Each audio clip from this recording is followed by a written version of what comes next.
You have been put into a crucible of fire. You've been tested under pressure and heat, and you have come out as pure titanium. It was definitely mind-blowing. Amazing experience. I've never been to anything like it. It can wake you up and spark a fire. Going full force ahead, following exactly what RJ said. This is the kind of program you want to go to if you want to bring a business to the next level. We want you to be a part of the titanium family.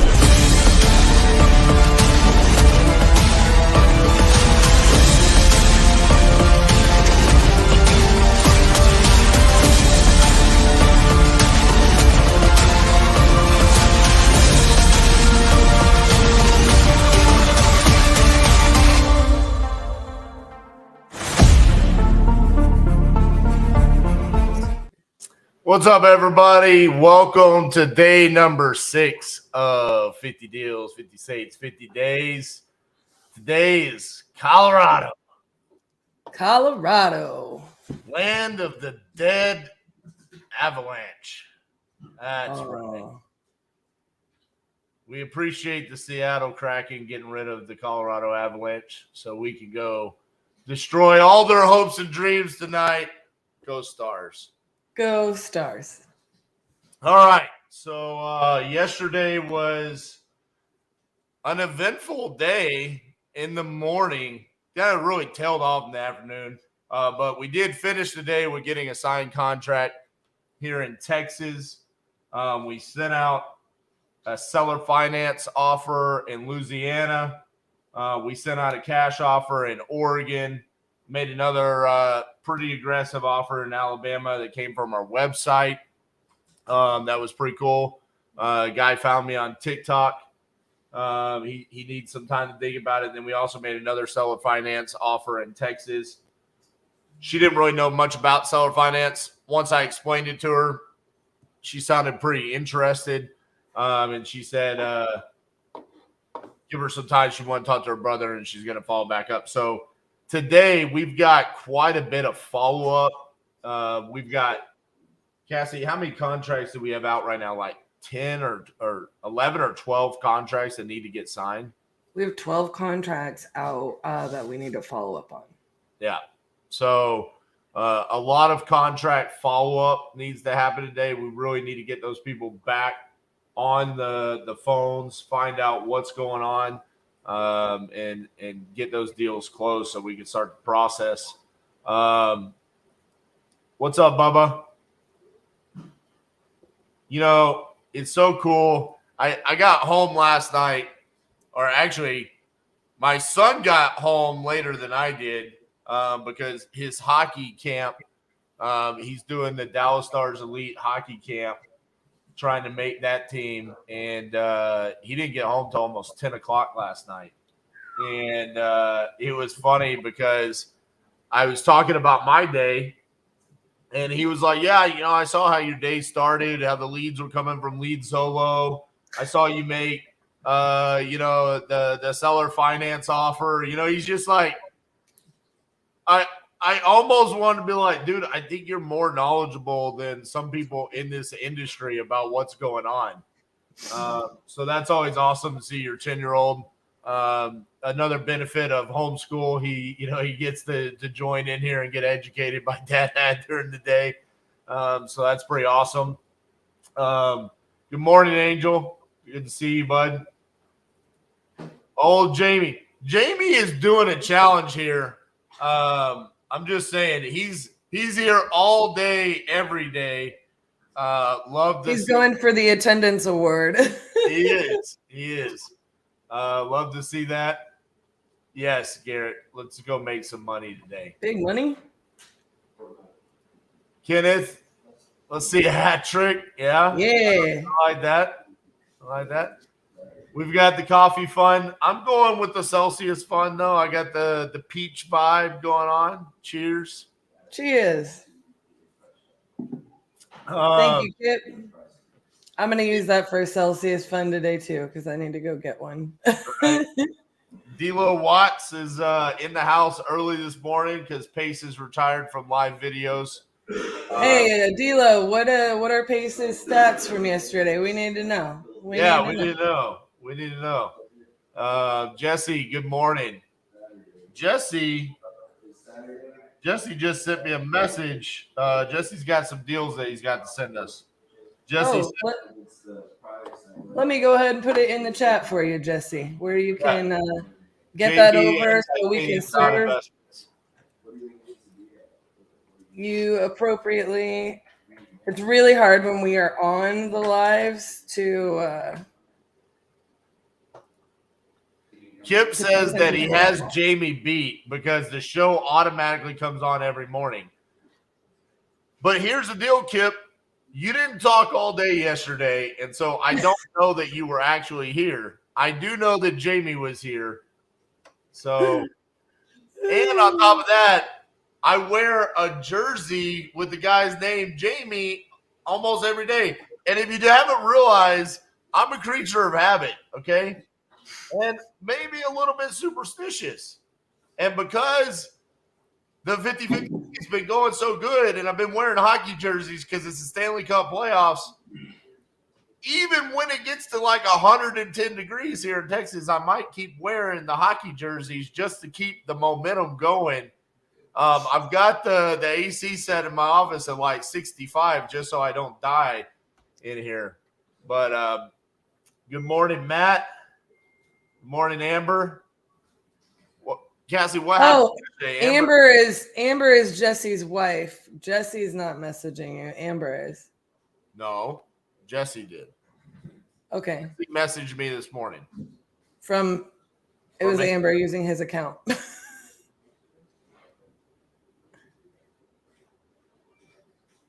Okay. I think they both see that there was they're both proactively reaching out.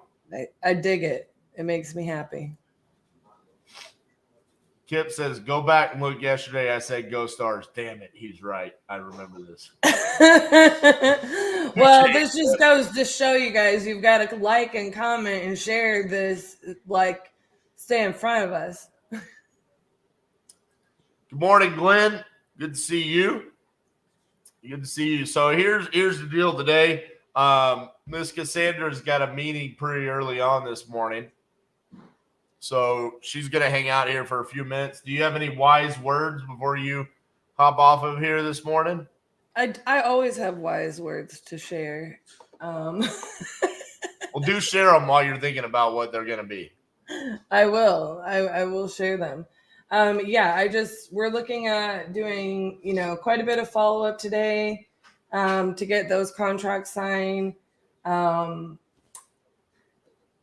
That's what I expect to see a good part of our morning. We do tend to like to do those follow-ups and heavily focus on dispo earlier in the day as a general rule of thumb as well. But I'm kind of finding that, you're actually having some really good traction on acquisitions in the morning. But then there's kind of a midday lull. So that might be, something that we look at adjusting, compared to, how we've always operated it.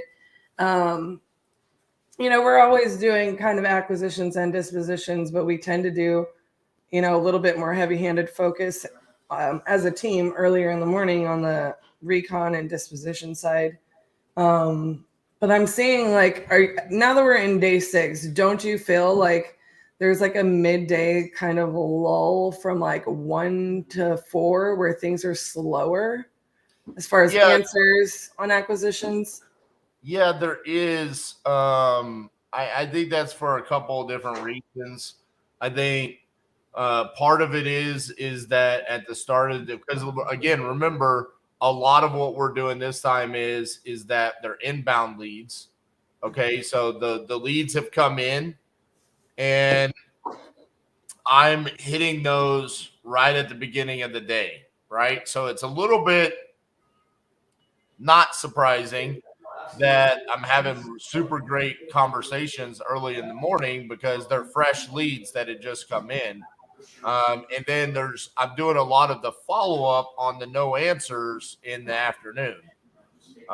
So I think that plays a role in it. I think there's also the fact that people are at work, they're busy, stuff like that. But listen, we've only done 5 days, so I don't think that it's set in stone. Yeah, I don't know. I don't want to start calling stuff trends yet. Yeah. Let's see how it plays out through the rest of this challenge. Yeah, definitely. I am really excited to keep going and see what the results are for today. I think Tuesdays are pretty good good days for us as far as getting traction. So Yeah, I'll be able to kill it today. And the other part of that is that going back to the compound effect of marketing, we have the ability today to have some really great conversations that are not necessarily for new leads. They can be essentially the close, right?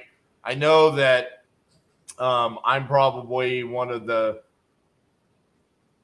biggest reasons why this might be felt, but with the one dial closes, that doesn't always happen. We saw that yesterday in Oregon. I sent the contract out, stayed on the phone with the seller, and she still didn't want to sign.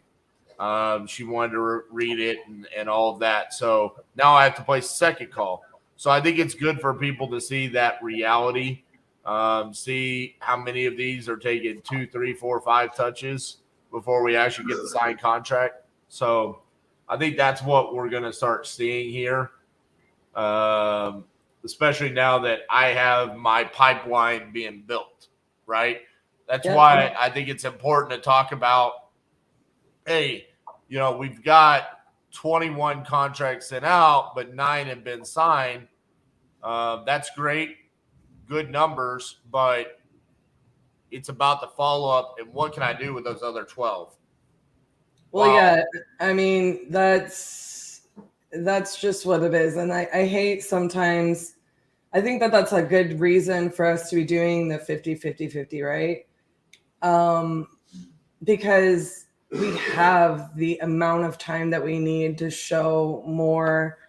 And I mean, it's not always this frilly and super attractive, like motivational speech in a bottle, like, a lot of people's media portrays. We're showing like the gritty side of it, right? Like the part that takes grit, the part that takes your organizational skills, your follow-up skills. You really have to have a will to see things through. Like a lot of people treat, wholesaling and real estate in general as if it's just like this, super lucrative thing that's super easy. And it can be very lucrative, but a lot of people get into this thinking it's going to be quick and easy, and it's not necessarily the case, and I think it's good It's amazing to see how many hours it takes to generate certain things. And yeah, I mean, sometimes it is, I said it yesterday with the Monroe, Louisiana deal.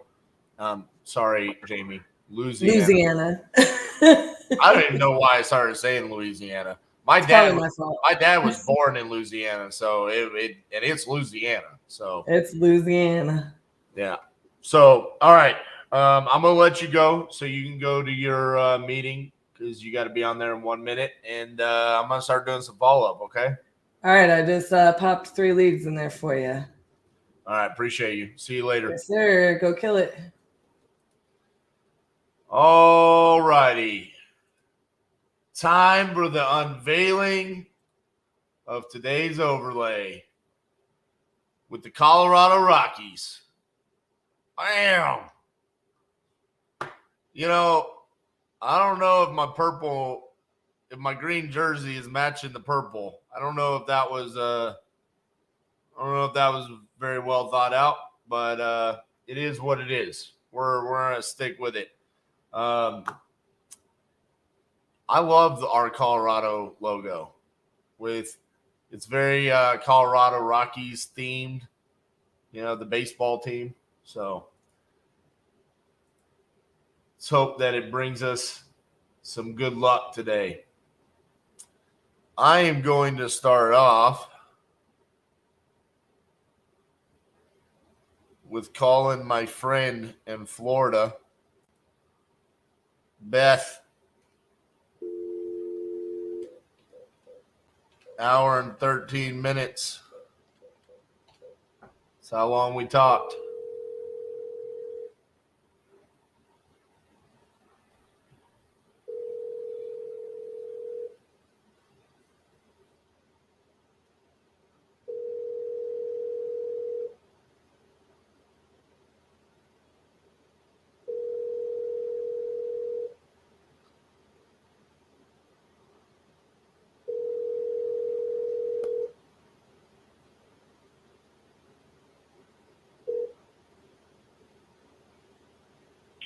Hello, you've reached Beth Smith with Luxury Coastal Living Group. I'm so sorry I missed your call, but if you please leave your name, your number, and a brief message, I'll get back to you at my very earliest opportunity. Thank you and have a great day. Hey, Beth, this is RJ Bates calling about your property there in Venice. Just wanted to follow up with the conversation we had last week, see where you were at. Feel free to give me a call back on my cell phone, 817-915-6860. Thank you. Yeah, I'm starting to feel that way, man. Starting to feel that way. I don't think she liked my answer to the earnest money.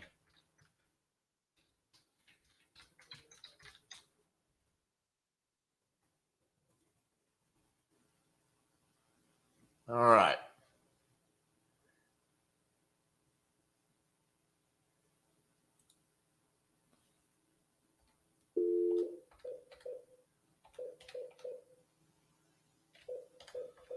Follow up on New Jersey contract.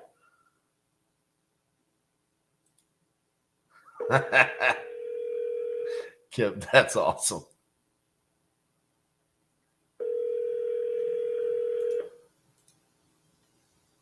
We're here for video games. We're here to watch real estate, dude.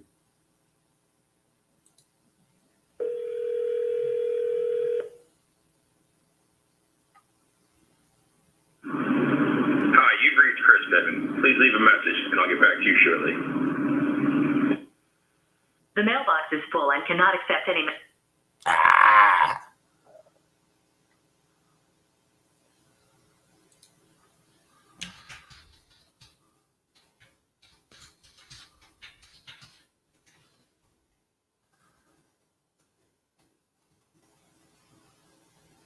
All right. Let's call Ricky. So finance offer from yesterday.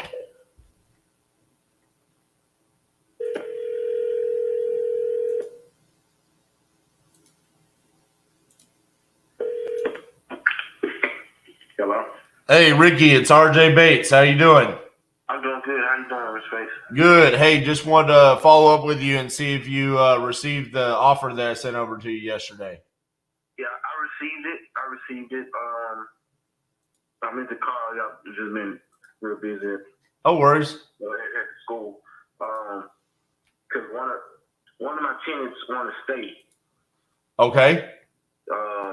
Like I say, one is supposed to be out.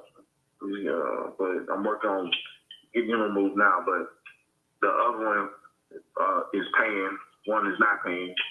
Both of them pay $300. But one wants to stay. He's been there the longest. So I figured I'd call and ask. Well, that's fine. I mean, I don't have a problem with that because, I mean, like I told you, our plan is to keep it as a rental anyways. So it's fine that he's there. Okay. And he told me if y'all are doing construction, he'll stay, because he stays in the mother-in-law suite. Okay. Of the house, which with the other side with the bathroom and kitchen by the den. So he doesn't stay by the other kitchen. So he said he'll stay through and everything. All right. Well, yeah, sounds good. Run that by you. No, I'd rather have somebody there because I don't want it to go vacant, and then it get vandalized or something. Right. But that was it. Cause I spoke to him last night. He was kind of mad at me, but I got to move on. Right. What?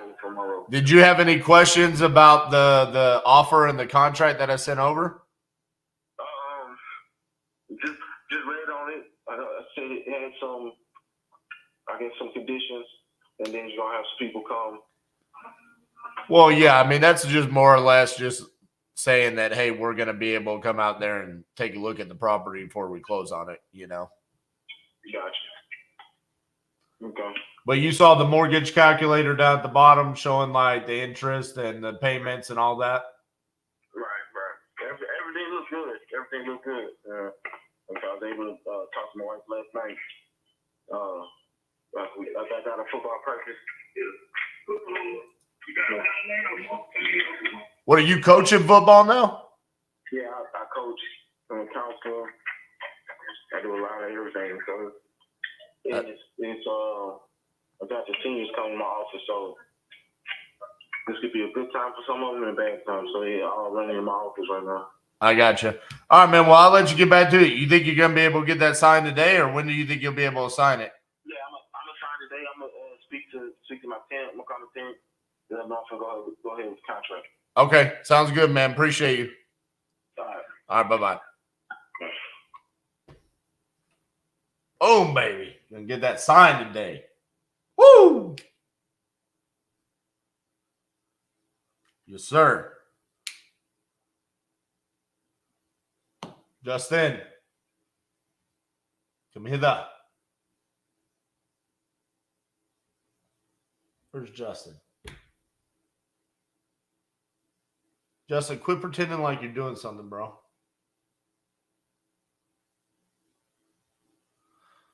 I can see him.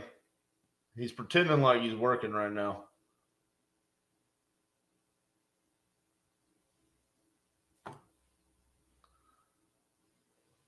Let me send him a text. I guess he's got me on mute. Probably because Cassie's on that meeting.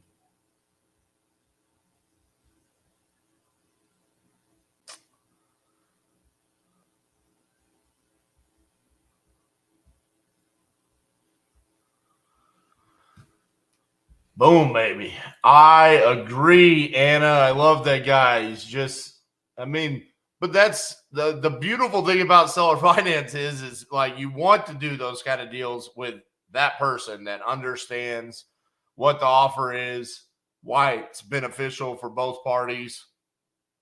I mean, yes, win.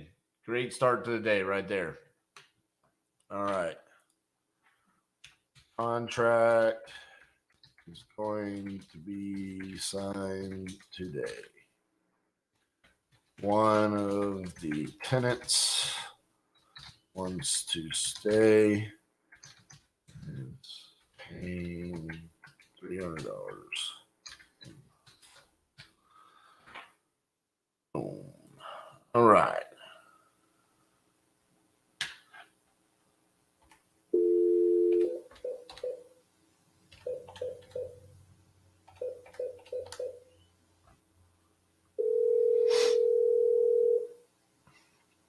Feel sorry for the people that didn't join the first 20 minutes.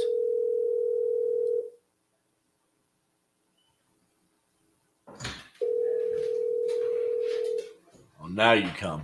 It's a minute ago. Let's see if Kathy answers.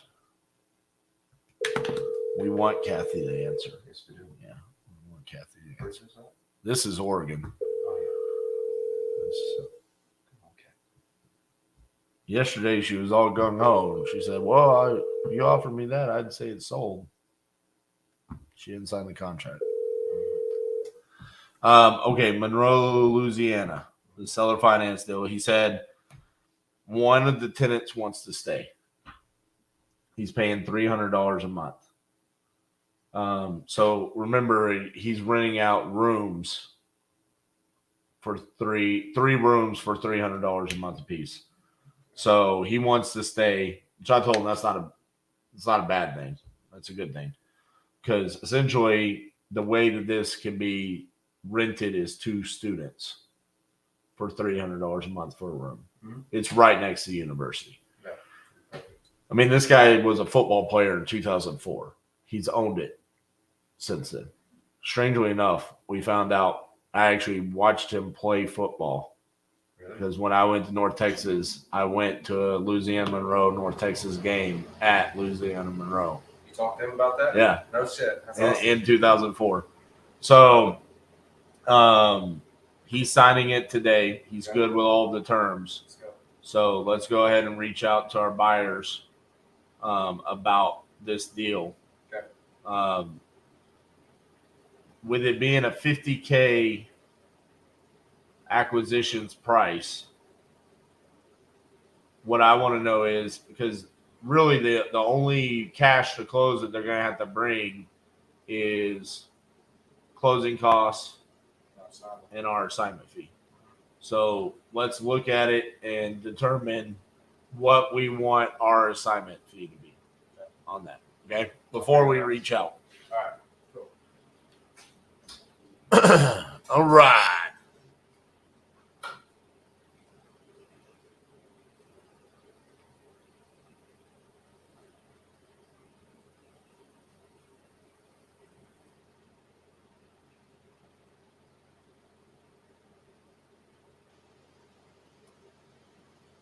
Who else can I follow up with?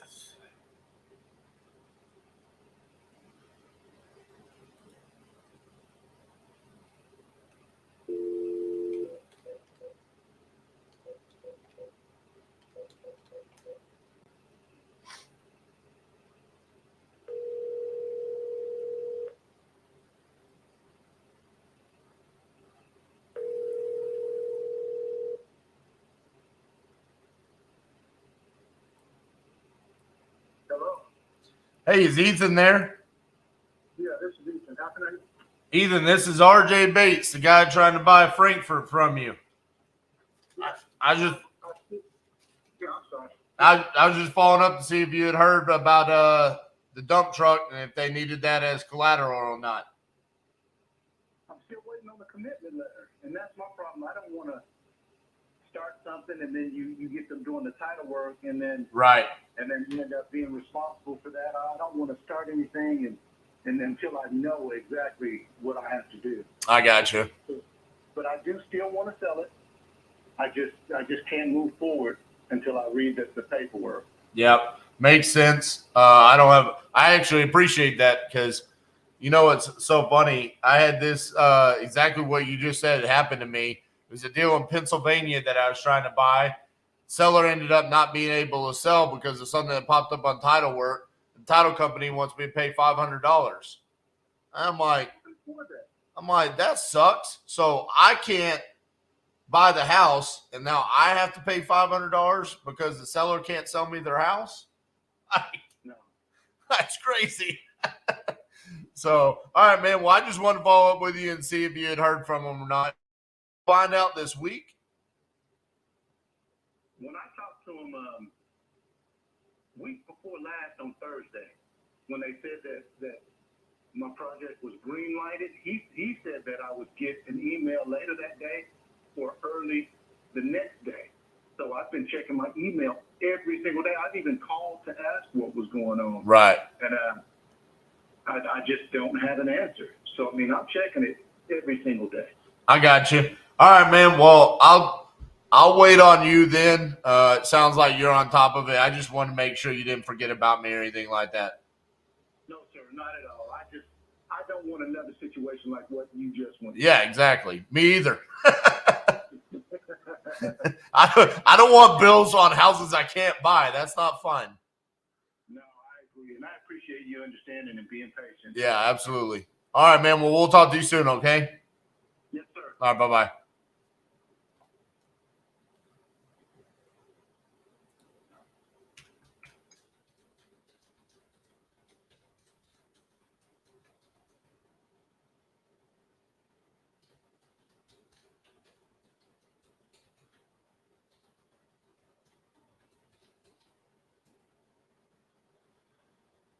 All right.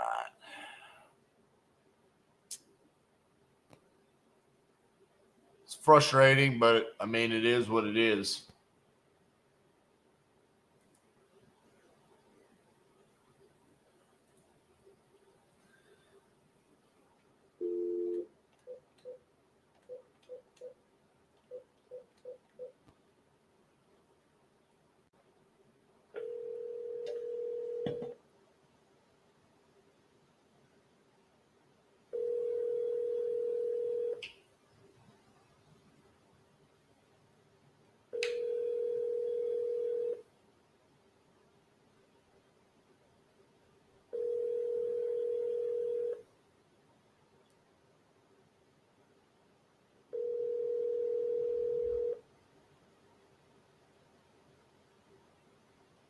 Your call has been forwarded to an automated voice messaging system. 9419 is not available. At the tone, please record your message. When you've finished recording, you may hang up or press 1 for more options. Hey, Stella, this is RJ Bates calling about your property there on Yellow Top. We had talked last week, and you had asked that follow-up with you this week. So if you could give me a call back, my cell phone number is 817-915-6860. Thank you.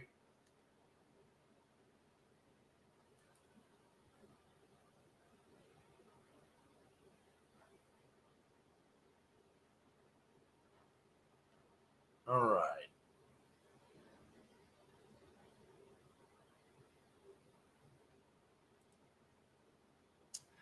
Agreed, Anna. I mean, I think you're seeing this as some of these deals come along. Like we've got Forney, Texas, right? Their motivation to sell is because they're moving out of the country. So me trying to push hard to get them to sign a contract when they're like, hey, we're really not going to be ready to move until July. I mean, it's May 2nd. It's like he said yesterday, we're not selling the house to anybody else. We have an agreement. I'm going to get that signed for you. And then he tells me I'm out of town. You know, last week it was Alabama. This week it's Tennessee. He travels for a living. It's okay. We hear it there on Tulsa, Oklahoma. Hey, that's a cold call lead that has now led to a contract being sent.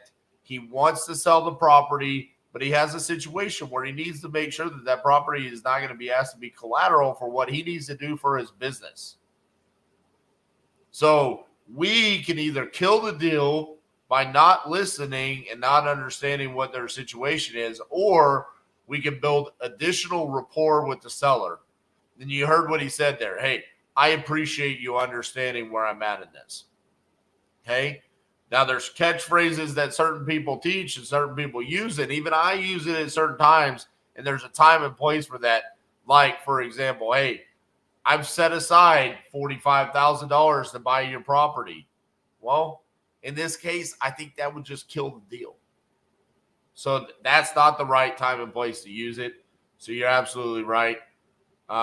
These leads, they need to be nurtured. And eventually that's what leads to a deal being closed.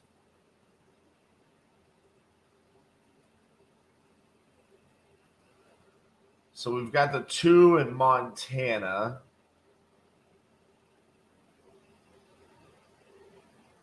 New Jersey, I followed up on.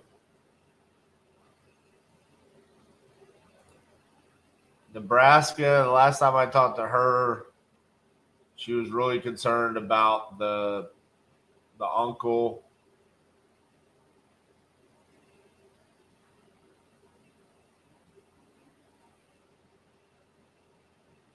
Jackson, Mississippi, I called him multiple times yesterday, and he didn't answer.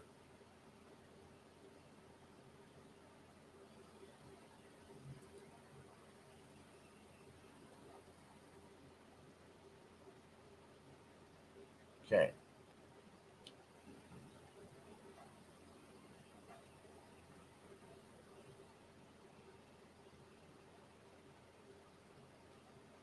Am I missing anything? Chandler, Texas, sign. Nottingham, sign.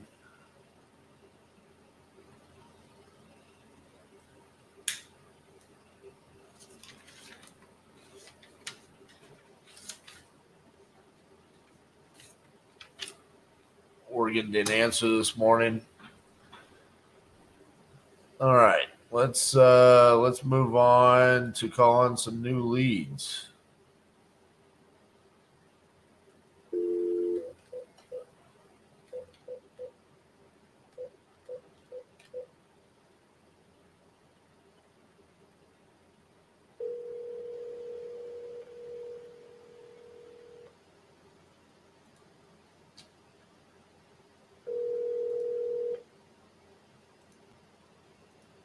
Please leave your message for 80623. Hey, James, this is RJ Bates calling about your property there on Teakwood. You had entered it on my website saying that you're interested in selling that property. If you could give me a call back on my cell phone at 817-915-6860. Thank you.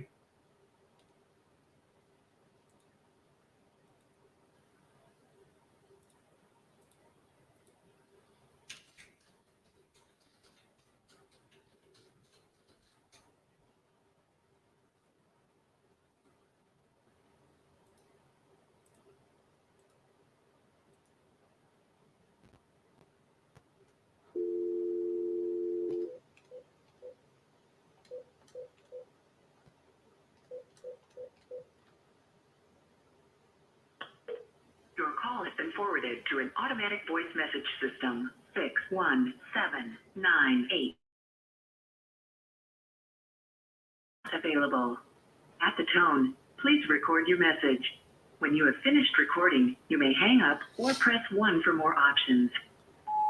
Hello, this is RJ Bates calling about your property there on Montgomery Drive. You had entered it on my website saying that you were looking to sell that property. If you could, give me a call back on my cell phone. It's 817-915-6860. Thank you.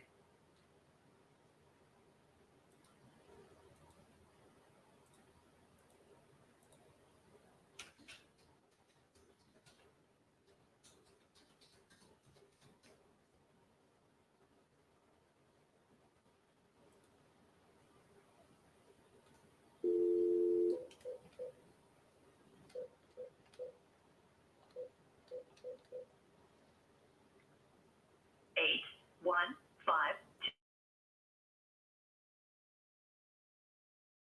0 is not available. Hey, Paul, this is RJ Bates calling about your property there on Giles Avenue. You had entered it on my website saying that you were looking to sell that property. If you could, give me a call back at 817-915-6860. Thank you.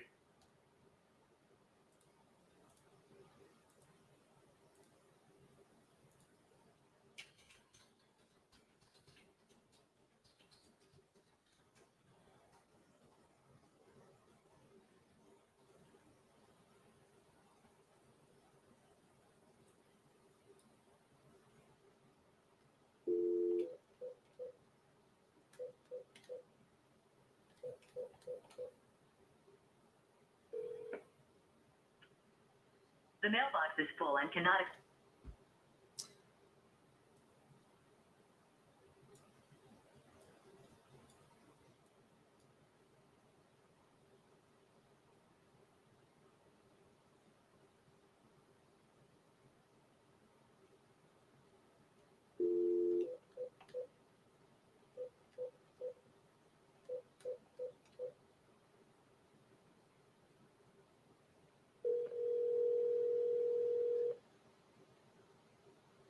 So we got some people trickling in. Good morning to everybody.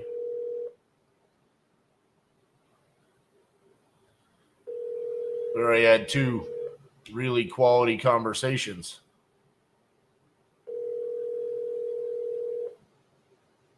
Follow-ups.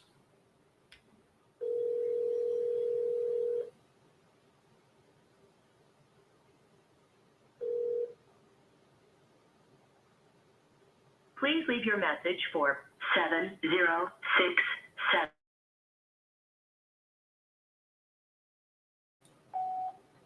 Hey, Steven, this is RJ Bates calling about your property there on Luke Drive. You had entered it on my website saying that you were looking to sell that property. If you could, give me a call back on my cell phone, 817-915-6860. Thank you.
Hi, you've reached the office of Dr. Marta Oakley of the Creative Potential Institute. I'm sorry I am not able to take your call right now, but I'd be very happy to call you back if you leave your number. Thanks, and have a beautiful day. I wish you joy and blessings. At the tone, please record your message. When you've finished recording, you may hang up or press 1 for more options. Marta, every time I hear your voicemail message, it brings a smile to my face. You had reached out about your property there on Augustine, saying that you might want to sell that property. My cell phone number is 817-915-6860. Feel free to give me a call back. Love to have a conversation with you. Thank you.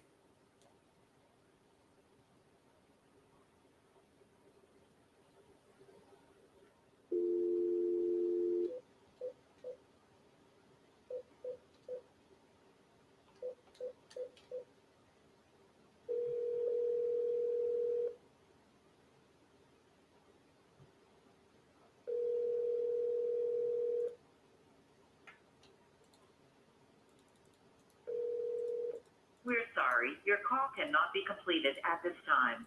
Please hang up and try your call again later. Thanks.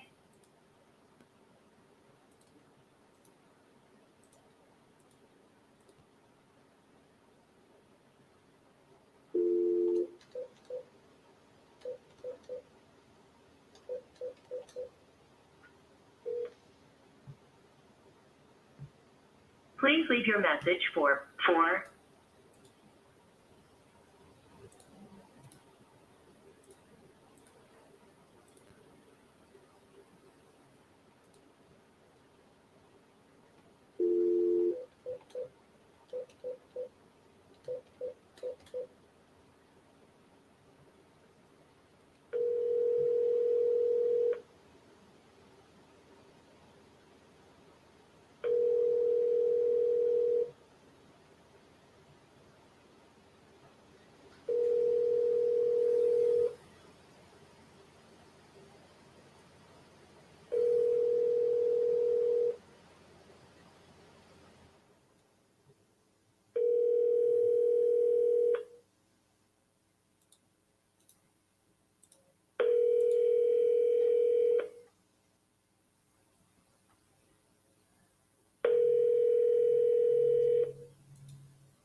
All right.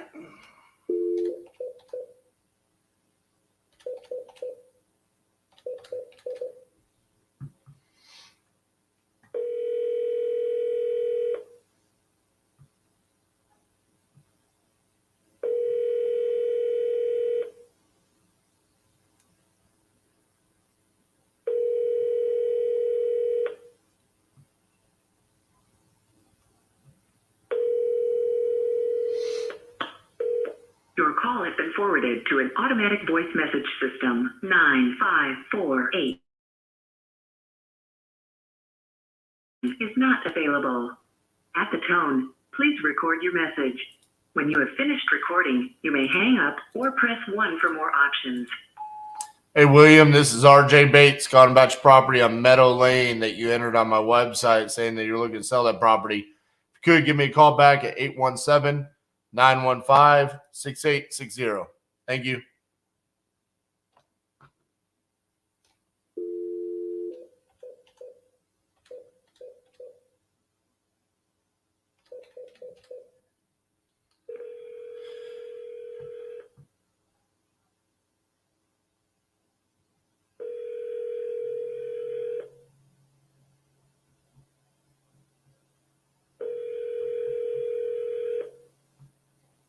We're sorry, your call cannot be completed at this time.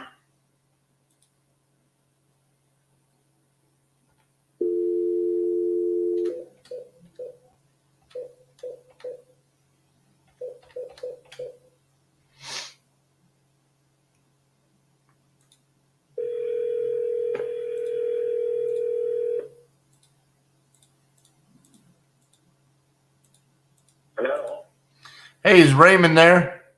this is Raymond.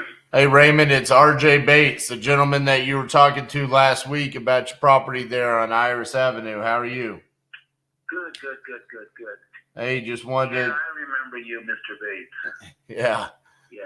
just You want, know what? I think what I've decided, because I've got some leaks because I need to take care of that city. I'm making that trip at the end of this week. So I'm not really going to be doing anything until I get some paperwork and some, it's a trust. Raymond, your phone's breaking up a little bit on me.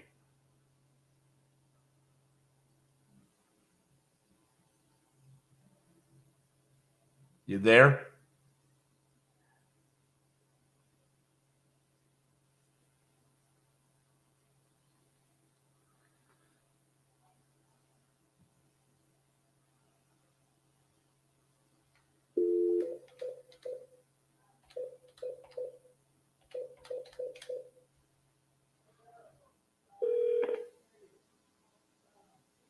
Please leave your message for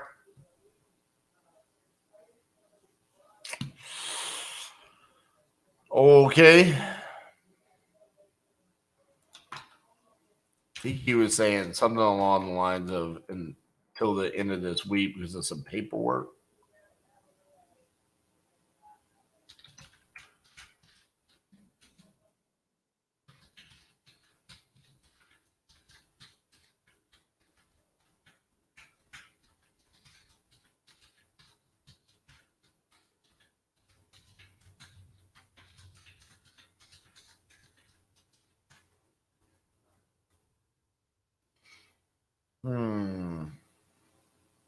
See if you guys may call back.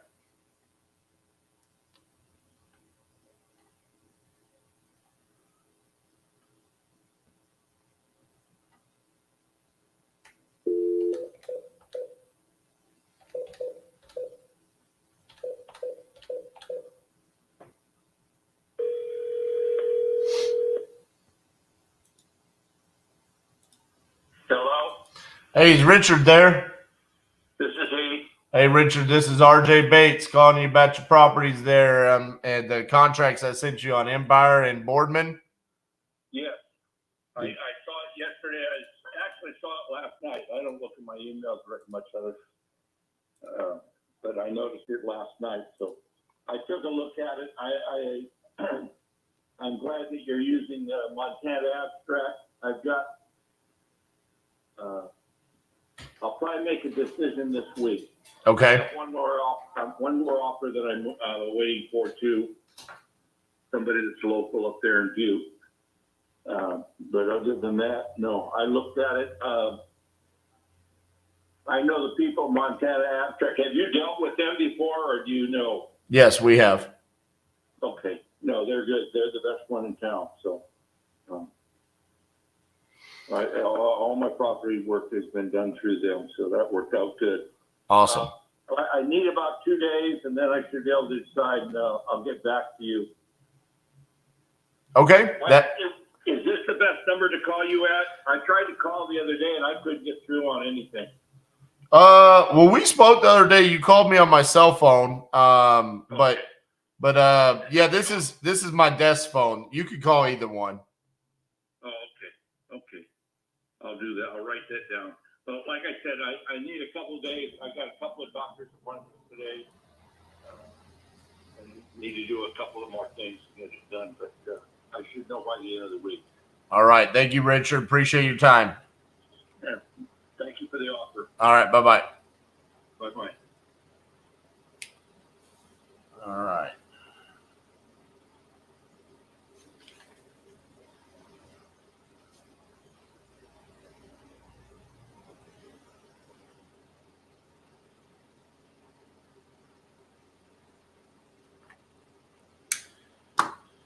Two days needed.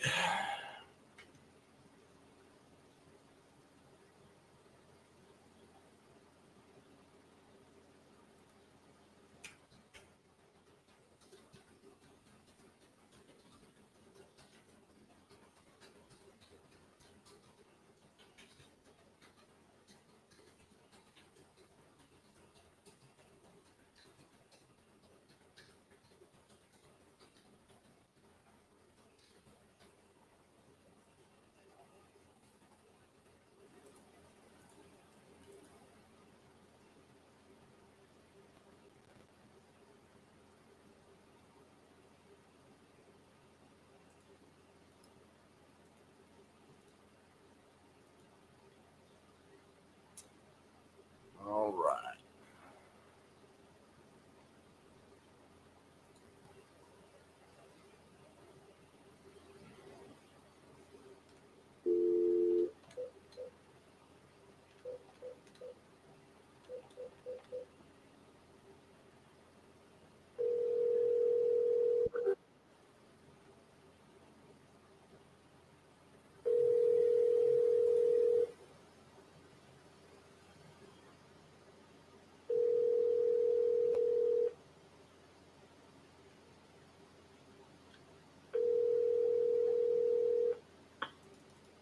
Your call has been forwarded to an automatic voice message system. 5317. I feared this is the case. Raymond was trying to call me back when I was calling him back.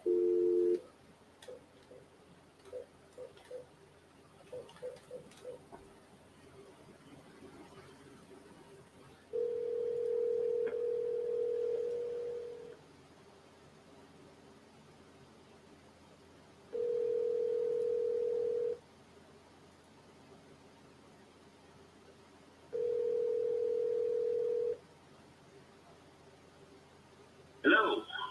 Hey, Raymond, it's RJ just calling you back. Is this Mr. Bates? Yes, sir. I think I was calling you when you were calling me back, so it went to someone else. Exactly. You know what? I was talking to my wife. I'm going through some legal matters with a probate in some property that I have out of state. Okay. So I think what I'm going to do is just wait on doing anything with the house here in California till I get that all settled. What's your plan with those properties? I'm sorry? What's your plan with those properties that are going through probate? Well, the one in Kansas City, it's a probate that's going through with a stepbrother.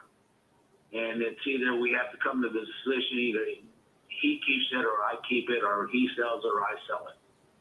And that's what I'm going back there for. What I'd like to do is sell that property back there, sell this property, stay in Kansas City, and buy a new house. Okay. That's my goal. But as you know, probate, there's so much unknown that you don't know what's going to happen until it happens. Do you already have a probate attorney? Yes, I have one back there. Gotcha. Yes. Well, if you decide that you want to sell that property, I might be interested in buying that one. Okay. But like I say, I would rather he buy it and just... You want him to buy it from you. Got it. Yeah, I want him to buy it, and then this way I'm free of it. I don't have to worry about it. I don't have to do anything with it. He pays me what I'm asking, and it's a done deal for me. Gotcha. Does he want to keep it? He does, then he doesn't, then he does, then he doesn't. You know, it's one of those things like, you know what, make up your mind. What do you want to do? Right. You want to sell it to me, I'll buy it. If you don't, I'll sell it to you, and it's a done deal. We've been dealing with this for a year now. Oh, geez. Yeah. That. So it's just a real pain. And I don't want to do too many things at one time, and because then I can't justify doing the right thing with what I should be doing. I completely understand. Well, Raymond, how about this? My offer stands, and we can stay in communication. I have your phone number. You have mine. Once you kind of figure things out, if you need a solution in Kansas City, we can potentially offer that to you. If, like I said about your property here on Iris, my offer stands on how we can help you out there. So just let me know whenever you're ready to make a move, and then we can help you out. Okay. Like I say, let me take care of what I have to take care of over there. And once I get back, I'll probably be back within the week. Okay. All right, Raymond. Well, I appreciate your time. Okay. No, one more yet. Okay. Buddy, thank you so much for calling me back. I do appreciate it. All right, man. Bye-bye. All right. Bye-bye.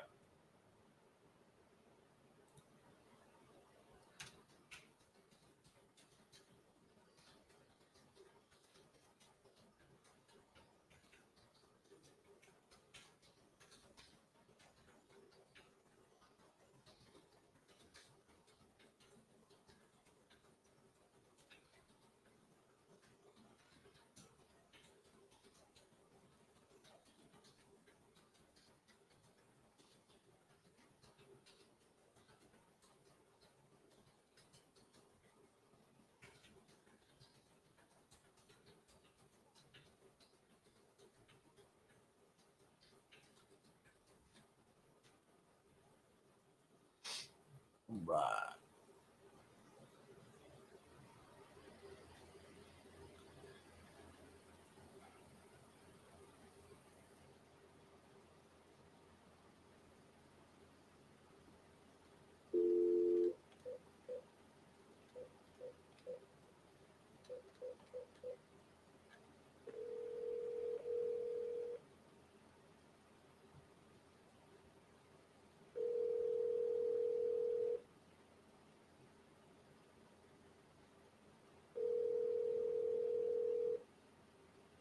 We're sorry, your call cannot be completed at this time. Please hang up and try your call again later. Thank you.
Maryland coverage is not available.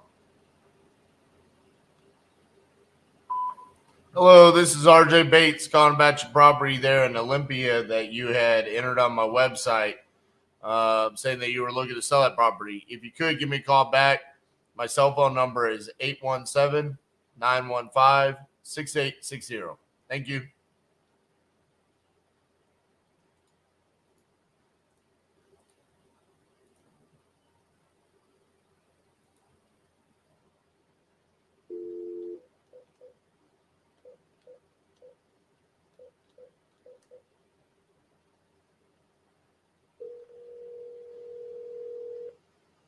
It's been 29 minutes since someone left a comment. Say something. Anything.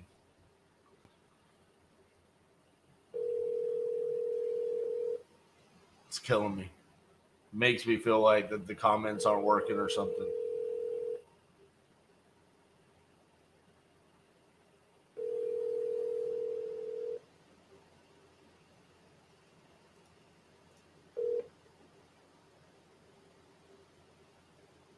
Hello, you've reached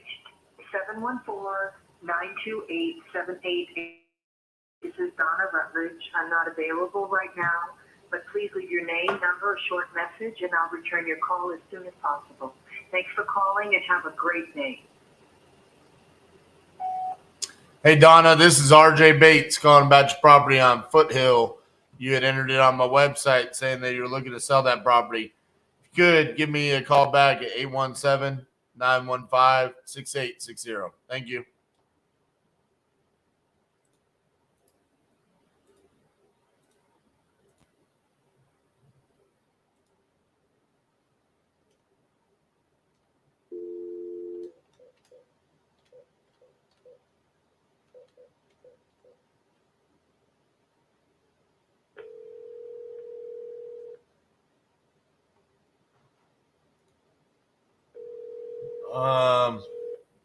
I don't know.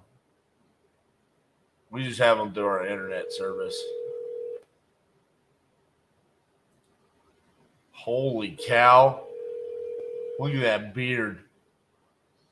See this picture right here? This is when Greg T. Shine had an all black beard. It's almost an all white beard now. Your call has been forwarded to an automated voice messaging system.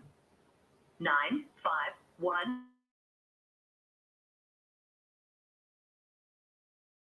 is not available. At the tone, please record your message. When you've finished recording, you may hang up or press 1 for more options. Hey, this is RJ Bates calling about your property on Cloud Rest Way that you entered on my website. If you could, give me a call back at 817-915-6860. Thank you. I mean, I've never seen a beard just so perfectly manicured every single day. Rain, moisture doesn't impact it. Like for me, when it rains, it curls, right? And so, I want to keep it nice and straight. Greg's just always on point. But God has a sense of humor, and so he decided he was going to turn it pearly white. And I like it, Greg. I like it a lot. You should change your profile picture. I can't quite see any of the salt in that pepper.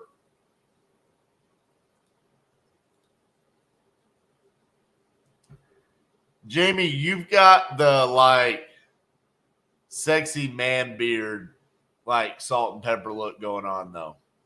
See, whoop.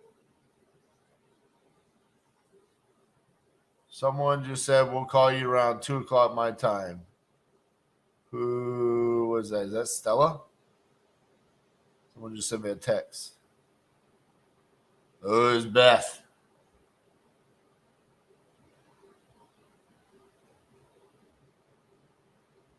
We're back on, Beth.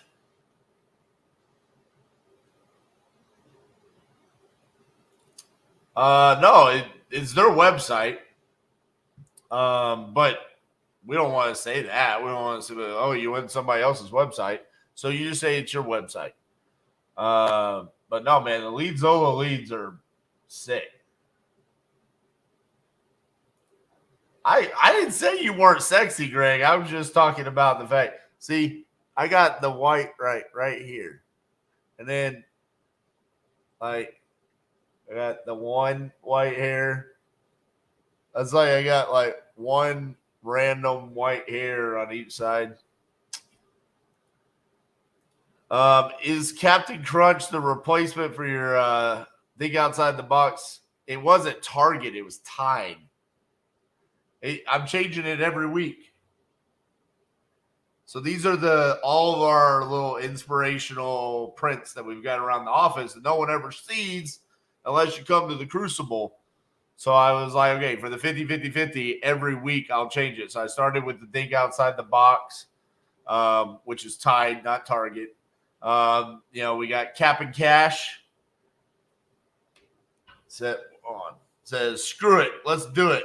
And then, man, it's really hard to move backwards. There we go. What does it say there? If your ship doesn't come in, swim out to meet it. Yeah, buddy. I think next week. Well, we're not even gonna say. Keep that for a surprise. All right.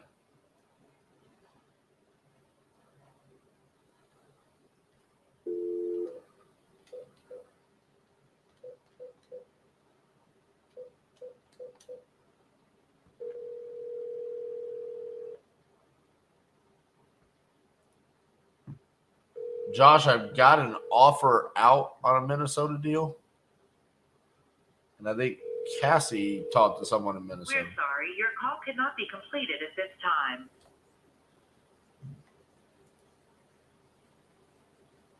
Mine is in Buffalo, Minnesota.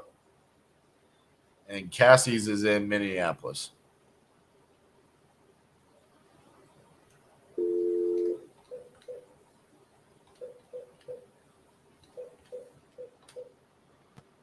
The number you have dialed is not in service.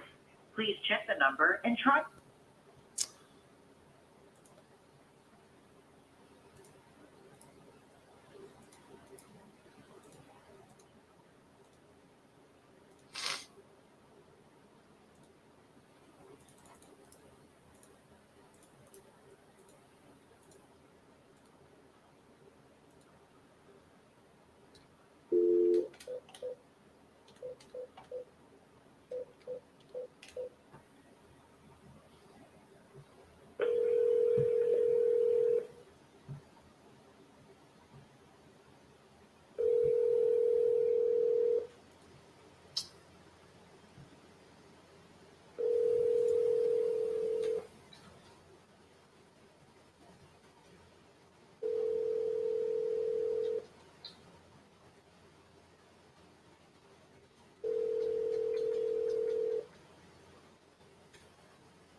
Hi, this is Stephanie. Please leave a name, number where you can be reached, and I will get back to you as soon as possible. Thank you. Bye-bye. At the tone, please record your message. When you've finished recording, you may hang up or press 1 for more options. Hey, Stephanie, this is RJ Bates calling about your property there on Park Avenue. If you could give me a call back at 817-915-6860. Thank you. Okay, so Vince on lead Zolo. Let me leave this note before I forget.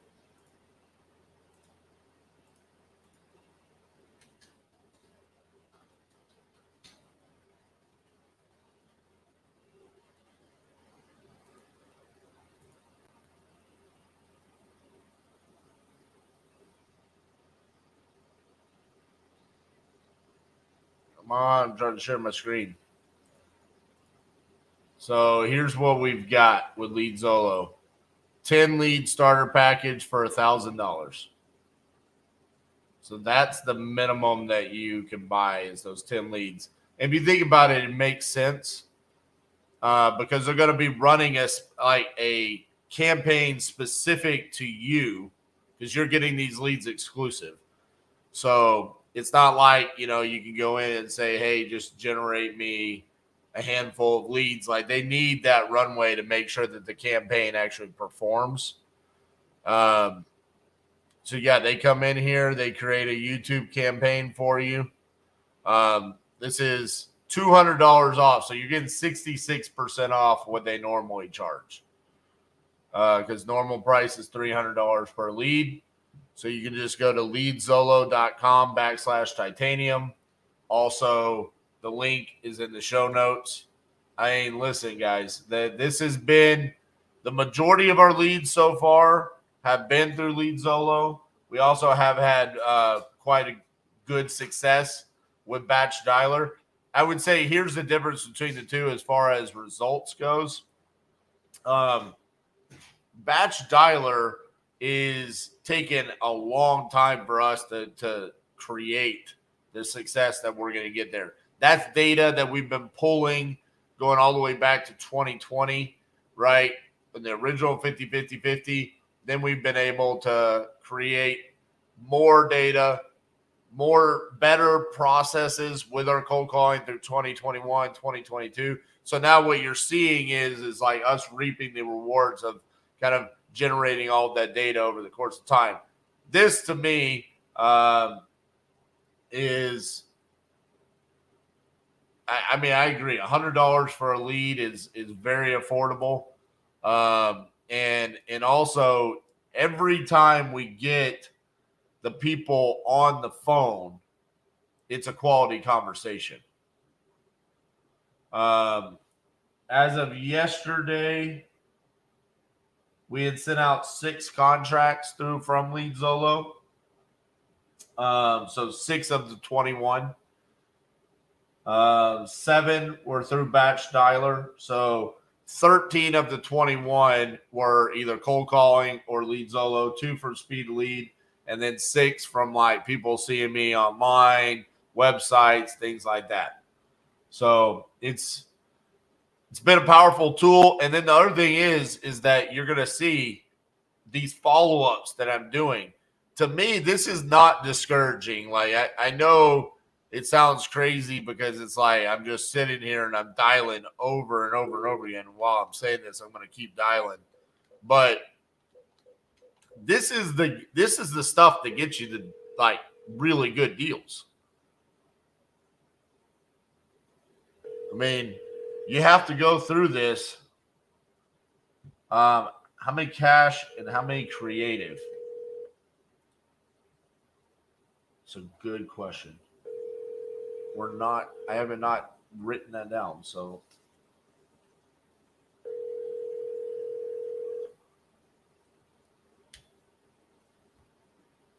You have reached mailbox number. So we had Chicago was creative. Monroe was creative.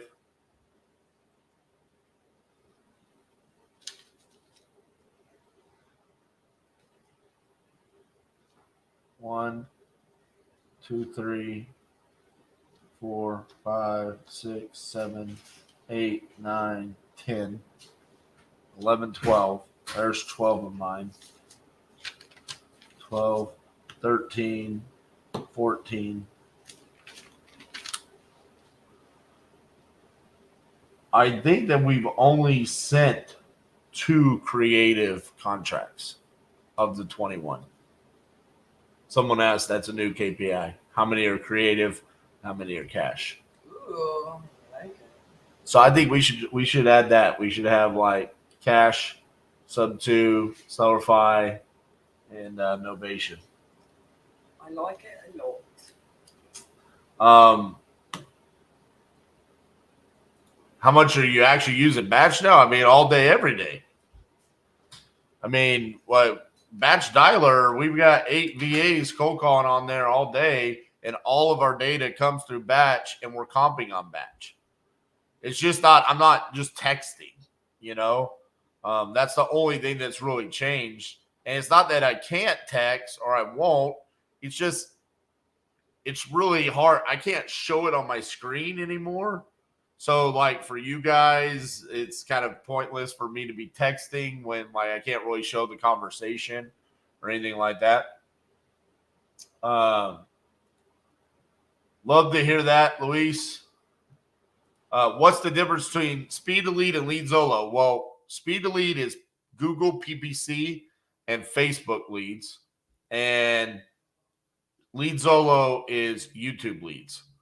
So you got to think, someone goes and they Google, need to sell my house, Jackson, Mississippi fast. Then they go watch a YouTube video, and boom, the LeadZolo video pops up and says, do you need to sell your house fast? Click here for your cash offer. It takes them to the website, and that's where it's coming from. So I do think that there is a certain level of motivation that we get at times with LeadZolo. I love both. Just being honest with you. Keep an a-hole count like the guy that wanted to argue about not getting a call back on the weekend. So far, we're at 2. I'll just keep that one in my head. I can remember those. We're at 2 so far. What's better, batch or prop stream? So they do a lot of different things. So for me, I love batch for data. I love batch for the ability to house our data. I like batches user interface better. And quite frankly, I like their comps better majority of the time. I will say we have prop stream and we use prop stream for comps solely. Cassie, she likes prop stream for comps probably more than I do. But listen, I think at some point in time for $98 a month, if you're in a place budget wise where you can afford it, it's important to have as many of these tools available to you. So like for us, because we are so nationwide, we have the opportunity to comp on Privy and prop stream on batch. Like for example, the other day I was on the phone with someone. I was literally pulling comps on all 3. I mean, I was like Privy first, and then I was like, maybe this is one of the markets where they don't have MLS access. So I went to prop stream, I went to batch, and I was seeing different things. And so it's like, it's just about equipping you with information. So, Cassie, you want to hop on here? Let's do this. Just to chime in on that, I was typing in the comments.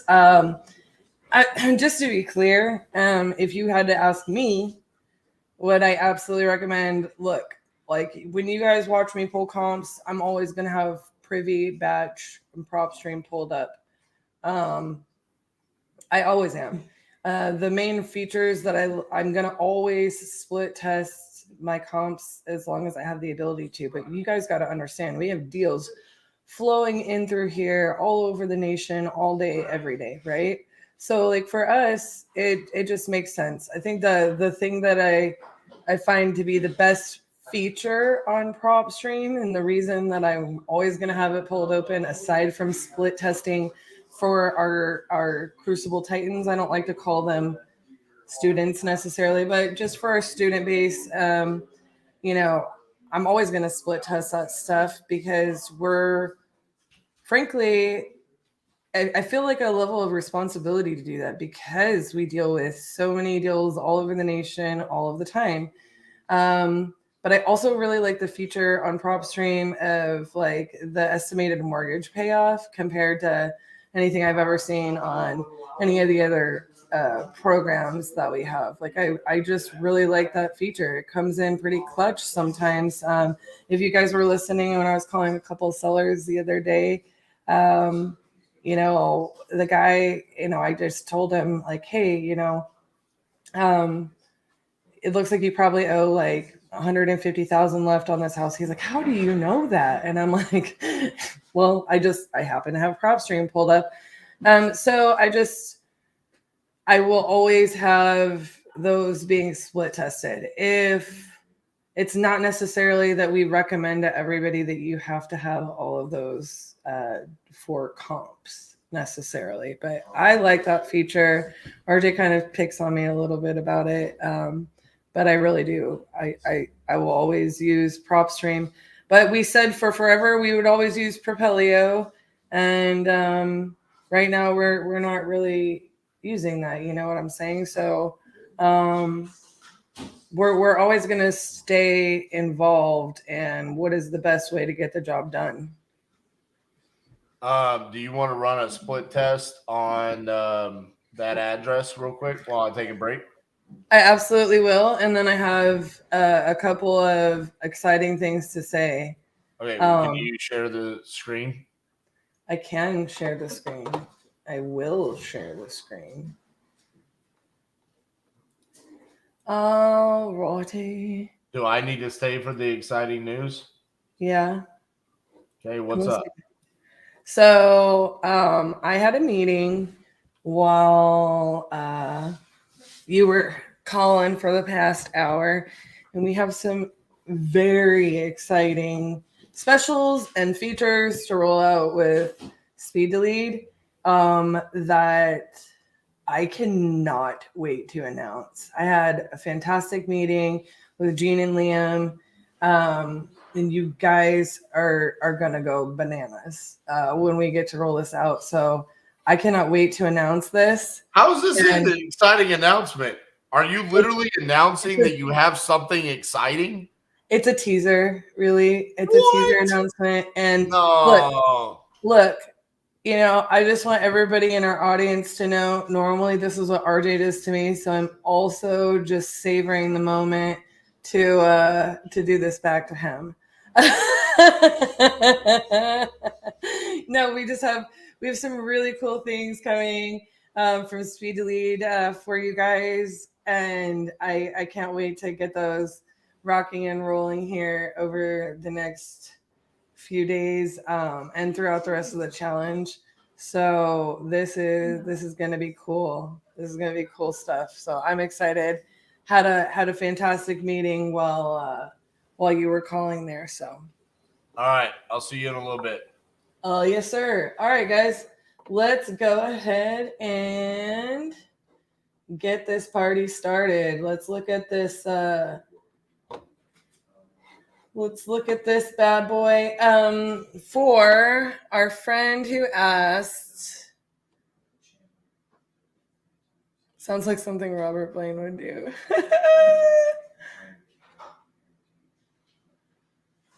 So you guys are saying, let's go ahead and let me pull this out here so I don't forget. We are adding constantly features, specials, more and more of what you guys want to see. So I actually have a to-do list, and I'm going to go ahead and add that on. Hopefully during next break, I'll go ahead and start tracking that KPI. So we want to track KPI, creative versus cash. Fantastic.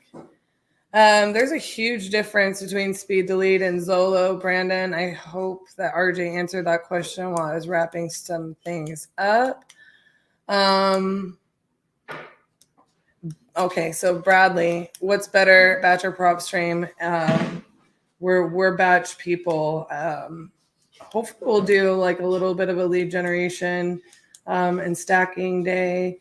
We'll kind of feature the dialer. We just have some really cool, the way that we operate batch is fantastic. And if you guys didn't see, you know, the comps, we've got several offers out from that lead source, which is very exciting. So, all right, we're going to split test this deal here. And, you know, I can dig in a little bit more. For those of you that don't know, batch is also rolling out, and I don't even know if I'm supposed to announce this. Sorry. If anybody at batch gets mad at me, sorry. But they are rolling out some repackaging on their comps. They're going to have like a lot of direct to MLS nationwide. They're doing it in 2 rollouts. It's super exciting. So I cannot wait to dig in and get my hands on that because their comp data should be even better. We've been split testing, doing exactly what I'm about to do throughout the challenge so far, through the first 5 days. When we get something over, because we're not heavy into the dispo side of this yet. But so I've been doing like a lot of this split testing, deal underwriting, things like that. And you guys can see, you know, what they look like comparatively. So you can absolutely pay attention here. And I'll show you guys exactly what we use, you know, these softwares for when it comes to comps and underwriting. Sounds like something Robert Blaine would do. For organization, do y'all use Trello as your team CRM or batch act as a CRM? So it depends on your definition of CRM, right? As far as an operational CRM, we use Trello. But in a lot of ways, because we house our data in batch, and because our dialers are through batch, that is actually like more of a true definition of a CRM, because that's how we process our data before we are actually having the lead is featured up into a point in which we are calling on it. So just so you guys, or excuse me, our closers are calling on it, right? So it is a hot lead, right? It's been vetted. It's as close as you can get to an inbound. And just so you guys are also aware, when it comes to our other lead sources, be it any of these, where it's our Zolo, whether it's like our speed to lead, whether it's from our website, whether it's from just organic or social media or whatever. We don't do this with JVs, just for the record, but from those other lead sources, if a lead goes cold, and RJ hates it when I use this, as you Crucible attendees will point out, I'm sure, and if he's listening, I'm sure he will point out, when a lead goes cold, no leads don't have temperatures, according to RJ, and he's accurate. We don't want to categorize them by temperature because that's where they go to die. But when we have a buildup of a certain amount of leads within, our system, we will then download that and put it back into our dialer. Like if we're not connecting with people, we need to re-engage them, we will put that back into our dialer. So we don't just dial, and I mean, we track the original lead source, but, we heavily use batch to connect with everything. So we keep our closers in front of the most actionable leads and get the most actionable stuff going out, right? So whether it's like inbound or hot or fresh off the press or whatever you want to call it, that's what our closers are kind of working every day. And then once, you have like a certain amount of time that it goes through, that's where we would take it out of our organizational CRM and then plug it back into our dialer. So we use batch for a lot of things. And I mean, I guess the last point that I'll make on that before I start comping and split testing is the skip tracing. You guys, like it's I think for us, that's what made like such a huge difference with batch, and people kind of historically relate us to the SMS is what really made like a huge difference. And don't get me wrong, we really loved SMS, but where it all boils down to, and any Titans in this chat will tell you 150%, we've been saying it for years, what it really boils down to is it's the data. It's the data management. It is the, organization and process of the data. It is that skip tracing. It's incomparable in my experience. And we love the integration of their other services. That dialer, us being able to have our data house right there, the information is perfect. We're stacking it, we're filtering through it, we're processing it in the right way. Whereas prior to that, we had data come in from all kinds of places. We're trying to organize it in spreadsheets. We're trying to use it on this system, upload it to this dialer, and then we don't get as good of a transfer rate and this, that, and the other. And then we end up, with absolute chaos. So really having the process through that data management, having the super accurate, connection rate, and through the skip tracing, through the dialer, so we're not losing leads through transfer. It is a game changer, right? And there's ways, that we don't necessarily utilize them very often, but you can do the same thing on dispositions. We don't use them as often because we have Investor Lift with it, which is another game changer in our history. But in certain circumstances, especially with like package deals, so on and so forth, I'll show you guys how we use that same exact method and process on the disposition side. So it's pretty clutch. What do you use Propelio for? What do you like most from it? I've had Propelio. Okay, so we are not currently using Propelio, and I don't know if this has just happened kind of organically or if they can you speak on how this happened with Propelio? No. You can't? Yeah, I can't either. I think what happened is they had like they were changing something on Propelio and we didn't have access to it for a little bit. And with us being nationwide and then us having MLS access locally, I think we never got re-engaged at Propelio. We've had a lot of good business history with Propelio, but we are not currently using them.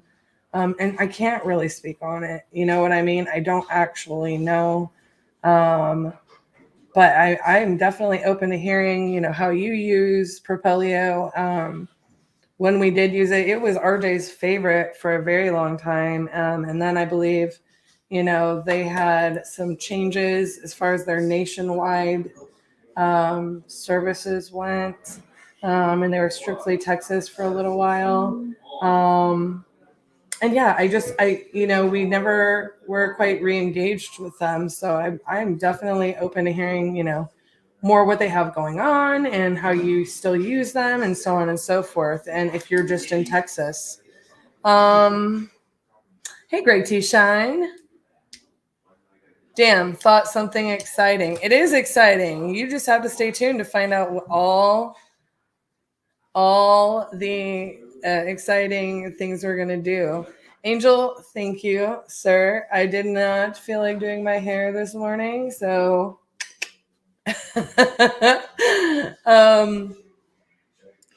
definitely like a casual, sporty day. I'm looking forward to round 2 of the Stars starting tonight of the playoffs. Use Trello to communicate with the team for what stage the deal is incorrect. So yes, we have an organizational CRM. I have yet, actually, let me write this down. Let me see if I can't work on that. And getting you guys out a template. I'm going to do a template for you guys so you guys can see our workflow and like some of the power-ups that we use. I like it. I've always liked it because it allows me to customize everything within our own thing and it doesn't get too overcomplicated. I don't have to be a programmer to have the exact CRM that I want for a business, but I'm able to make adjustments without being basically a programmer, and it's custom. It's to our business, set to our team structure. As our team grows, changes, things go through the years, I'm able to change that kind of stuff. And mainly one of the big reasons that we ended up doing this is because we found no actual way in any other CRM historically that we could put in our full TC and closing coordination process and make it make sense. So this has been like a long time point of like, I am very passionate about that being a part of, the CRM so that things don't fall through the cracks. So Bastrop also has great driving for dollars. They absolutely do. We haven't split tested that in a while, and I think it's even better than when we did, and we loved the product out of the gates. So, I would love to hear, what your driving for dollars experience is now. I was actually recently told from a batch higher up representative, if you will, that comping on the app now is totally legit. So you can comp on the go, like they've updated that feature and that it's pretty baller. You still use Propelio, cross-reference the MLS and PropStream. See, Greg T. Shine, that you're speaking my language here. I'm always split testing. I even whenever we're talking about we're talking about like listing leads, so on and so forth. half of the time I still have a prop stream pulled up. You know what I mean? I haven't used Propelio though, so maybe I need to take a look at that for you Texas peeps. And maybe like I am just spoiled in the fact that we didn't get re-engaged there. You know, we really started utilizing some of these services because we're so broadly nationwide that whenever they had some kind of transition, I guess we just never went back and checked it out. You know what I mean? I know that they had some unique things, and I know that for forever it was RJ's absolute favorite. Like he would never even have anything else pulled up. Yeah, so I'm going to get into split testing this. You guys, please make sure you like and share this, like, and get in the habit, because as we go through this, as we have challenges, as we have specials for you guys, we're going to require you to comment, like, and share and stay engaged with us. We're doing this live, not just for you. We love it. It helps us. It helps us process our business. It helps us, you know, have a broader reach throughout the country as far as what people are seeing, experiencing, meeting. It's not just to pour into you guys, but it's to just build on this community. It's one of the best things that ever came from the original 50-50-50. So yeah, I'm going to need you to get them likes up, and I'm going to need you to get them shares up. Okay. Okay. So here we go. What's the first thing I do for you frequent flyers? I pull up the Google Maps. I get my Zillow opened. I go on my Street View. I say, man, that's a cute little house. What a great yard we've got here. I like the green grass. North Carolina, you're working it, girl. I love it. I love it. I go on here. Oh yeah, there's history. There's photos. I like it when I got the photos. It's a gorgeous customized home to meet your needs. Kitchen with stainless steel appliances and double oven, hardwood floor, ceramic tile, crown detail molding, and okay. 2015 sold for $335. That's about the extent, unless I want to go ahead and eventually comp rent rates. That's why I pulled up Zillow. I like using Zillow for rent rates because I like seeing what landlords are currently listing their property for on Zillow. Again, it's a split test. I like to do things as efficiently as possible, you guys. So typically speaking, my version of split test isn't always digging in super deep on every one of these platforms just in order to split test things. What do I always look like? For consistency. That's what I'm looking for. I'm looking for the consistent data. Your filters, you may filter them differently with each and every one of these. You just don't go with the automatic. Am I going with the built within 10 years on batch? I probably should adjust my feature there, right? So I tend to go broad and then narrow it down, located within a mile. I'm way over here, you guys. I'm not digging that my comps feel like they're over the river and through the woods. So I may leave that broad at a mile, but let me just see what happens when I do that. Not in love with this right now. I want closer. I don't want to go over the river and through the woods. 2015 sold. So that data is consistent. Man, I wish. All right, so this looks like one we'd have to dig into. This looks like this is going to be our closest situation. So do we have consistent data here, right? We're ranging from 420 to 550. What are we ranging from in here? 460 to 550. The ones we do have MLS days on market, it's lower. We've got consistent on those beds and baths. On square footages, lot square footage is pretty consistent. Build years here and there. So this is something, when I say one of these things is not like the others, potentially It's the build year that is the reason. The oldest property sold for the least, so it may not just be that.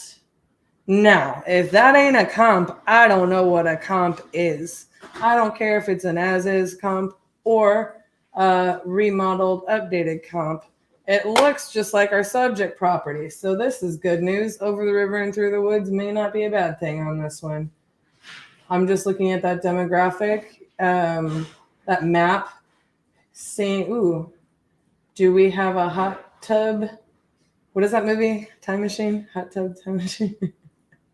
We need a time machine to go back and try to match some of these finish outs here, don't we? Just kidding. It's a beautiful home.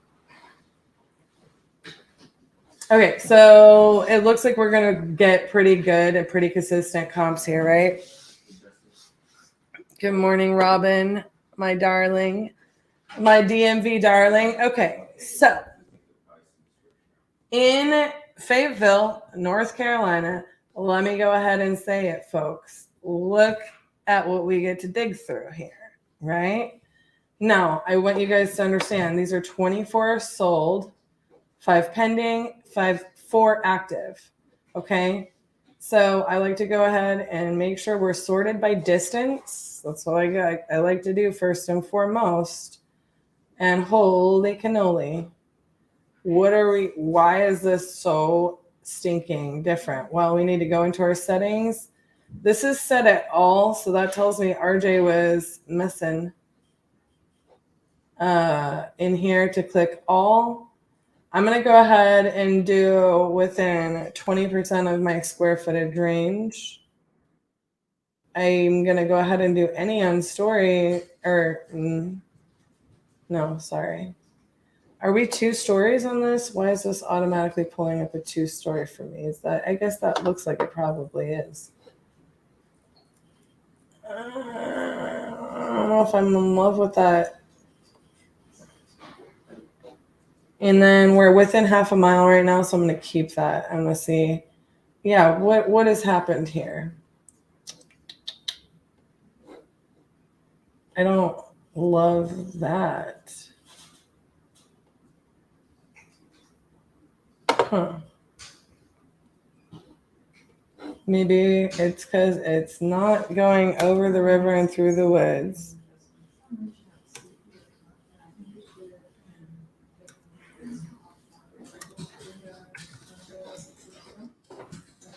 I don't understand why. So when RJ likes to kind of go mess with this setting and click all, looky here. This is giving it MLS rental comps. Super clutch feature. I would go here and on Zillow for actives on what's listed for rentals for rental comps. So that's how I would test those 2 numbers. Sir Robert Blaine. Oh, you've knighted him now. My biggest fan. What in the world? Let's just reset this. No, blah, blah, blah, blah, blah. So what is the difference when we're saying all? All within half a mile. Let's dig into this. Only because, no, this being listed by price. Why? Let's go ahead and figure out what's pending and what's active. Why don't we have the square footage? That's why it's not popping up. So what I am going to go ahead and assume is that right now this market is not going to be the best comp tool for this market, and here's why. Let's just go ahead and do their coverage. Yeah, you see what? Crap. Okay, so did y'all see that heat map that I had? I don't think that they have data, okay? Don't get it confused. They have the data, but right now for the MLS comps, we're in a dead zone. So it's going to be not MLS or MLS coming soon. You see what I'm saying? So it's kind of how you end up knowing.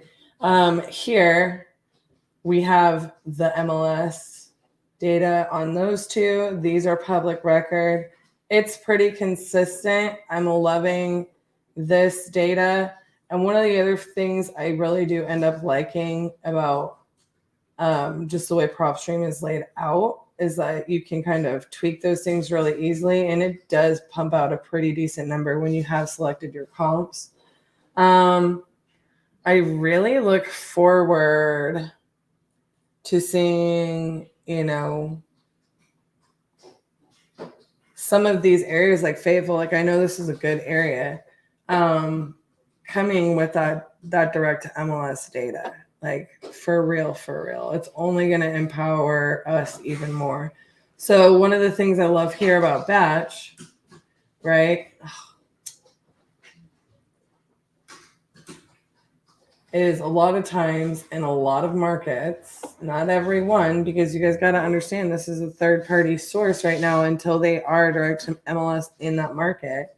And that's why RJ loved Propelio for forever, because they were direct to MLS for forever in so many places.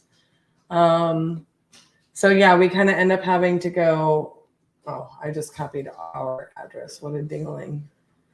Let me copy this one.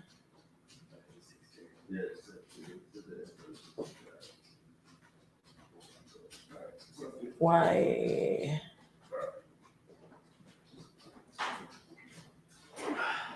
My goodness. I just had to click on it.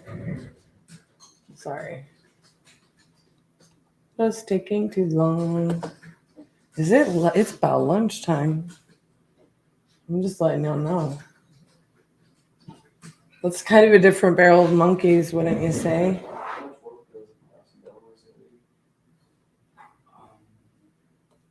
This is not, one of these things is not like the other. Our house is a little bit different. This house, 2018, ours is 2007. So I'm going to say that's probably not going to end up being, our closest comps there on Camberley. And this is what you have to be careful of. We're probably going to have to utilize at least that one comp. Again, this has got to be a newer build. It's kind of like a different property. You can't count on our property being rehabbed like from this to turn it into that. It's not that you can't use the information from market data, right? But this is a comp. This is going to be like our situation. So looking at those older build years is going to be pretty much what we're going to be looking for. I'm going to go ahead and say, just in case RJ plans on kicking me off soon. Good morning, Eli. I'm going to go ahead and assume, this one is that comp. And that was on Arbor Grove. I'm going to go ahead and assume we need to make sure that we adjust our filters to get the three of those. Did I just do that? I didn't. There we go. And then I need to look at this one on Tanager. This is a 1994 build. This should be interesting.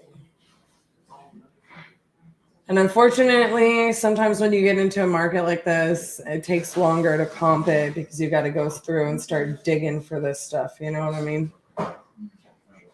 Now, this is a very different house, very different build year.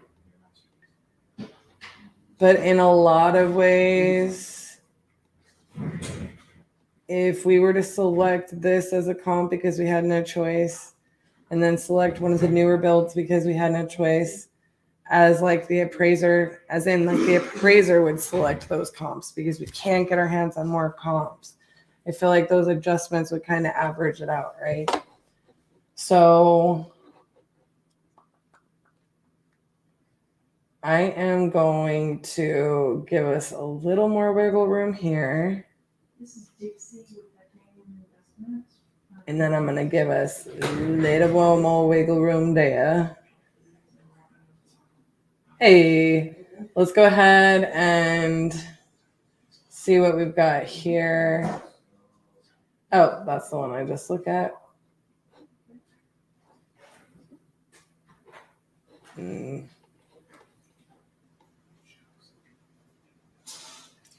thinking we're going to be in that sweet spot around like the 475, maybe 460 mark.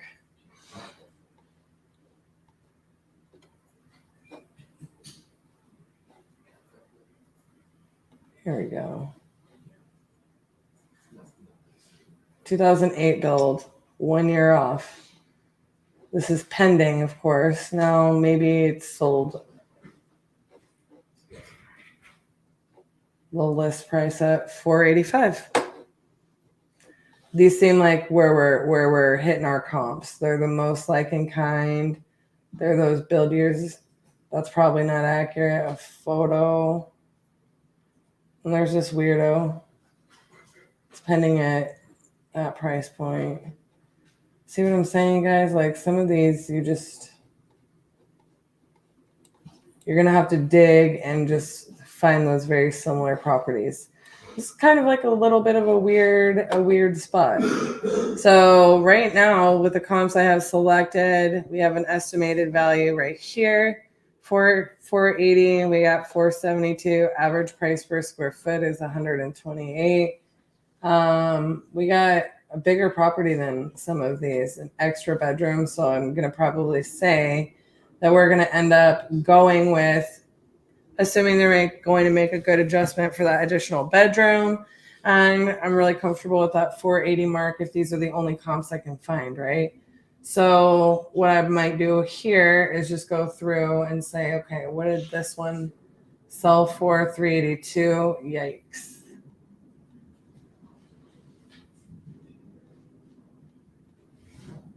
We have to figure out where this is located. Oh, it's also 700 square feet less. So you could kind of try to see what like the price per square foot on that is. You could select it if you had to just get more data, more information, right? So right now I'm going to go through and I'm going to be looking for maybe some of those more comparable build years. Because that's what I'm seeing is like a common denominator. And then boom, boom, boom. Let me see what we got here. Let's just go out 0.75. This is a really broad square footage range compared to what I'm used to. This is sorted by distance, right? I deselect those. I go here.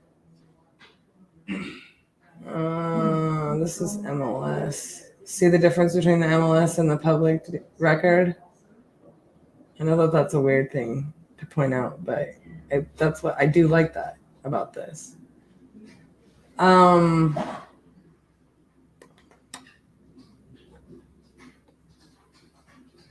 me try to figure out those build years. Man, these higher price point ones being way closer to new is what concerns me about going past that 480 mark. But this is where I think we would end up landing on the appraisal kind of situation.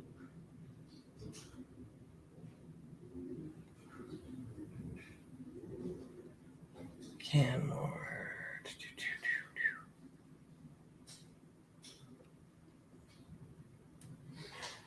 So let me just do this really fast just to verify my information. Because like I said, even if they select some of these newer properties, which they probably won't, they're not going to necessarily not make an adjustment for that. Oops, not 1900. We're going to go with 1990 to 2010.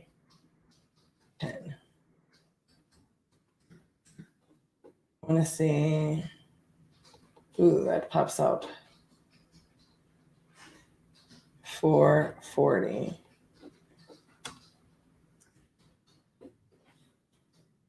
You up to 215, man. That's crazy. I do think we're in that, like, everything's updated. We're at 480 situation without pulling in more, and you want to get at least one more comp from what I had identified that substantiates that.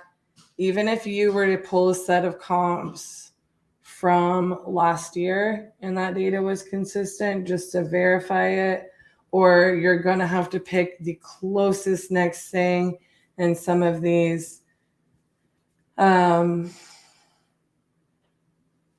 in some of this in this neighborhood that's like not the 2018 builds, but maybe or not the highest price ones, just like the worst thing that you can do when you're sitting here comping and underwriting something is choose all those $500,000 comps, because that's what you want the property to be worth compared to what the seller's asking. So one of the things that I like to do is, and I like to tell people this, like, they're selling you the property. It's your job to have the knowledge and information, that substantiates the value of the property. You're the expert. They're not, because they Googled it and looked on Zillow and saw an amount that it says that you're supposed to be at, according to Zillow algorithm. You know what I'm saying? So, I don't know whose comp this was. Actually, RJ entered it in here in the chat, but this just gives you like an example of how it would tweak the filters. This is actually a harder comp than I thought it was going to be, just because of that build year. You're seeing, anywhere from like $50,000 to $75,000 difference when you jump that neighborhood. When you jump into the neighborhood that was built in the 2017s, 2018s, and you get into some of these neighborhoods, like, you're going to see that jump. Whereas there would be times, and I've talked about this on an earlier episode, like, especially if you're in a much older, like early 1900s types of neighborhoods, you're not going to see like a price change. You're not going to see like a huge difference. When you start to get into the 2000s and even like some of the 80s and 90s, you do see a huge price difference. And this is a great example of that. I would love to come in here and just like those automatic comps that pulled up in that automatic filter. Yeah, I would love to use those. But what you're in essence doing is you're kind of screwing the pooch there. You're kind of ruining the deal for yourself in that you're not able to really utilize those as comps. Like, that's probably not what an appraiser would look at for comps. That's probably not what I would recommend. Now, there's differentiating factors, and there are little pockets and submarkets where like these things don't matter the most. But like, I'll just give you an example. There's a listing I had recently here in a little suburb of Fort Worth, and I'm just telling you, it's a magical little pocket, and it performs better than the comps would necessarily indicate. It's a hot area to live if you can get in at under a certain price point. It's hot to try. You're not going to need to be as detailed on the comps as you would be, but even in that neighborhood, you're not going to comp it against a house that's 20 years newer. You're just not. You might get a really good value or maybe not have to completely update it. So there's a solid chance with less work on a property like this, you would be able to hit that listing value. And but you're definitely not going to get $75,000 more just because there's a comp that says that it's possible, unless this market was just insane. I mean, such low inventory, such a hot market, so insane that people would just gobble it up. And if that were the case, you would probably see more evidence to substantiate it. So what an appraiser is going to end up doing, it's like, say I go to buy this property as a flipper, and I'm like, okay, well, I'm going to identify this, like this is 3,700 square feet, a lot of square feet to just go ahead and update everything on. It looks like it was in fairly close condition to what it was at, and it's an adorable home, adorable little porch. Say I wanted to go in here, that does look like granite. Maybe if that's not granite, I update it. Stainless steel, like we kind of went through those details. So say I'm just going through here. I do paint and carpet, okay? I do some gorgeous staging on this beautiful front porch. I make sure this has new mulch. It's edged. The trim is looking good. I mean, it is not, say the house is in close condition to this. How I would maybe underwrite this, and I'm featuring this because I don't often get to feature this point when on a live situation. Say I want to do paint and carpet in here. Let me just do some quick numbers.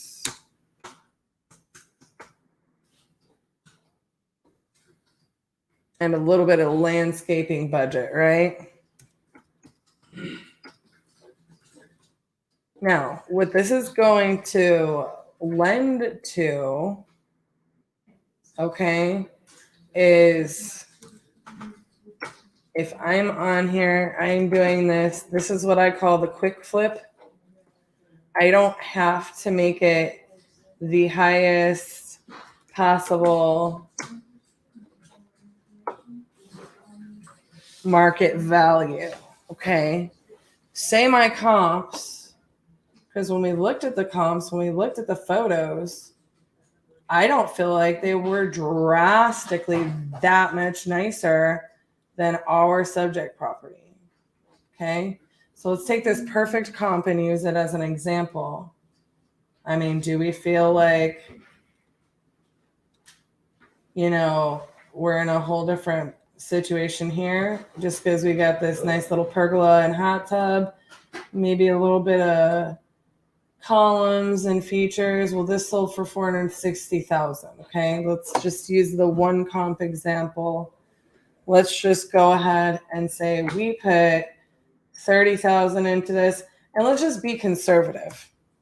Let's just say that hot tub on the market was worth $5,000 to somebody, maybe even $10,000 to somebody, right? So we'll just go with $450,000. Let's be conservative. Let's run the numbers like this, because what are we trying to do here? We're not trying to get the perfect numbers underwritten. We're not trying to get to the penny on what the holding costs are going to be, so on and so forth. We're trying to get a close enough number to see if this is a good fit, see if this is a good solution for a seller, see if this is a good property for us, and go from there. So we can kind of tell, am I going to purchase this property, be over $400,000 in, and make $20,000 on it with this planned? Probably not, because of the price point.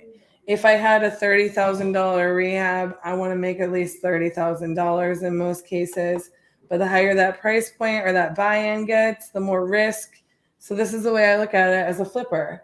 Like, I would probably buy this property at 330.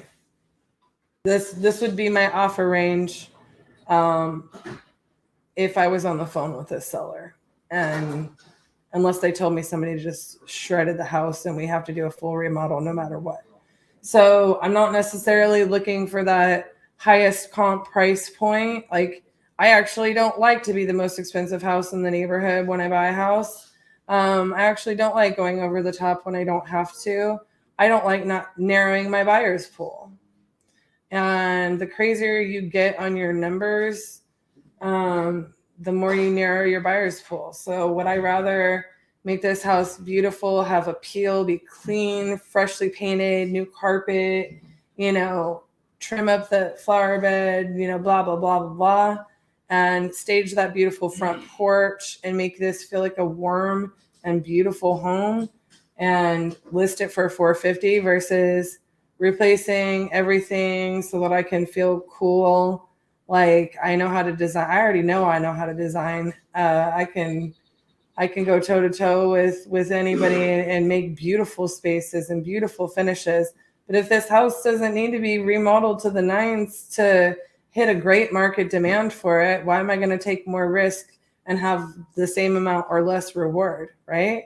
How is that going to be the best solution for your seller? It's probably not, Now, you might be able to sit there and be like, well, I can get this property to 480. As me as a buyer, if I have to get this property to 480, well, what if I have to put $55,000 into it? Well, all of a sudden, I have to offer a lot less. See what I'm saying? But if I can list it at 450, only put 30 into it, I can offer more. I can offer up to that $330,000, and this is a win for me and a win for that seller.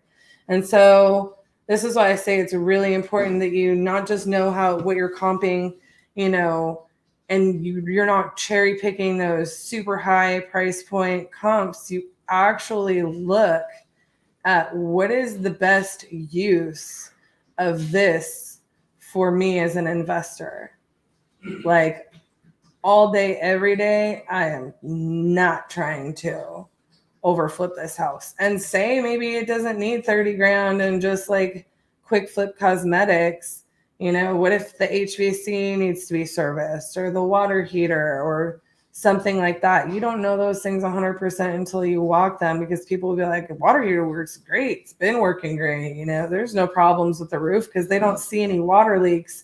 But then in Texas, there's hail damage all over the roof. What do we run into when we list the property?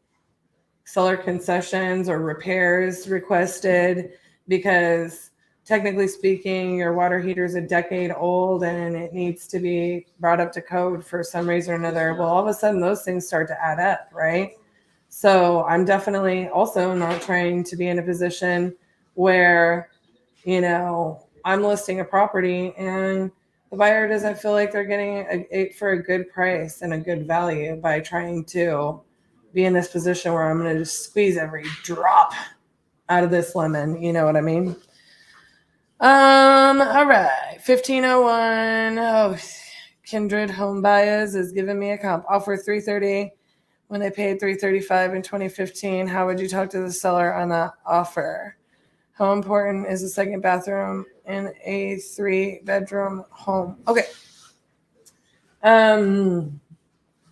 How would I talk to the seller on this? Surprisingly, I don't end up in that situation where very, very often, Anna, and I actually am surprised sometimes that people just don't end up bringing that up. I'm obviously completely, maybe it's not obvious, I'm completely making up what the condition of this home is. It may not be, it may not need all of that, right? But what is their motivation to sell? That's how I overcome that. That's how I overcome that. I overcome it by talking to them about what I've got to do with this property. So, like, unfortunately, if they didn't repaint it or they didn't get new carpet or they didn't do this, that, or the other, and they have a motivation where they need to sell, like I'm going to overcome it by telling them my pain points. I'm going to overcome it by telling them what I need to do with this property. And like, unfortunately, I've got 2 sets of closing costs. I'm still going to have to pay for the realtor. I'm paying for your closing costs on closing. You know, there's repairs and updates that I'm going to have to do since you didn't update that water heater and code is new whenever it's, you know, however many years later. And I'm going to have holding costs. Now, if I see that and like I don't feel like they're super motivated for one reason or another, the house is in distress, they're not distressed, they're not in a hurry, they're not moving, they're not getting divorced, they're not, you know, whatever, they're not motivated, then I might just say, okay, well, I do have pretty low days on market. I can maybe give you the 335 since that's what you paid for it, but I just don't have a whole lot of wiggle room and I'm going to have to turn it and burn it. And I'm going to have to make sure that all those major systems I get very well inspected before we, you know, within the first 10 days of us going under contract, just so that I can give you the best information possible, because I just don't want to get into a situation where you don't win, I don't win, right? But also, like, they had to pay realtors and stuff, like they're not having to pay. So they're going to be actually capitalizing on more than they'll get that 335 and then just remove their loans. Also, just so you know, they get to cash in probably, and this is what I was saying, I'm probably not supposed to show this. Don't get me. It looks like they might owe 140 on it, right? So what am I going to do? I might hone in on that. They might need the cash. They might need to whatever. You know, they're capitalizing on a lot of their equity. And then, of course, sometimes people aren't just that motivated. So it just really is going to depend on their motivation. And look, I don't know what the actual condition of this property is. It may need less. It may need more. So those are kind of ways that I would approach that conversation. How important is a second bathroom in a 3-bedroom home? Well, market typically will tell you it's at least worth $5,000. I know for me, when you're talking about having a 3-1 versus a 3-2, that the market, if you have mostly 3-bedroom, 2 bathrooms, there's a bigger difference on the market. On an appraisal, it's not as much as the market, right? Like if I look at 2 homes that I love everything about them, but one is a 3-bedroom, 2 bathroom, there's a lot more days on market on that 3-1, you know? So it just really depends on what the market is telling you on top of it. And a lot of markets, like it's crazy, but like a lot of markets, it like I'll see it and it doesn't matter. But, you know, it just depends on what your comps say. What's up, boss? Hello. We had a good little session. How was your break, sir? It was good. All right. So I think I'm going to go call some speed to lead leads. Are you ready? Are you prepped? I am. I think the first one I'm going to buy is a Boise, Idaho lead. Nice. I like it. Get us some potatoes. It says downsizing, owner occupied. They own the property. So it's a little bit cheaper because it's lacking the motivation. So because it's Boise, I'm going to take a chance on it and see if we can get something. Are you already to the point where you're showing information, or can you actually display it? No, I can display it. Yeah, I take that opportunity. There's people on here that may not have. So yeah, like it's really cool because you can go through and pick this and see certain things like of why RJ picked this lead. Yeah, so it's only $279, which if you look at like the highly motivated leads, they're normally like $400 to $500. So on this one, downsizing, owner occupied, that kind of lets us know that what the conversation is going to be like, right? And the the risk that I'm taking here is that they're going to want full retail. But there's also the opportunity that, hey, it's owner occupied. They've owned it for a while and it's slightly outdated. And if that's the case, then we could walk into a fairly decent opportunity for us. That's amazing. So like what's interesting too is like when I will give you guys a little bit more of a teaser. When I was talking to Gene and Liam, so like they have like a fixed price program too, right? Where like this lead can come to you exclusive because you targeted this market, to where like you don't even have to go through and filter through all of those, and then boom, right there, that comes into your thing, and it's like an auto purchase. So they have some really cool programs there.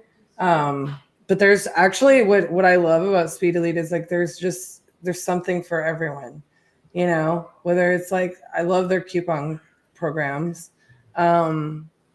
I love being able to go through and pick out one of these leads whenever, just like, you know what, I really want a good lead. I really want to target this market's really good for us. Let's go to Boise, Idaho. Oh, you do that all over the country. So I look forward to seeing you close this one, boss. I'm gonna go grab us some lunch. All right. We'll see you in a little bit. All righty. Let's do it.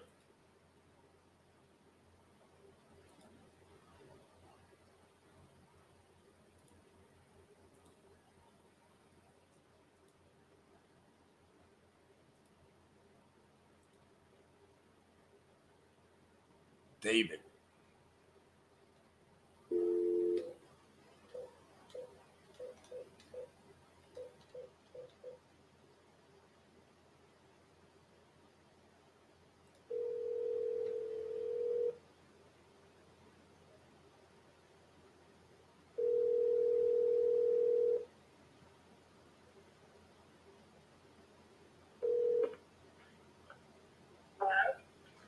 Hello, this is RJ Bates calling to speak to the owner of Wyatt Lane. Well, that would be us. What do you need? I think you had just entered this on my website a little bit ago about potentially selling the property. You guys looking to sell? My husband's a realtor, so if we are, he'd be the one listing us. Okay. Well, you came on my website and you entered the information in there. So are you guys? Who are you? What exactly do you do?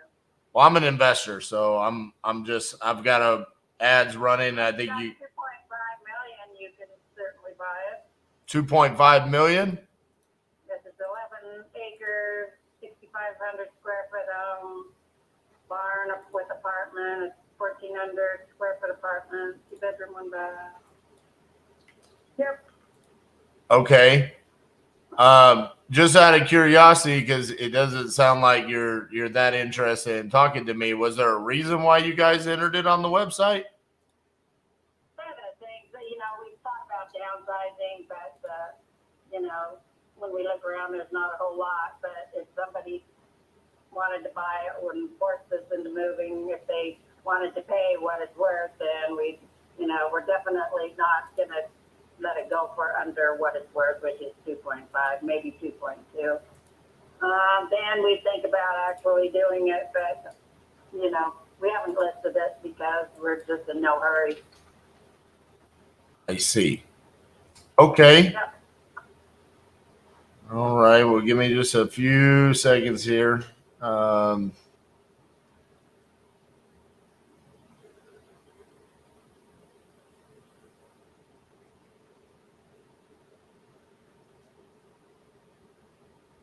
Man, you got a big one there, 6,200 square feet. Make it 65. But yeah, it's big and it's in good shape. And all the acreage is fenced. It's a horse property. It's got a running shed, barn. And it's got, like I said, a big, nice apartment down there that we rent out for $1,700 a month. Well, that's nice. Well, yeah, I mean, obviously I'm an investor, so this is probably not a good fit for me. Because, obviously you guys want to get full market. It's in good condition. There's not a whole lot of motivation or anything like that. So probably not a good fit for me, but it looks like you guys got a beautiful property. All right, well, thanks. All right, bye-bye. Well, I said that was the risk I was going to take.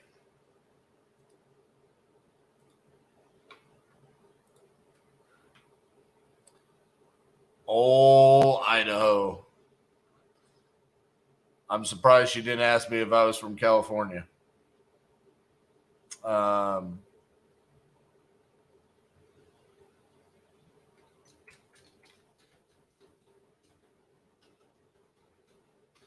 wants 2.5 million. Not motivated.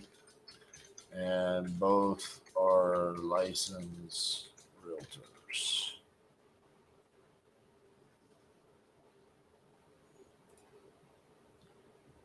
All right, back to the drawing board.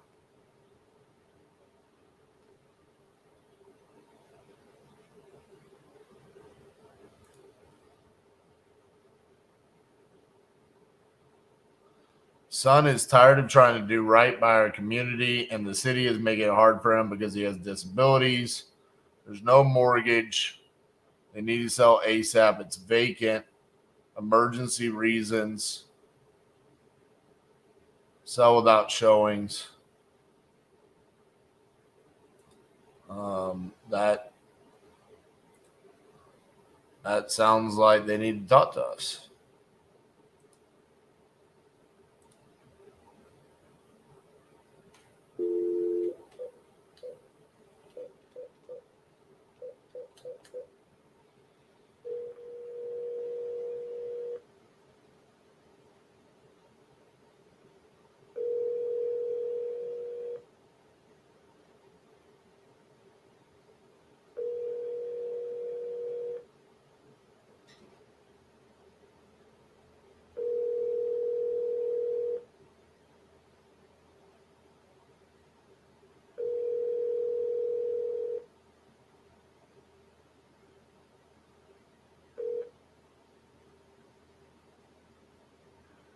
Hello, this is Teresa Rowland. Please leave your name, number, and a short message with the date and time that you called.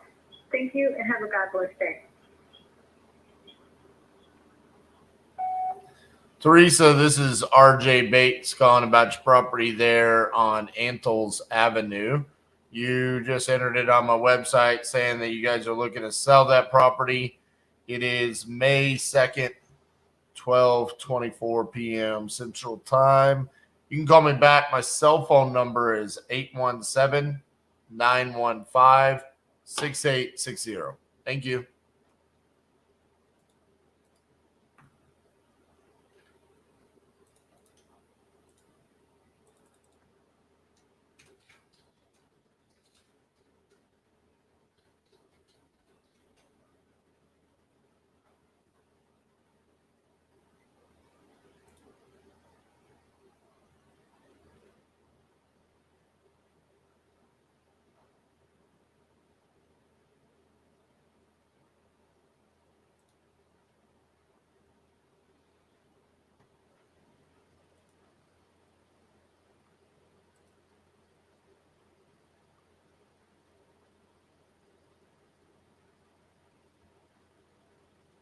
Right.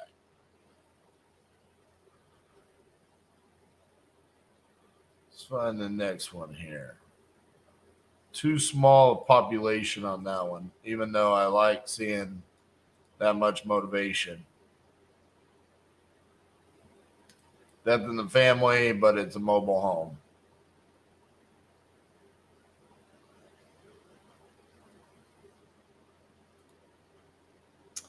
So the funny thing about financial reasons is sometimes I've seen when people put financial reasons as their motivation, it doesn't necessarily mean that they're motivated to sell because they need to.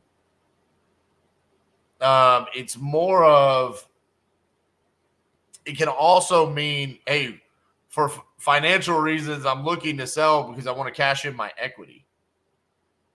Okay, so pre-foreclosures, vacant house, ASAP, behind on the mortgage, Salem, Oregon. I mean, that one is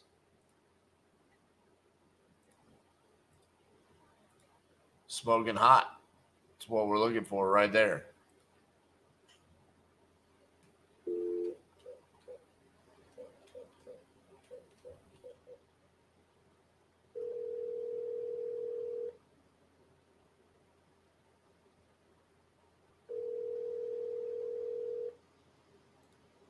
Patrick's already excited.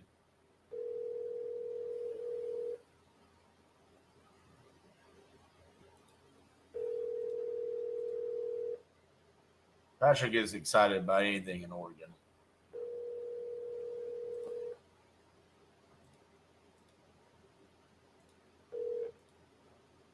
The person you are calling is currently unavailable. Please leave a message after the tone. Hey, Brittany, this is RJ Bates calling about the property on Center Street. You had entered it on my website saying that you were looking to sell that property. If you could, give me a call back at my cell phone. It's 817-915-6860. Thank you.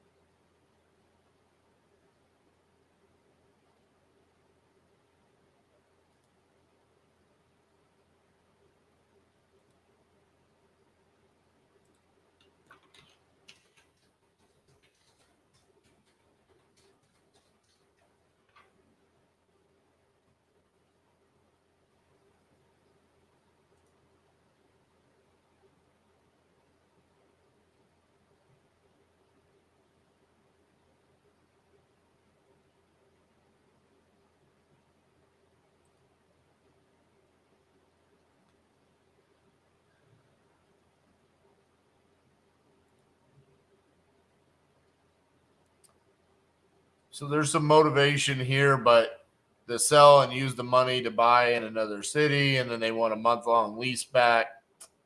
Eh.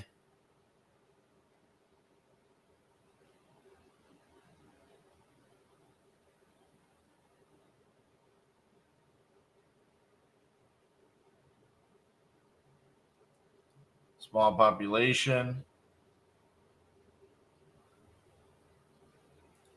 Yes, I'm buying leads off of Speed to Lead.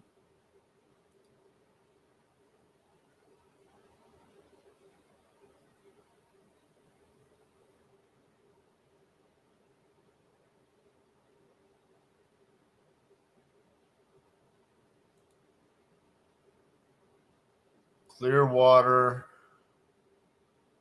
Tired of being a landlord. Understanding the price points of Clearwater and it being tired of being a landlord, I have a feeling that means it's probably not going to be cash flowing. So I'm going to pass on that one.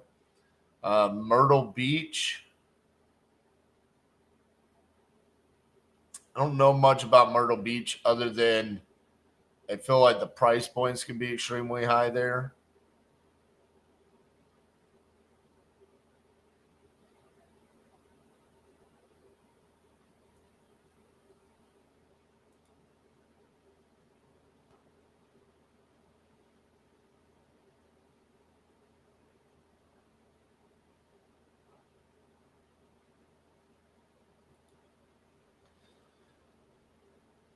For those of you that don't know, it is free to sign up for Speed to Lead.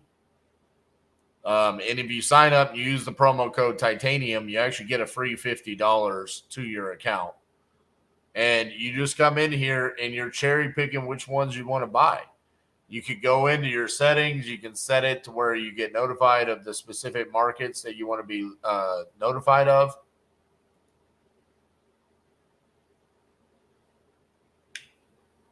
Inherited property, but owner occupied.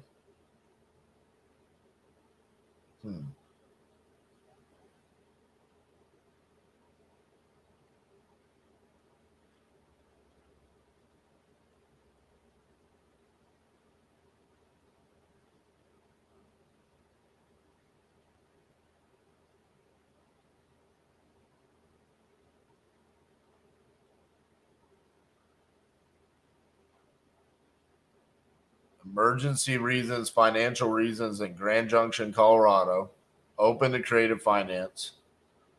They're up to date on their mortgage. It's owner occupied.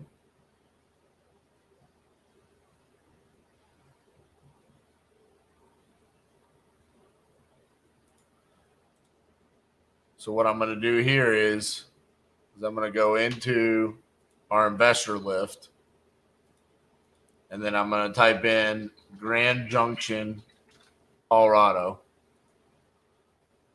to see how many buyers we have in that city.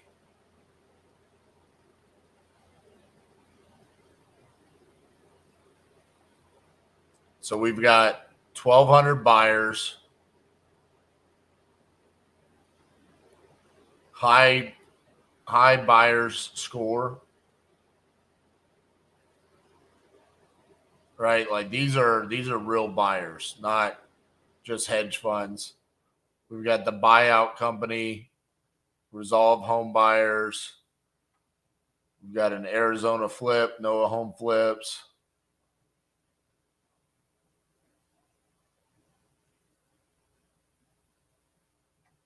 I mean, we've got a lot of good buyers here. So without knowing a whole lot about Grand Junction, what I'm seeing is that this could be potentially a good area for us to be trying to lock up a deal.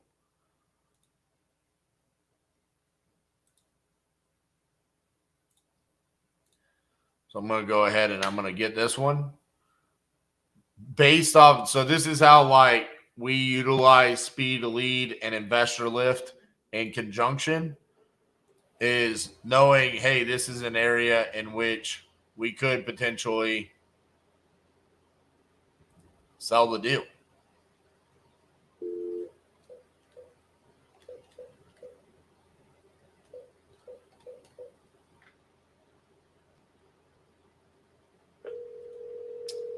The promo for Investor Lift is in the show notes, or you can go to my link tree, which is the first link in the show notes.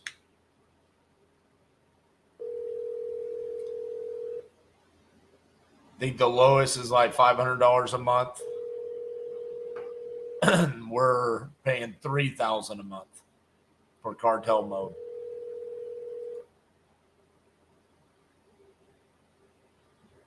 Your call has been forwarded to an automated voice messaging system. 970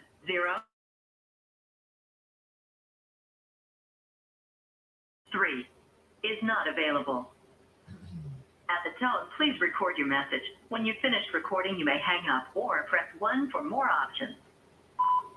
Hey, Jason, this is RJ Bates calling about your property on Appaloosa. You had entered it on my website saying that you're interested in selling that property. If you could, give me a call back at 817-915-6860. That's my cell phone. Appreciate it.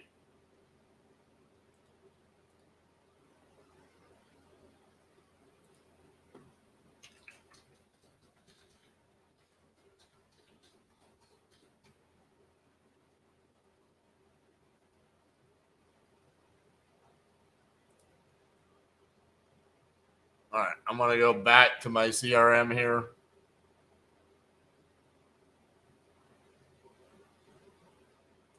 Yeah, we're at the highest level that you can be at.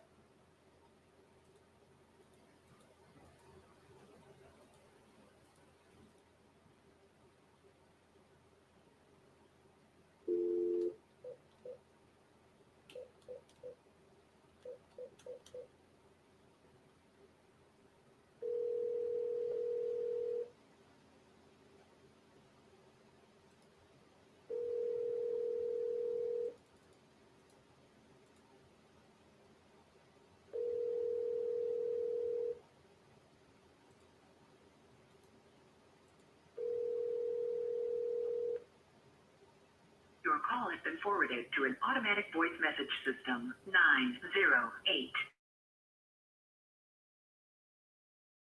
is not available.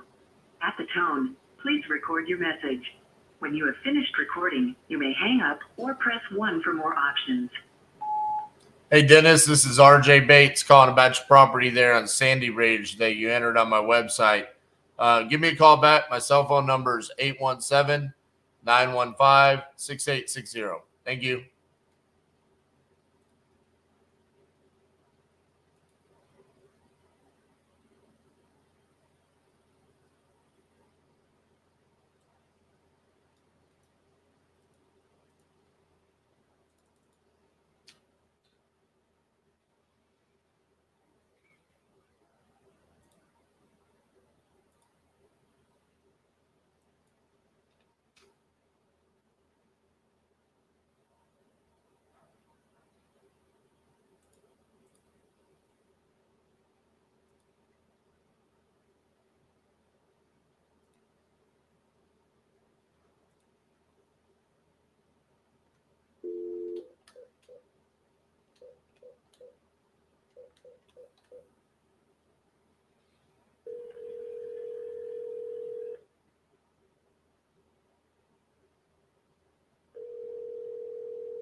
Please leave your message for 561.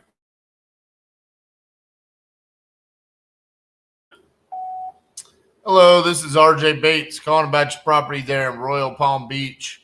You had entered it on my website saying that you were looking to sell that property. If you could, give me a call back on my cell phone at 817-915-6860. Thank you.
Please leave your message for 8643.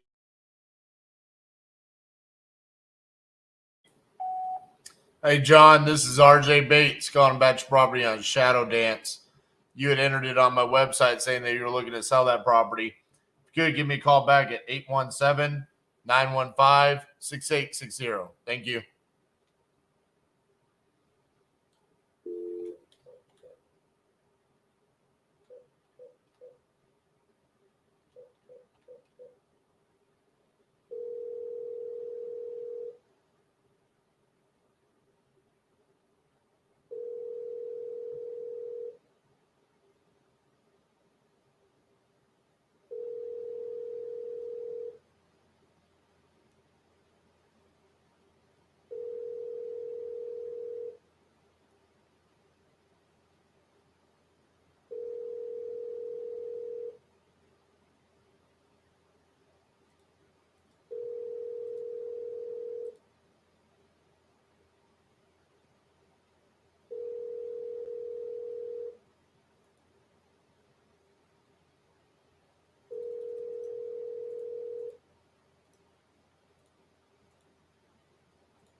Your call has been forwarded to an automatic voice You're message. welcome, Kip.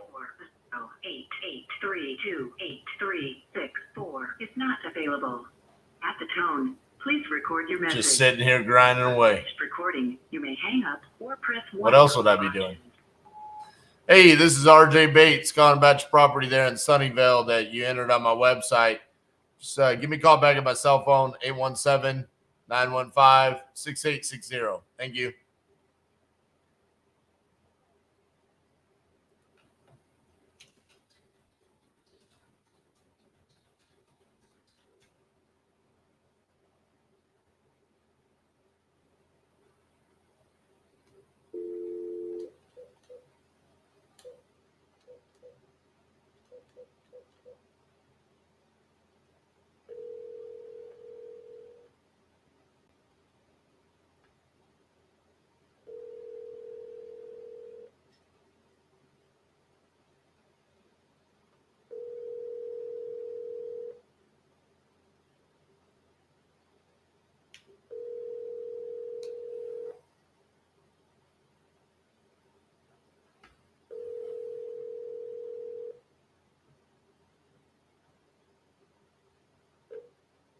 You've reached 845-978.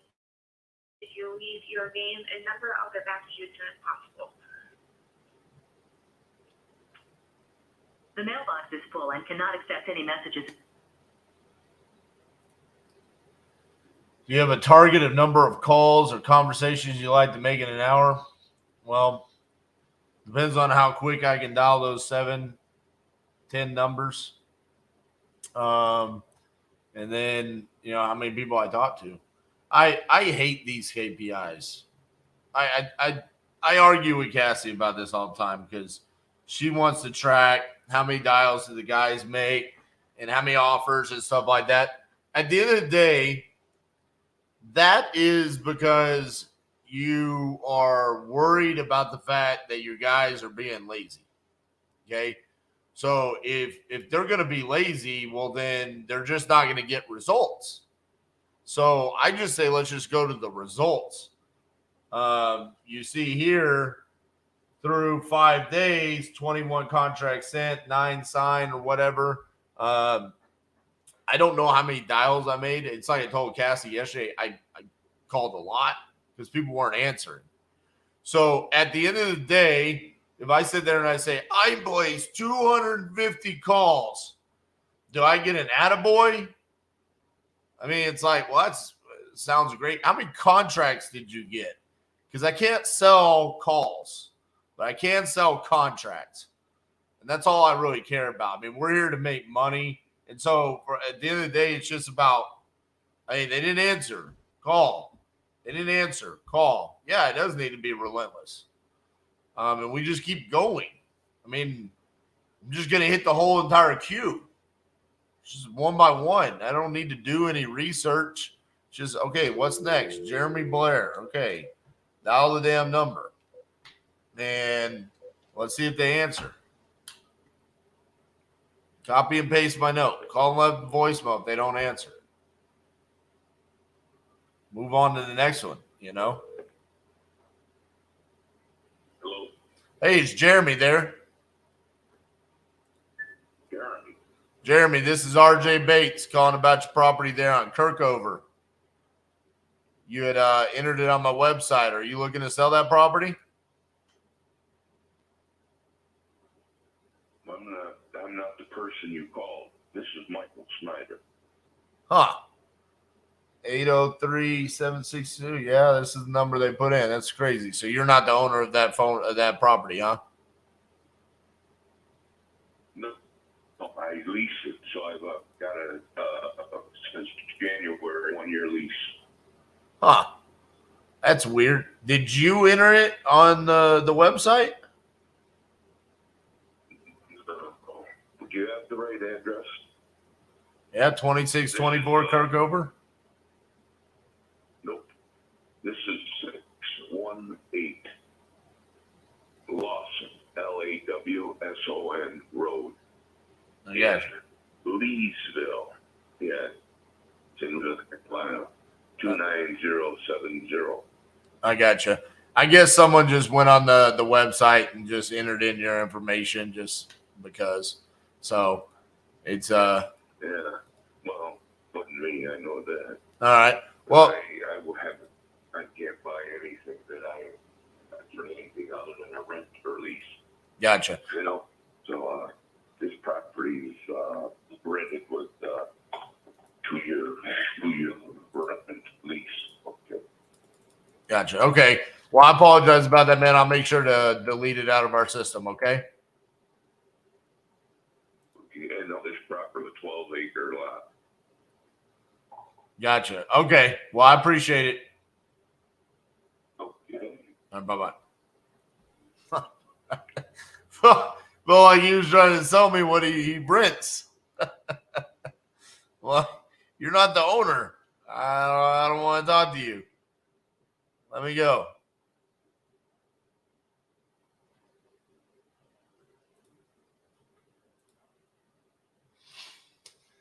Come on, James. We've had this cold call lead since, what day was this? Last Wednesday. No, I'm sorry. The day one. This is a day one lead. I've followed up every single day. It's in Colorado, baby.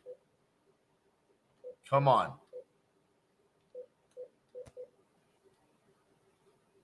Come on. Your call has been forwarded to an automatic voice message system. 720.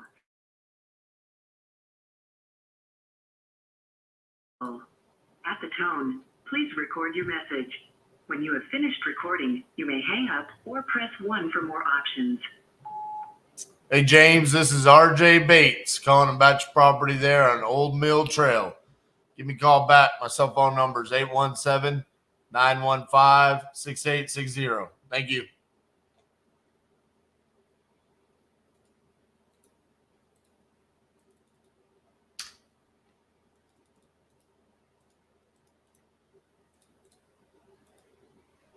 And Eli, going back to your question there about how many, number of calls and conversations, I just want you to understand my perspective of this.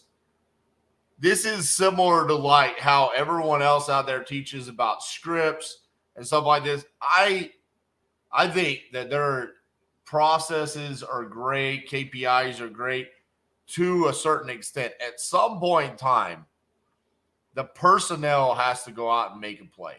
Okay. I love sports analogies. The coach can only do so much. And at some point in time, the player has to go out. The play can be drawn up a certain way. There has to be the opportunity to pivot, right? That's why I don't like scripts. In regards to this, we have this CRM where all these leads, you have to make a decision on which lead you're calling at what point in time, how you say organize, how you're communicating with yourself and the rest of the team. Listen, there's a lot of things that go into this where we try to make everything uniform, track the results, understand how things are working and not working, but also to a certain degree, talent has to take over at some point in time. I'm a firm believer in that. And I think that's where I probably differentiate myself from most other people out there. This is probably what me and Eric Klein talk about the most in the podcast that's coming out tomorrow at 8 a.m. is the reason why he has the script the way that he has it is because he wants a repeatable process within his team. And I understand that. He's been very successful in sales because of this. So I think there's wisdom in that. But I also understand that at the end of the day, that there are going to be things that happen inside of conversations. So, for example, if I get on a phone with Beth last week and that call takes an hour and 13 minutes and it leads to us getting a deal, was it worth it? Does that impact how many dials I made that day? And as a manager, as a boss, do I come in and I say, well, that acquisition rep did not perform well that day because he got less reps in than he did the day before? That's not necessarily the case because I could have had a great conversation that led to profit in that conversation. So that's where I kind of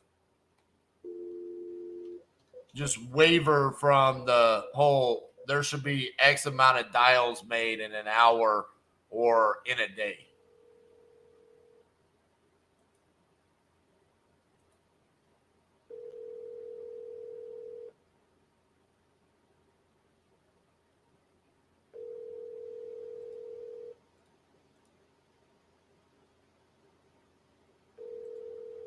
Agreed, Kip. I do. Su llamada ha sido enviada a un sistema automático de mensajes de voz. 78.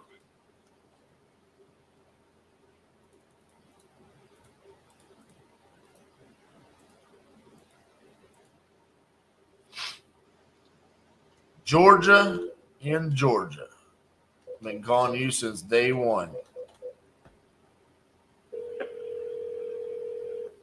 Hello, this is Georgia. I'm sorry I missed your call. Please leave a message after the tone. Thank you.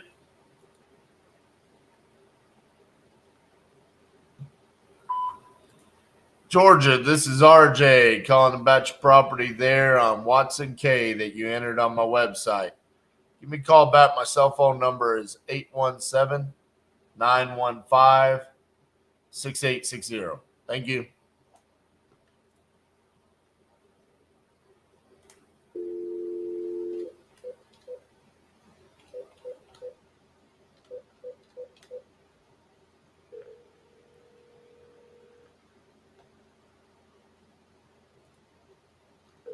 I agree with that. Also think at some point done, though, they have to sink or swim. We're sorry, your call cannot be completed at this time. Exactly. They have to learn how to be good negotiators, and they have to understand how to navigate the conversation, right? All you're doing is talking to another human being, and realistically, when you boil it down, it's do you want to sell? What's the price? What's the condition? What's the occupancy? Everything else is just filter in between and information that gets you back to those points. I think sometimes, I see you said I'm still working on this myself. The reality of it is I think most everybody fears the moment of not knowing what to say next or not knowing how to handle a conversation. And that's just due to lack of reps. Realistically, the conversation should be majority of them talking, followed by you asking an open-ended question, allowing them to discuss more, because if you really break it down to what we're trying to do, it is we are buying their house. So they need to sell us the house. They need to deliver all of the information. That's why sometimes you see the worst calls that I have, the most awkward calls that I have, are the ones where typically it's a man that just doesn't want to divulge anything. Like yesterday, $750,000. Okay, so I'm going to write you a check for $750,000. Do you want to give me any information about the house? No, it's $750,000. It's what the house is worth. Take it or leave it. Okay, well, we're not going anywhere because you're not selling me anything. I can't buy it. I can't really do anything with that. Outside of that, the great conversations that I have is typically when it's all about the seller. The seller's doing all of the talking and they're divulging all the information, and it allows me to do what I need to do on the backside, which is underwrite the deal and really determine why they need to sell and what our exit strategy is. That determines the acquisition strategy, and then we're ready to move forward with the offer.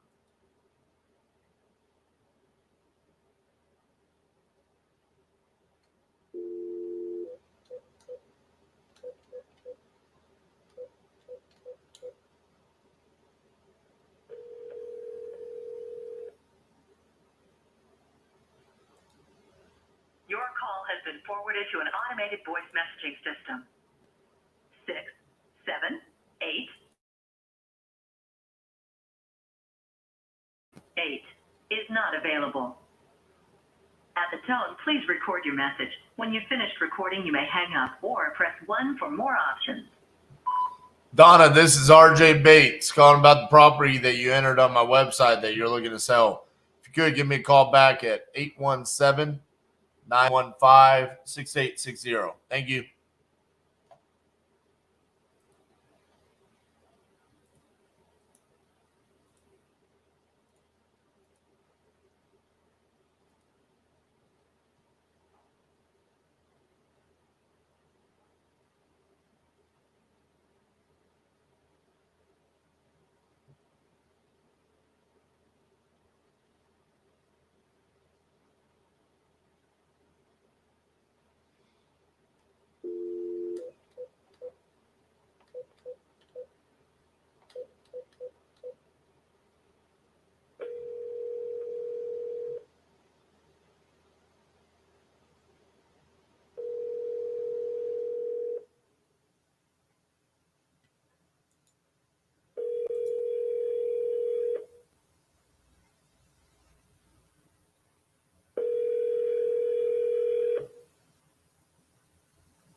Hello, you've reached Brandon Martinez. I'm unavailable to take your call at the moment. Please leave a message and I'll return your phone call as soon as possible. Thank you.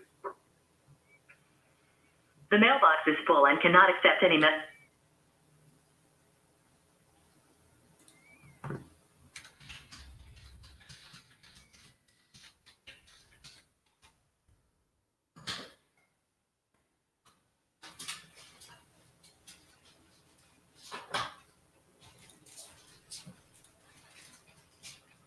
What's up, boss? Hello. Just getting back with lunch here. How's it going? Are we trending? We're trending. We're voicemail central. Voicemail central, huh? One person I've spoken to didn't own the property, and the property that I was calling about was not the property he lives at. He's a renter in another property in another state.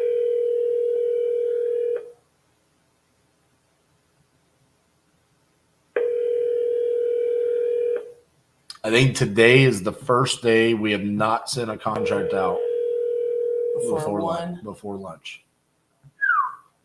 Weird. Did we jinx us? 1, 3, 5, 9 is not available. Falling up like crazy. All right, I'll be back. Hey, Mary, this is RJ Bates calling about your property there on Lawncrest. You had entered it on my website saying that you're looking to sell. If you could, give me a call back at 817-915-6860. Thank you.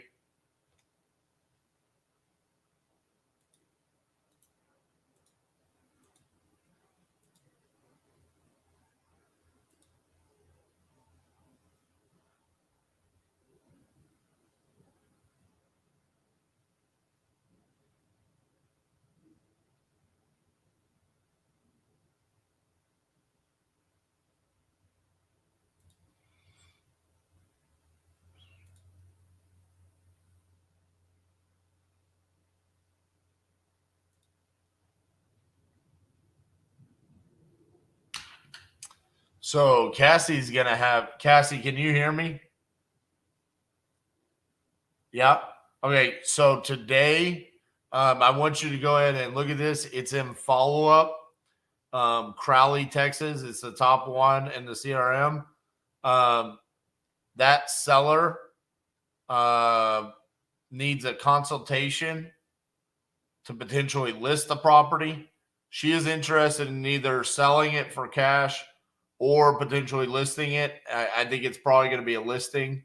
So I thought that would be a good one for the next time. Like after lunch, you could call her and have that conversation with her. The one on Cottonwood Drive.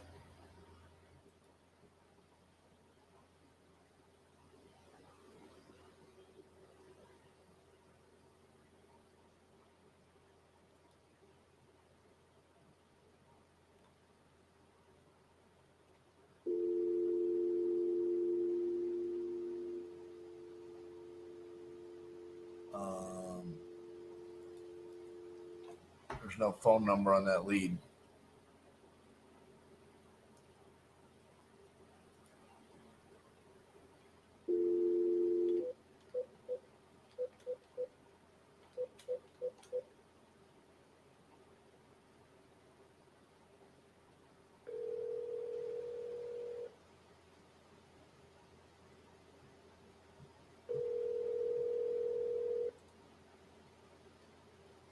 Welcome to the 3-hour mark of day 6, 50 deals, 50 states, 50 days in Colorado.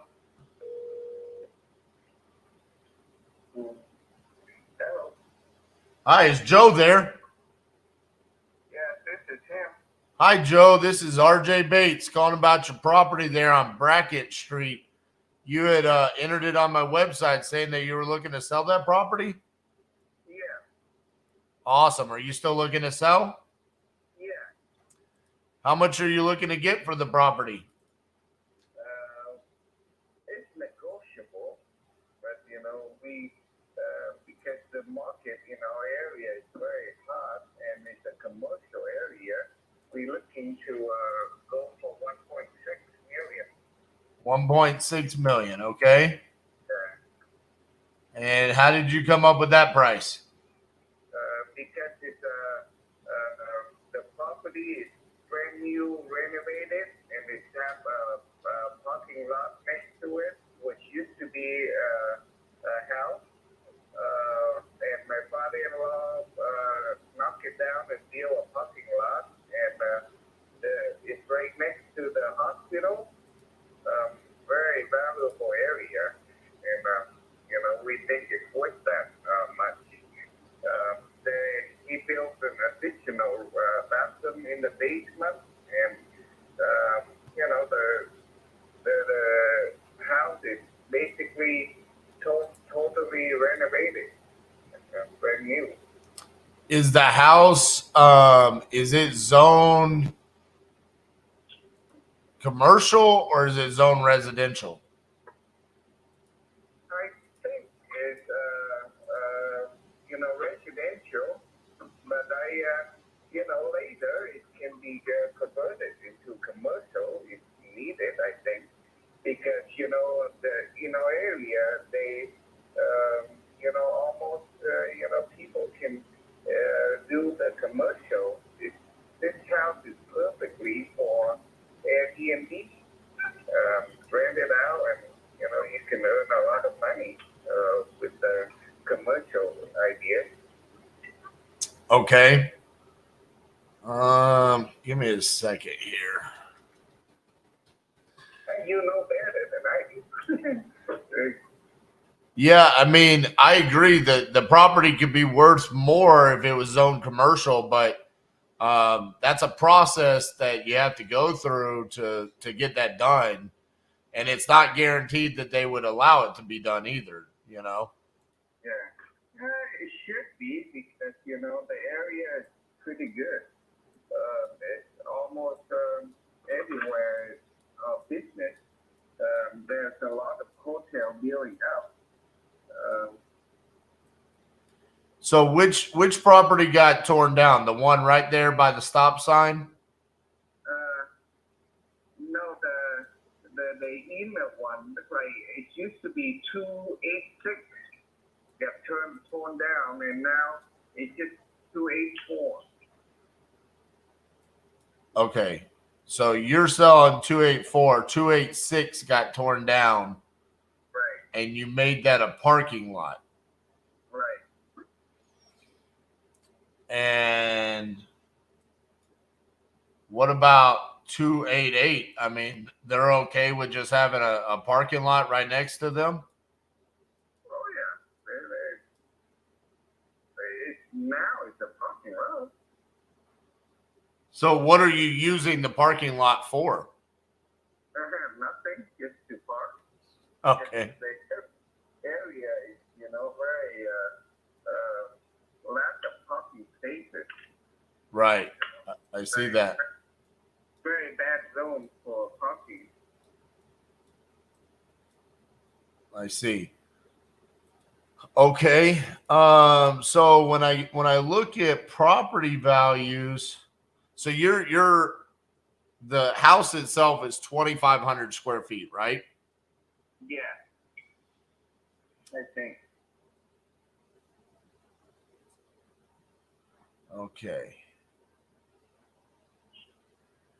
So I see like another house that was 2,500 square feet that sold for 955,000.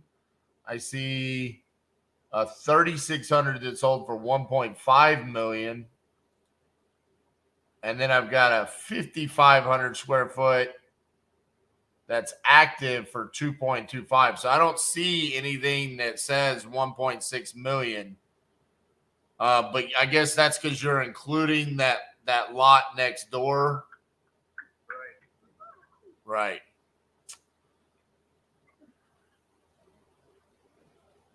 Okay. I'm gonna have to dive a little bit deeper into this because I don't want to say no, and because I'm not sure about this parking lot situation. But let me do this. I'm gonna call someone that is a colleague of mine that is local to Portland. She understands the market. I'm going to have her look at this one and let her give me a valuation of what she thinks this is worth. And can I give you a call back later today? Yeah, and email me. You have my email? I do. Yeah. Email me the number you want to propose, and we just go from there. All right, Joe. Appreciate your time, and I'll get that over to you here today, okay? Thank you. Thank you. Bye-bye. Mr. Brown, can you come here, please?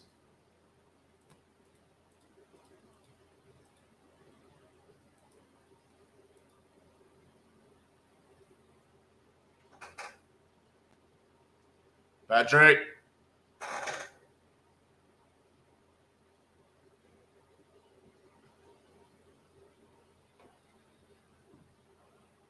All right.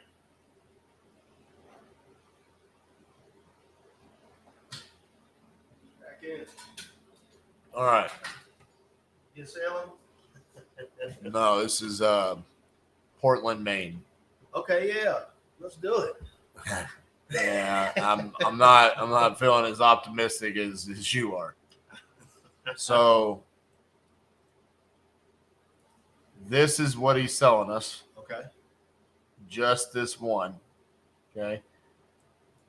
The building next to it, which is 5 feet over. Right. He tore down and made it a parking lot. Why would you do that? And I asked him, how does this guy feel? And he said, oh, yeah, he's fine. Is it a real parking lot? I mean, is it torn down and he made a parking lot, or we don't know? He says it's a parking lot. I said, what are you using it for? And he laughed and he said, parking. That's cute. Yeah, I know. I was like, God. of course. I was like, so he's like, you can turn this into commercial. Right. And I'm like, well, just because you're saying I can't doesn't mean I can. I mean, zone that way. It's not zoned that way. It's It's zone residential. Right. Okay. Now he does have a point when you go down the alleyway here. Oh. I mean, Okay. there is a lack of parking. I mean, Okay. this is downtown Portland, Maine. All right. So you can rent parking spaces for whatever's going on over there in the city. Maybe. I mean, bro, how much parking are you really going to get? That's a pretty narrow building that it tore down. So what I want to do is call Heather. Okay. Heather is a person that we've done deals with in Maine before. She's a licensed realtor and a wholesaler there. Sure, she's salivating for a deal right now over there. So it's 8.4 and 8.6. Okay. He wants crazy now. 1.6 million. Where did this evaluation come from? I think his exact words were, "That's what we think it's worth." Okay. So, Okay. I mean, we can get Heather all over it. She'll get over there, take a look at it. She doesn't need to go over there. Right. She just needs to tell us this is what realistically we could do with this. Okay. If it's a parking lot, I mean, if she's close, she could swing by it and look at what this parking lot is. Right. Kind of curious myself. Like the building that he tore down is so small, it couldn't even be like the size of a Texas driveway. Right. But he's calling it a parking lot. So, I mean, listen, I've been following up with this dude since day one. Right. And I thought it would do Portland, Maine. It's good. I mean, we saw a lot of deals in Portland, Maine. So I know. I really ironically, I mean, but there's no mortgage, and he's downsizing and wants to move closer to family. So there is some motivation there, and I think he's also going to be more realistic. Like we came back and we said, "Hey, dude, we pulled comps, and this is what it's actually worth." Right. I think he would listen. Okay. I don't think it was, but I do agree with what Joe said here. There was no logic in his reasons. I like it. I mean, I'm searching for it as well. Joe said, "How'd you feel about that call?" I felt like it was unfortunate that he has it in his mind that because I think he said it was his dad. Oh, so he's got the emotional. His dad tore that house down and did the parking lot, and in their mind, they thought that was like a brilliant move. Right. Cash cow type move or whatever.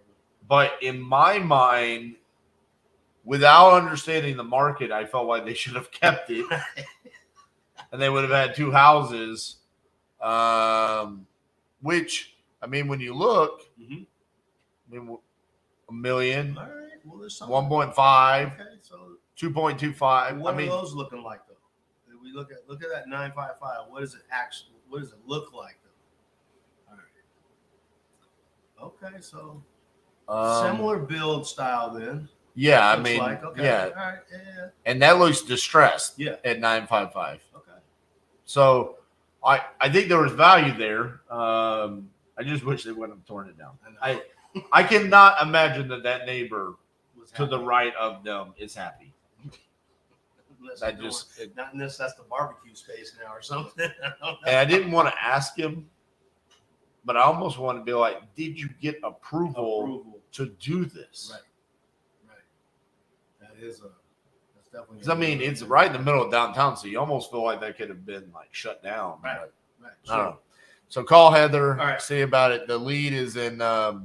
Just I'm gonna move it to my list. move it there, but put me on it though.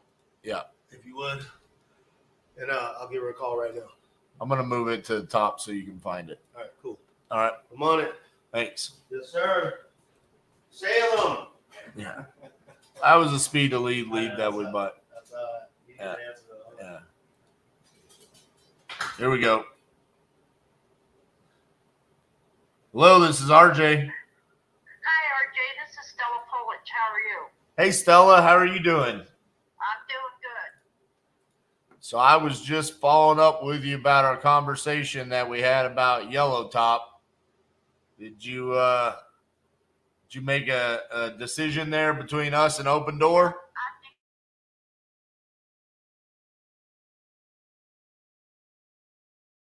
All righty.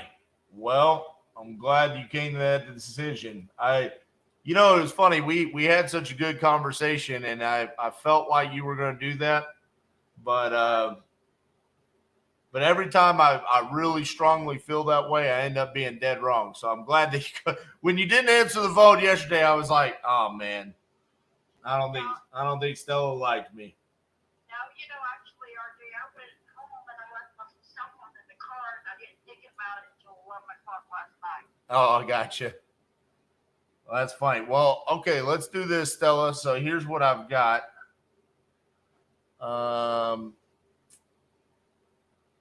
I've got your email. It's your name at gmail.com. Right. So what I can do is I can write up a contract. I'll send it over to you in email, and you can sign the contract right there. And then at that point in time, we'll go ahead and we'll open up title. And then you're occupying the property right now, right? Yes, I am. And you've got kind of a funky work schedule, don't you? Yes. So what days are best for us to come out and take a look at the property? Well, it depends on when you're going to be. I mean, when you can, but like next week, I'm off Friday. Wait a minute, let me look.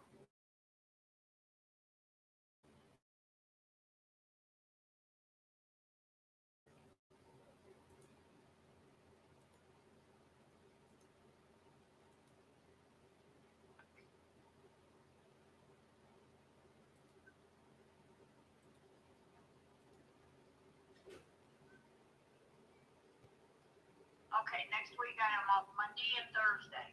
Monday and Thursday. Okay. Yes. And if there's another day, I can see what time I can be there. I can tell you. Okay. So what I'm going to do is I'm going to send over that contract to you. Are you going to be able to look at that and get that signed today? Yeah, I'll get it signed after I get off work. I'll look at it after I get off work. I'm working again till 6. Okay. And then I'll let you know what I think. Okay. Sounds good. I'll get that sent over to you and let me know if you have any questions. Okay. I will. All right. Thank you, Stella. Bye-bye. Bye-bye. Boom! Take that, open door. I told y'all that was my best call so far in the 50 days. Boom, baby.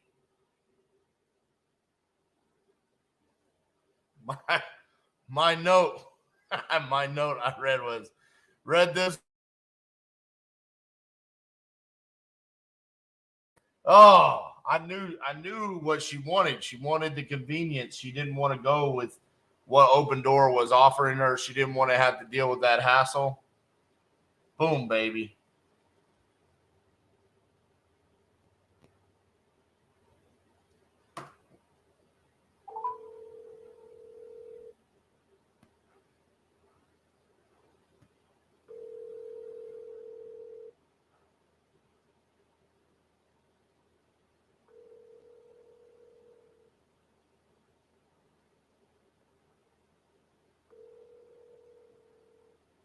My man. Bryn Daniels, I just need to tell you, you are officially appearing on 50 Deals, 50 States, 50 Days right now. All right. We are live on YouTube, so Let's do it. all right. So I'm. Where are you calling now? Dude, I didn't answer the phone because I was getting the contract in, let's see, where did we just get a contract? We were getting one in Bradenton, Florida. Okay. Yeah. I'm no joke, Brent. This is the best call I think I've ever had on any of my lives. Really? She has an offer from Open Door for $379,000. Yeah. And I literally became the greatest Open Door salesman of all time. I mean, I was wearing the blue and white shirt. I had the hat. The beard disappeared. I was clean shaved. I was like, Open Door is amazing. This is why you need to go with them. Like, they're so much better than me. Like, I suck in comparison. And then the next thing you know, she's like, but what can you offer me? And I'm like, well, you know, 379 from them. I'm at 230, but you know, with me, it's gonna be so much easier. And she's like, that's what I want. I'm like, okay. Speed convenience, baby. 230 it is. She just called me back and she said, I'll take the 230. That's amazing. Yep. I missed the whole call. This was good question. Let's see. This one came Lead Zolo. Lead Zolo. So this is a YouTube lead. Nice. So YouTube ads running before, you know, Brent Daniels Wholesaling Inc. videos that go viral. You know, they click on it and then they say they need to sell their house. There you go. Is this with Batch Lee? Are you on Batch TV or where are you I'm on my YouTube channel. So right now, guys, I don't know if y'all know this is like Brent Daniels, like the Brent Daniels. Yeah. I came in here because I didn't get to hear the call, and then I heard, Brent Daniels, you're on our live. And so then I ran across the office just so I could be like, hi, Brent, I miss you. I miss you too. That is awesome. This guy's like the greatest wholesaling educator of all time. I mean, I'm just gonna say it. I mean, all right. So what do I deserve the honor of Brent Daniels calling me for? I wanted to see. I see you all over the iSpeed the leads thing, and I just didn't know much about them. Yep. We're doing a bunch of pay-per-click stuff ourselves, so I was just curious on iSpeed the lead, I guess. Bro, it's one of the lead sources that I'm using here. Here's the reason why I love Speed to Lead in comparison to running your own PPC campaigns is it filters out all of the full retail, the BS. Now, for you guys, the full retail can be converted into listings, right? Sure. So if you wanted it to be like in a virtual market, like for me, you could cherry pick what you're buying, right? Yeah. So today I've bought 3 leads on Speed to Lead, okay? Yeah. And so I bought Grand Junction, Colorado. So I use Investor Lift just like you use Investor Lift. So I see Grand Junction, Colorado, emergency reasons, financial reasons, up to date on my mortgage. No, it's not listed. I own the property and I need to sell ASAP. So I see that, and for $319, I could go buy it. So then I go into Investor Lift. I see how many buyers do I have there. I have 1,200 buyers, solid buyer scores. Yeah, I'm willing to invest $319 into that lead. Do you know how many leads you have to buy to get a deal? When I go live, it's 1 out of every 7 dials that I make, I get a contract. For iSpeed to Lead? Yes. And what about major markets? Yeah, I mean, that's what I'm talking about. So are you wholesaling nationwide? Yes. Got it. So like average cost to contract on Speed to Lead is going to be somewhere between $2,500 to $3,000. Got it. On the first go around. You know what I'm saying? So you still got all those in follow up. Yeah, I get it. But you know, some of these they sit on the vine and they die, you know, because you can't ever get a hold of them. I've got a couple that I've already bought. Like I got one in Oakland, California. The dude just won't respond. The other thing that's cool about Speed to Lead is when the lead comes in, they start a text message thread. Their VAs start texting the seller, and you can pick it up. Got it. So they can transfer that text there? It's inside of their system. So you log in, you've got your lead, you click on details. Are you watching the live? I can show you my screen. I've got you on here, but I just didn't want it to be a crazy echo. All right, go ahead. All right, let me show this. Yeah. Boom. Okay, so, I mean, you guys can be shitheads and steal this lead if you want, but start the SMS conversation. Boom, there it is. I can just text right here. Awesome. Cool. So, listen, dude, I'm Lead Zolo and Speed to Lead are some of our, so we're day 6, right? We've sent out now 22 contracts. 6 of those have been Lead Zolo. No, made that 7 now. So YouTube, those are $100 a piece. Lead Zolo? Yeah. Those are internet leads as well? They're YouTube. So those are the YouTube specific. 7 of them have been through Batch Dialer, 2 through Speed to Lead, and 6 just organic, like website SEO stuff.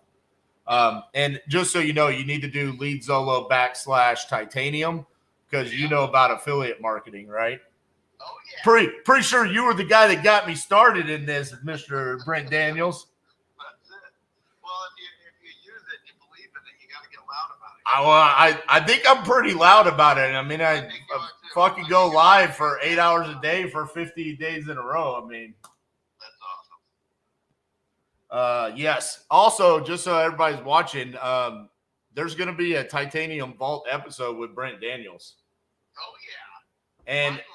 You know what, dude? You were a different Brent Daniels that day than I've ever seen before. You were kind of savage. Yeah. I enjoyed it. I really did. I was slightly turned on during the episode. I'm not gonna lie. Well, listen, I have a problem with people getting to the point where they're able to quit their jobs and then they don't stay focused and then they have to go back to their jobs. And it's a huge challenge to rev that confidence back up. So if you do the steps right, do your first deal, make enough money so that you can quit, fire your boss, and stay focused and keep doing what got you there, and then actually build a real business, you can do something special in this industry.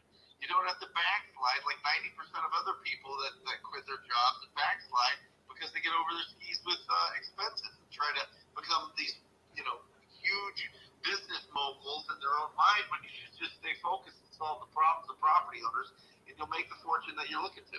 Absolutely, man. Hey, I'm going to go sing your praises for the next couple of minutes, and then I'm going to get back to dialing. But, dude, Lead Zolo, Speed to Lead, I stand by them. They're great products. Awesome. Appreciate it. All right, man. Bye. I love that, man. I'm going to give you guys some backstory because he called me. And listen, that was all purely organic. I had no idea that he was going to call. But 2020, I went to Batch's office. Brent Daniels had a office inside of Batch's office. First time I ever met Brent in person, he brought me in. He set me down and he said, dude, you're doing so many things right, but you're missing out on certain things, okay?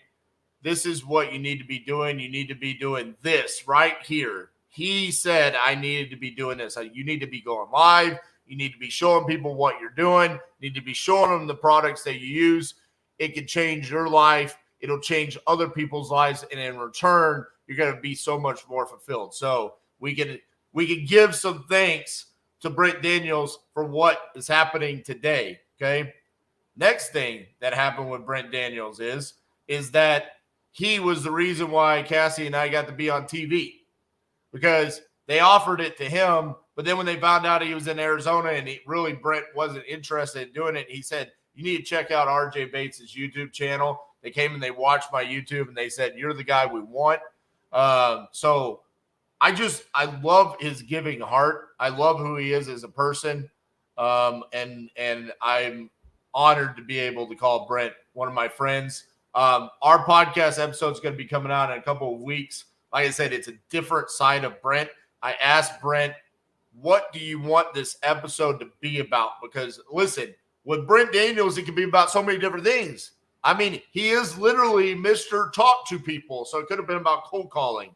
It could have been about wholesaling. He said, I don't want it to be about that. I want it to be about how could people build a long-lasting business. And I just essentially let him go and talk for about an hour. And it's wisdom.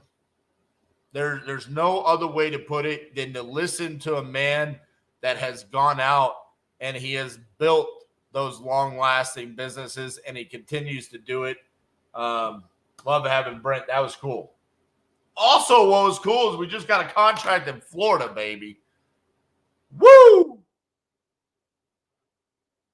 I love it. Eli, what's the stars about Lead Zolo? 1 to 7s is what? 1 to 7. Oh, the stats about Lead Zolo. Yeah, it's maybe closer to 1 to 10. Remember, you're paying less for them. But I feel like with Lead Zolo, every now and then you're going to get the funky ones, like the mobile homes, the full retail, stuff like that. Awesome. Kudoba. I remember when you were on a wholesale hotline, those guys looked up to you like kids. Listen, there's a lot of mutual admiration between us and Brent and Pace and Jamil. Brent is literally one of my favorite human beings to be around. He is publicly so joyful and energetic and amazing, and he's such a go-giver. But also, when all the cameras and the lights and the microphones are turned off, I just want to let y'all know he is one of the funniest people in the world. He has the best personality. So, yeah, we're definitely. He's so energetic in the videos, and then in real life, it's a different type of energy, which I think everyone has a little bit. I mean, listen, sometimes it's a little bit awkward when you're just talking to a camera. Okay. Sometimes it's like we crack jokes. I don't know if you're laughing or not. So I think there's a different energy there, but in person, to Cassie's point, he's just a really fun human being to be around. I feel like maybe we should like get a soundboard and for ourselves so that like we could just laughter. be like, yeah. We actually had one during the original 50-50-50, but it But never we worked. couldn't figure out how to use it. Now we know how to kind of use it, but once we unhook it, that'll probably go out the window. So, Alex, where can I find the podcast? Well, right here on the YouTube channel is the best place if you want to watch on video. There's a playlist. It's called the Titanium Vault. You can just subscribe to that playlist. Every Wednesday at 8 a.m. Central, they get released. Other places that you can find the podcast, if you don't want to watch the video, is Spotify. It's the Titanium Vault, hosted by RJ Bates III. And then if you don't, if Spotify is not your poison, you got Apple Podcasts right here. And listen, I've got 114 5-star ratings. I used to have a lot more, but Apple did something where they deleted them. I don't know why. It really irritates me. But yeah, I mean, what happened here? It was doing the wrong thing. There's Apple Podcasts. So 114 5-star ratings. I'd love to get back up. We used to be in like the 300s, and they deleted a bunch. And apparently a bunch of podcasts have said that. So, hey, if you go listen to an episode, leave me a 5-star review. Helps get the word out there. But listen, you can pretty much listen to it anywhere. YouTube, Spotify, Apple Podcasts, Audible, Pandora, anywhere. Stitcher. D-Lo, where can I buy one of them hats? If you come to the Crucible, we'll give you one. You all have great origin stories. Thanks for being go-givers. Appreciate that, man. And he was the one that invented ringing the bell on camera. I need something to ring.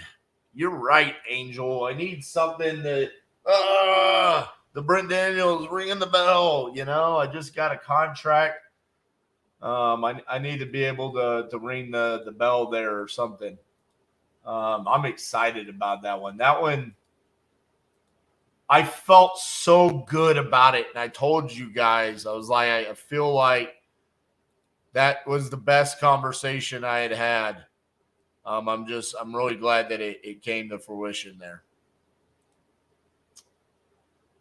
Blow the Viking horn. Dude, it's not a horn. It's a cup. Like you pour in it and you drink out of it. That's what we were saying we were going to do. We were going to pour beer in it and drink it, but Cassie said it would be a bad thing if I started drinking that many beers because I get too many contracts. So, man, I said it. I said, I think that today's the first day we haven't sent out a contract before lunch. Technically speaking, I still have not eaten my lunch. Looks like I got some Qdoba. Get a horn to blow. You're killing it, RJ. Let's go. Thank you so much. Appreciate that. Appreciate you guys hanging in there today. What's funny is I thought that was Beth that texted me, and it was Stella. So we got that call in. Viking style, ring it with an axe. What, the bell? I love it. All right, so I think Cassie is wrapping up her lunch where she can come take over. I also need to get that contract sent out here. And then I'm going to eat my lunch, give her a few more minutes here. But cool way to kind of finish off the afternoon. I like it. While we're waiting on Cassie,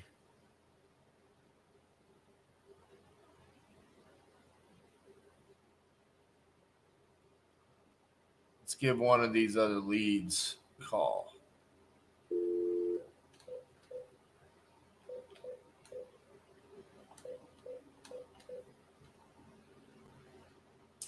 Back to speed lead, following up on the ones that I called previously.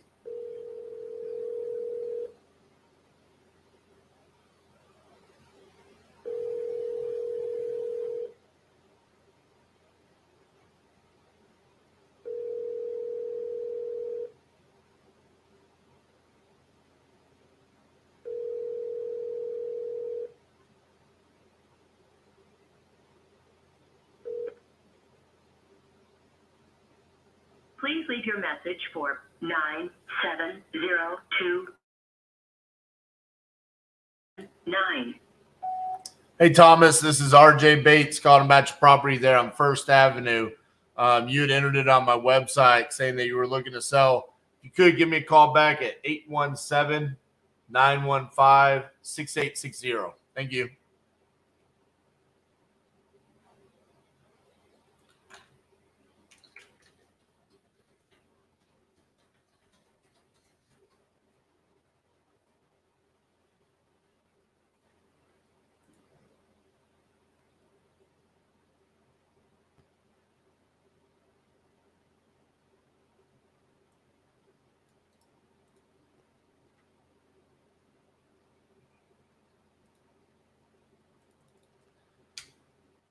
So this is cool. He actually texted what he wanted for the property through Speed to Lead.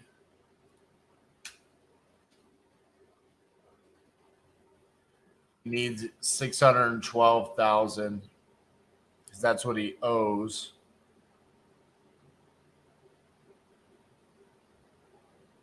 Yay. Looks like he owes about full market value on it. I am curious how he owes that much.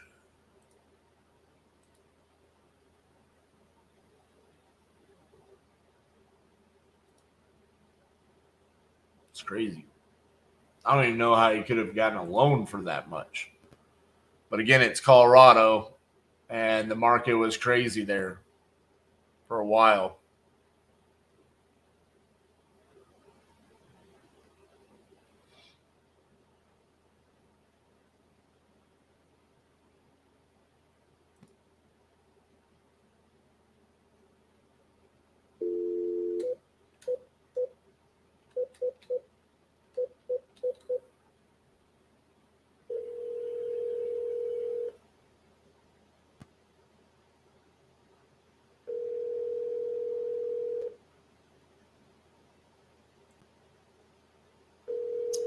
We are at 22 contracts sent through 5 days and 3 hours and 39 minutes.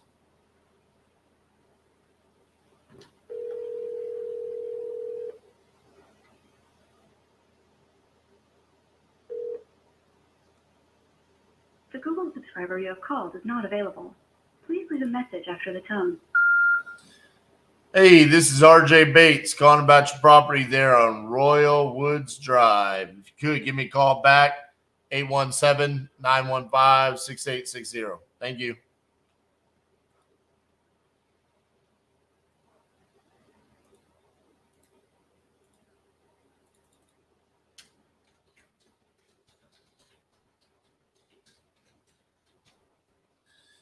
Yeah, Adam, we've had a pretty good start to this 50-50-50. Where I need to do some recon here. Where is this property in Florida located? Why all of a sudden is my computer going to Yahoo search? What in Sam Dickens happened here? Nobody trying to use Yahoo?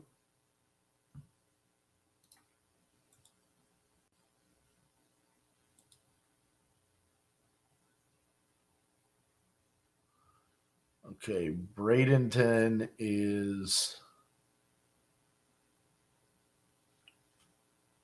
just south of Tampa.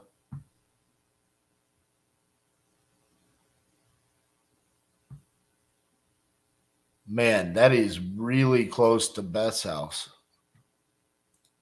That'd be pretty sweet if I could get Beth too.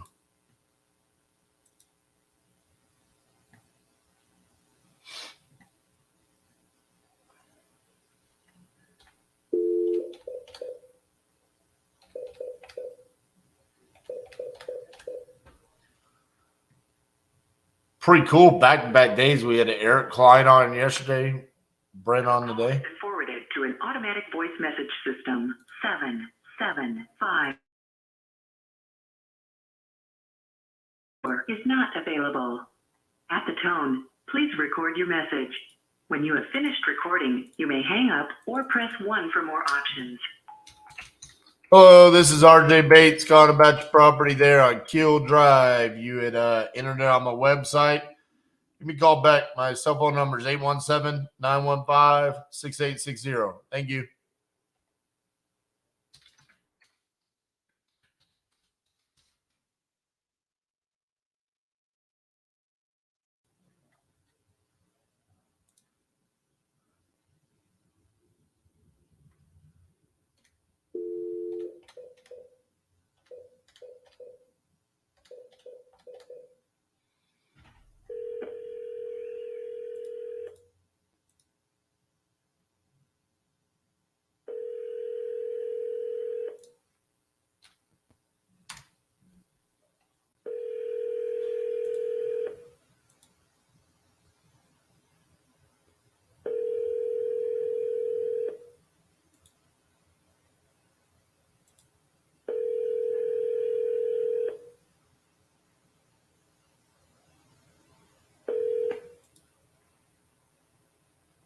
Please leave your message for 561.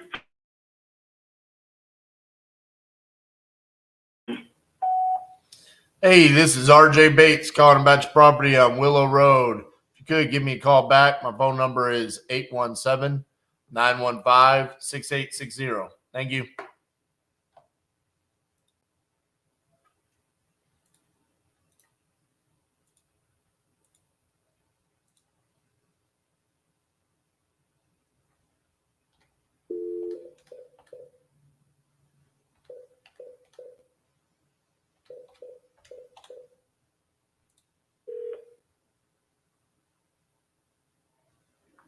Hi, you reached me, but unfortunately I couldn't answer the phone. Please leave a message. Thanks. Hey, Chad, this is RJ calling about your property on Paper Bark. You had entered it on my website saying that you were looking to sell that property. If you could give me a call back at 817-915-6860. Thank you.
Hello, this is RJ Bates calling about your property on Paradise Drive.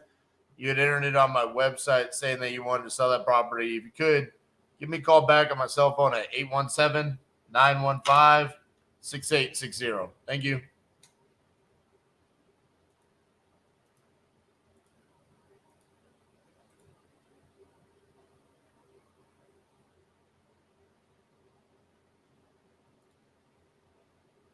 Adam wants to come to the Crucible. You're on. Hi. Sometimes I don't realize when you throw me on because I'm on YouTube commenting and I'm not, so I have that pulled up. So wait, Adam filled out information to come to the Crucible, and then At some point, never came. he was in the contacts list. I saw Adam, him. I'm going to need you to come. Okay? I'm going to need you to come to Texas on June 9th and 10th so we can educate you. If you are not remembering what the Crucible is, I'm going to go eat my lunch, and I'm going to play a fun little video so you can learn more about the Crucible. And while that's playing, Cassie, share your screen so I can add it. 10-4. Shared. We are going to give you everything that we have to succeed. Use the tools that we've given you. Utilize the knowledge that we've instilled in you over these past couple days. Skip tracing, cold calling, and SMS, and how they create a process that's very simple but very, very, very effective. I feel like it's going to transition our business from here all the way up. As an example, these two gentlemen are really doing something special with Batch Driven on average, getting how many deals a month? 5 deals a month from Batch Driven. That's our first year in business, and we just did 560,000 gross revenue. Woo! We're learning so much from RJ, Cassie, and Elijah. I'm an active duty military guy, so it's so cool to come here and just see the integrity and the purpose and things that RJ and these guys are driving into the students here. We don't want you to just go out there and be successful. We want you to do what you're going to do the right way, the most applicable way. Be that Army. That's what it means to be a Titan. You work with great people, they're going to give you greatness in return, because now it's a friendship, and who do you always want to work with? Your friends. As a full-time house flipper, I wanted to do something a lot more virtual. I got introduced to RJ through my friend here, John, and didn't even know what I was coming to see, but after leaving, we've learned a ton we're going to implement into our business, and I think it's going to change the way we do business moving forward.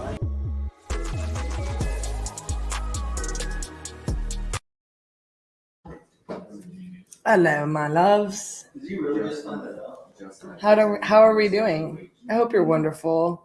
I'm really glad RJ had an amazing call. I can't wait to either go back and listen to it because I was out here working, or I cannot wait to hear all about it from him. It sounds like Patrick got to listen to part of it, and I'm like, oh man, I don't even 100% know what happened, because he was like joking with Brent about how, the open door situation. So, all right, my honeys, what do we got going on this afternoon? I had a comp earlier that I didn't get to on that round. I'm just filtering back through the old comments here. I'm probably going to pull this up, and then I'm also going to call on this Crowley, Texas lead and see if it's a good fit. Let me just...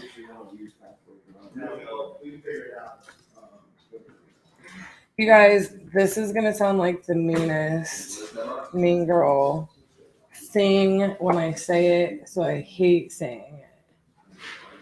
Okay? Sometimes it's really difficult to remember who you are versus your business name.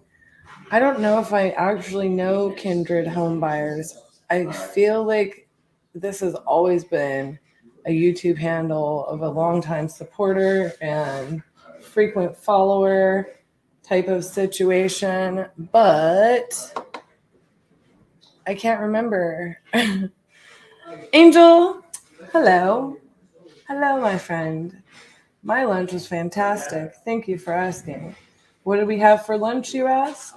Well, I personally had a grilled mango shrimp bowl.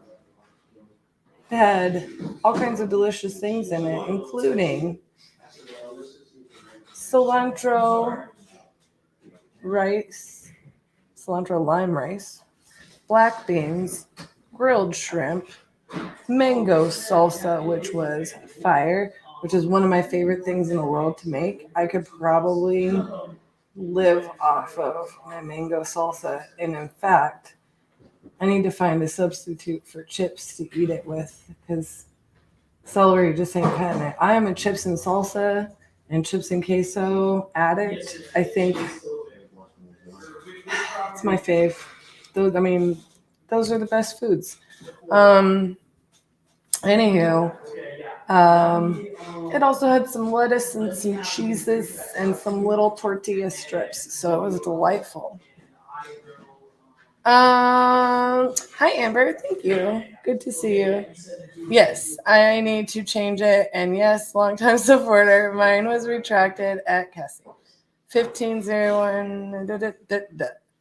Okay, so love you, mean it. I don't know your name, so I'm not being rude when I call you by your handle. Lunch for a champion closer. Boom.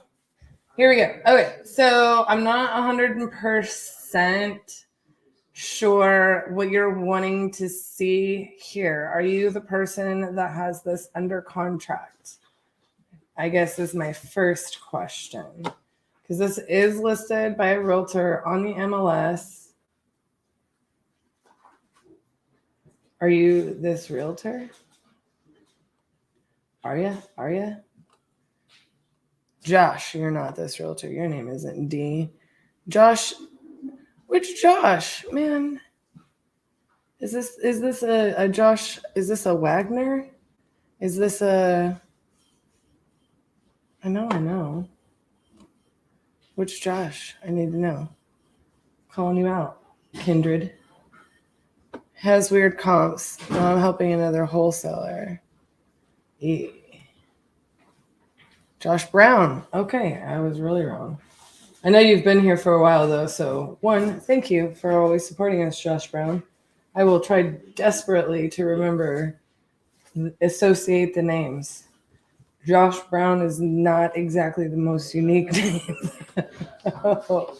Although I'm sure your personality is quite unique. Your name is not. I'm sure you get that a lot. I kind of have a unique name, especially my last name. So Cassandra or Cassie isn't the most common. But okay, so you're helping another wholesaler out who has this under contract. Yeah.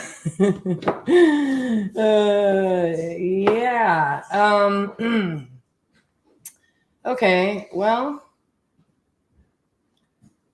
I look at this a lot of different ways, guys.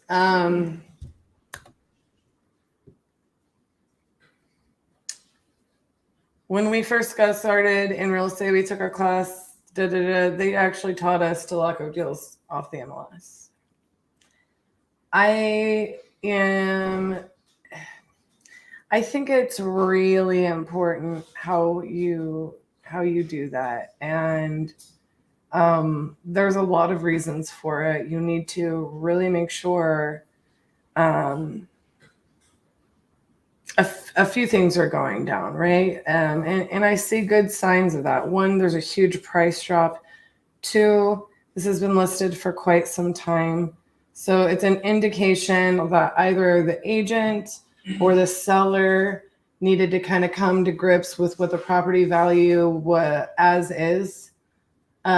what the property value was. Maybe it does have some funky comps, and maybe they were trying to see what the market would bring. Maybe they were hoping to get more. It could be any number of reasons. But for lack of a better way to put it, if you guys hear me talking to sellers, people who are motivated to sell their asset or their personal home or their family home or inherited home, whatever reason they're motivated to sell it. Maybe they have it listed on the MLS because they didn't know there were other solutions. Maybe the agent isn't as familiar. You just have to look at this a certain way. And there's kind of, in my opinion, a different approach to this when you're dealing with MLS listed properties. There are other parties involved in the transaction that can be, a deal killer if you're not super transparent. And then on top of that, you also aren't the person that has it under contract, right? So you're trying to help another wholesaler who has it under contract, which means they're on the struggle bus at some point or another, right?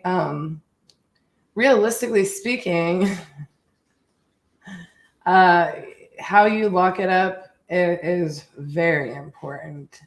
And I definitely approach this in a very specific way in dealing with these agents. You know what I'm saying? So with that being said, somebody actually tried to send us, they have a lead for one listed in Dallas where, their marketing reached out to the seller, but the seller had listed it with an agent already and it wasn't selling, but they're trying to get in a price that's under what it's listed for. And I'm like, I feel a couple kinds of way about this, right? Like in the right circumstances, it's great. I don't recommend that this be like your number one channel because like you have to understand where you're adding value to the situation as a buyer. It's one thing, but if you're not going to close on it, it's kind of like you have to make sure you're adding value in here. And like we had somebody send us one where they had it locked up for the list price and it's in Vegas. So the property was listed, they locked it up within 48 hours and then they're trying to wholesale it. It's like, it's just not you adding value. That's you being quick to lock it up on the MLS. And, I don't know that you're going to find a buyer that's going to want to buy that from you at an additional fee, but you're going to have to be able to explain that. And they're trying to get us to JV with them. And I'm like, I don't feel like this is my cup of tea without you explaining a lot more information to me. And I kind of explained the things that I'm explaining here now. And then they just never got back with us. So I say all of that to say as like a word of perspective on MLS properties, just because we are about to review and not necessarily saying that about this property, in other words. Okay, so like getting into comping, I am actually a little bit surprised. They must have had it really interestingly. Like, I don't understand why there's not more photos. Oh, looky Lou. My goodness. So just looking at this, listed on January 17th, contingent in under a week. Back listed, contingent in 2 weeks. A month later, back listed, $100,000 price drop. Contingent listed. Wow, 1, 2, 3, 4. 4 or 5. 1, 2, 3, 4 different times this has been under contract and went back on market, and we've had $100,000 price drop. Can we get them a lifeline, folks? Come on. Boy, this is, why aren't there more photos? Come on, Josh Brown. Tell me you got photos. Send me a link. I gotta know. I really gotta know. Like, this is a really interesting situation here. So What do we do? What do we do? We go straight to the old map here. Let me see. Do I have problems? I don't. Little cutie next door is probably wishing somebody would buy this baby and make her beautiful. We got a church right behind us, a detached garage that kind of seems like it could use some love, some roof love. Of course, assuming this said it was January 2023, so assuming pretty recent. Pretty recent. Oh, let me mute my phone. We don't need 8 billion notifications going off. So, yeah, we're looking at that. We're looking at that. Let's pull up our tools. It's tool time.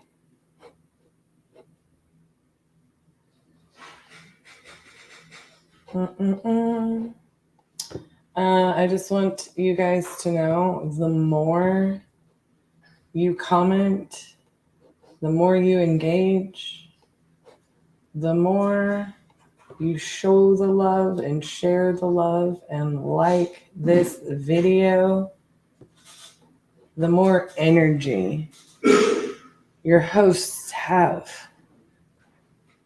It feeds our soul to continue onward for this marathon with you. So I'm going to need those likes, comments, and shares to get on up there. All right, here we go. We have square foot within 20, build year within 10. Let's just ignore ski. What do we got? We got a little bit more. Osage, North Fisk. Bada bing, bada bing, bada boom, bada bum. All right from here, because we've got a really good selection. Like you could go, do your map tool so you don't do this. I like to sort by distance, and then I just like to do the map to save myself time. I typically will pull these comps so much faster than I do it on the lives. I'm doing it here so that I can just offer a good understanding. Assuming like a lot of times when people submit these, they've pulled comps and then they can see what I see. Notice like a lot of my comments are Christmas songs. Do you see what I see? No. Da-da. I'm guessing this one needs some work. Let's pull these up on old Privy. I love Privy. Home has flooring and ceiling damage. They're in the process of removing some items out of the home and the detached. Some are not completely accessible. Uh-huh.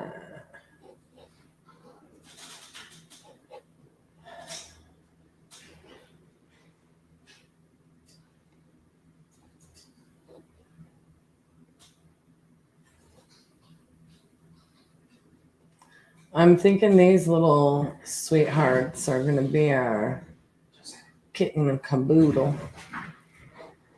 So one of the things I didn't get to show on Privy earlier is they have really cool before and after photos. So these are comps. My goodness, that's built in 2022. That is not our avatar, nor is that. Uh-oh. What do we have here? We've got ourselves a problem. These are all new builds. Lord Jesus, help us. What do? We go here. We go here. We go some ridiculous number that doesn't include. And we go mile. We go broad. That's what we do. Let's see what we get now. I don't want my rental comps. Ooh. What are you? A 1940 build? This was 1940 build? Why did I think that was the new construction? Because I feel like it is. Dang, Gina. I probably just gave away a little bit of my age. Who else watched Martin on late night TV before they went to sleep? I know all about that. Shanae, pipe down in the back.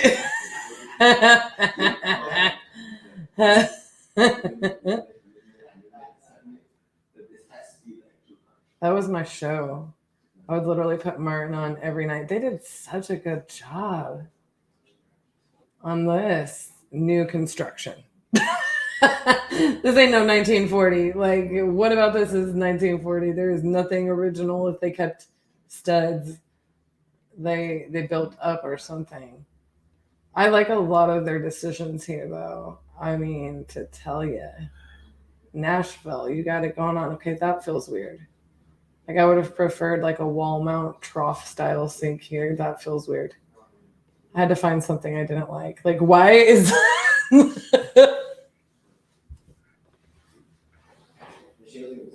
you purposefully made this choice?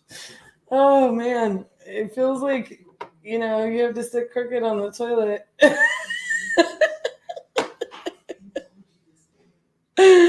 You so crazy. Robin watched Martin.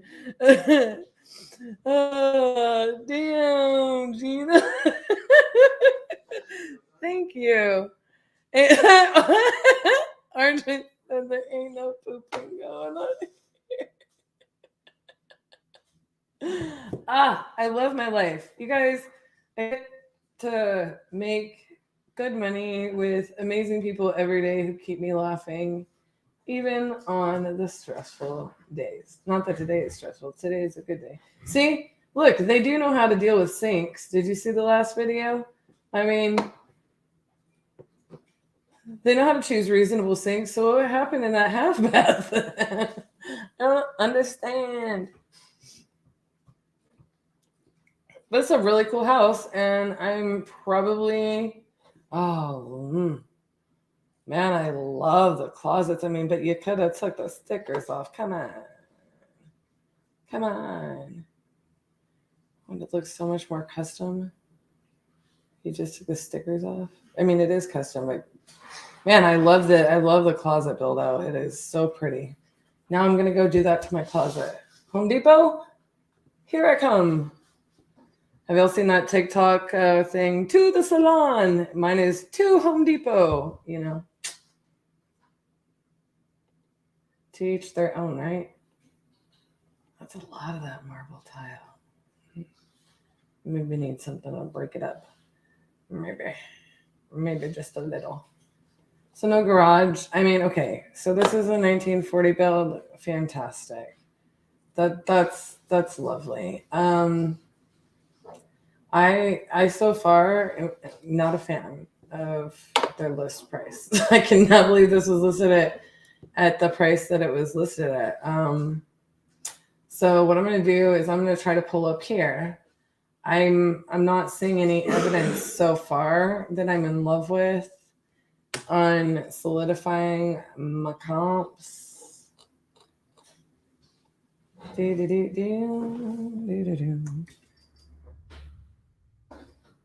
Let's get them pulled up here and see if we can come up with something different. This will tell you guys too. This is why I split test this stuff, right? This is why I verify on other platforms. Everybody understand? The other bathroom is mismatched. I really didn't focus on it long enough. I was just so impressed that they knew how to install a sink that wasn't on top of the toilet. Hey, where's your restroom? Guess number 1, you can use the half bath. Number 2 is upstairs in the primary. Stupid. Number 1, you can use the half bath. Can you though? Not all of us can stand up and tinkle. Whoa, whoa, whoa. I mean, wait. Yeah, it doesn't look like they own anything. You got this MLS details. Patrick, don't get us, like, is that a real song? Bro, you're gonna get us demonetized. If you hear RJ yelling, he said, "What's wrong with you?" Squatty potty from the side. Here we go. I'm seeing a lot more going. Whoa, whoa, whoa. Seeing a lot more going on here. And I'm liking it. Okay. Man, I'm going to be honest with you. I haven't experienced 2 in a row do this on Privy. Was it Fayetteville and Nashville? We're going to have to go look at that heat map and see, am I doing something wrong? Is it because, like the settings were all weird when RJ used it compared to me? Is he, because he refused to figure out how to use it? Is he screwing up my settings for comps when he goes in there? Interesting. Maybe not. Maybe they don't have it quite yet directly in Nashville. This is what I love here. You would think from this we're in Nashville heavy, but I didn't get any comps from this, I didn't see what I'm seeing here, if you know what I mean. So the only thing not the only thing that drives me crazy, and what I sometimes really, really love, what I find on PropStream, and we're gonna go look at Batch next. One of the best things about Privy is that it's got those photos, and often it will have the before remodel photos and after remodel photos. So that's even more fantastic. They're great about that. But I can't hardly ever get photos anymore in PropStream. And it's irritating me. It's really irritating me.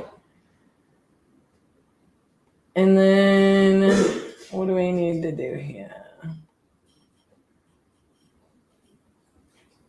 I already pulled them on here, didn't I?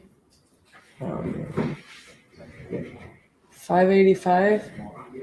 Good gracious. I'm really going to be assuming that that's going to be around where we're at. And so just to give you all a quick little, an idiot privy again, I love it. I mean, I really do love it. I'm going to just throw this down right here, right now. These are not final numbers, but I always do this. I literally will, if you can get to this point, you're doing something right, I guess. I will filter through the numbers. I'll filter through the list. I'll go boom, boom, boom, boom, like that. And then I'll have a number that I see consistently in my mind before I even do anything. And then I'll go ahead and I put it in the calculator like this. And I'll be like, man, this whole thing needs to be everything, systems, blah, blah, blah, because it looks like it's going to need everything. What is our square footage? 2434. So I'm just already going to go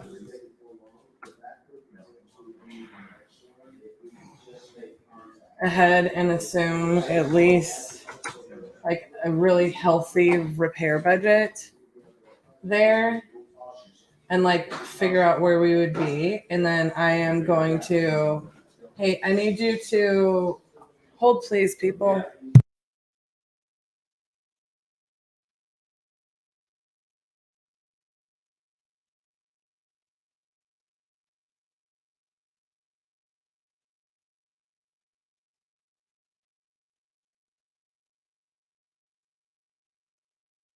Sorry about that. I had a. They're calling to get my car. My car's in the service. Yeah, not this time, but we know. And then, okay, so I'm just going to put in this healthy budget here. Sorry, pardon the disruption. Look, I'm just going to be super honest with you. As a buyer, thank you. 3 to 4. I what? The car will be ready at 3 to 4. They're not telling me when I can. Okay. I'm not going to be picking it up then.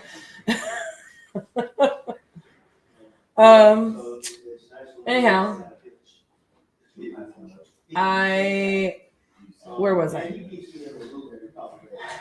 I am probably not going to pick this property up as a buyer for any more than this if these numbers are fairly accurate, right? So I already need to know kind of the range that I need to be in, being that this is listed at 375. I know that for this to make sense for me to flip it and get it ready on the market, I need a steep discount from here from this asking price, as the buyer. So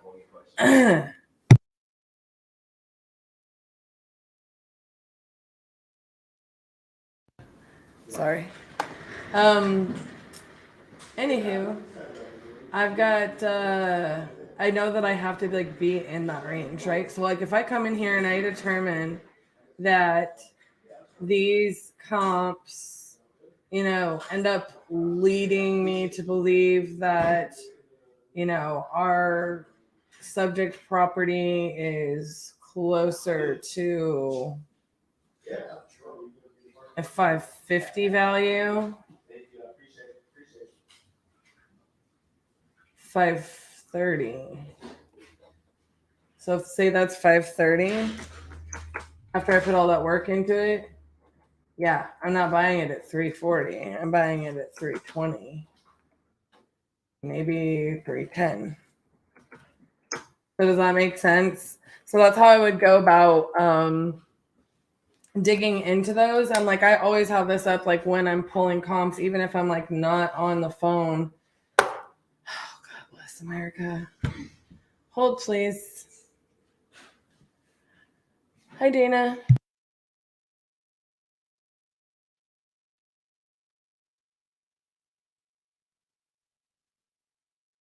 Well, they said that they would want to potentially close early and that she would let me know when the lender would be ready. And I told her that he would be open to closing early, but I didn't expect it to be that early, 2 days early. So she hadn't confirmed or anything with me that they would.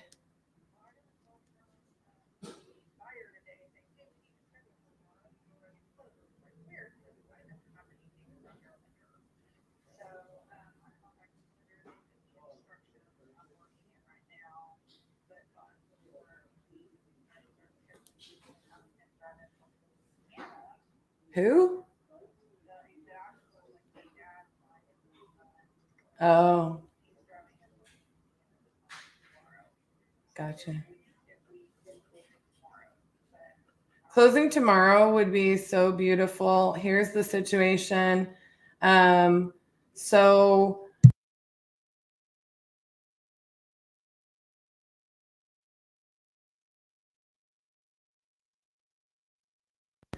So he can close early, but he's either going to need to close at the closest office, probably, or we're going to have to just arrange a notary or something.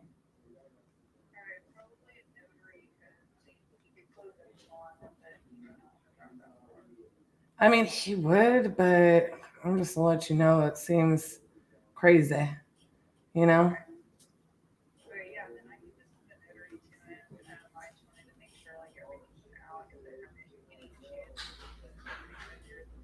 Nope. Yep. Full 3. Yeah, man, I friggin' facilitated updates and works well before listing, so yeah. That's,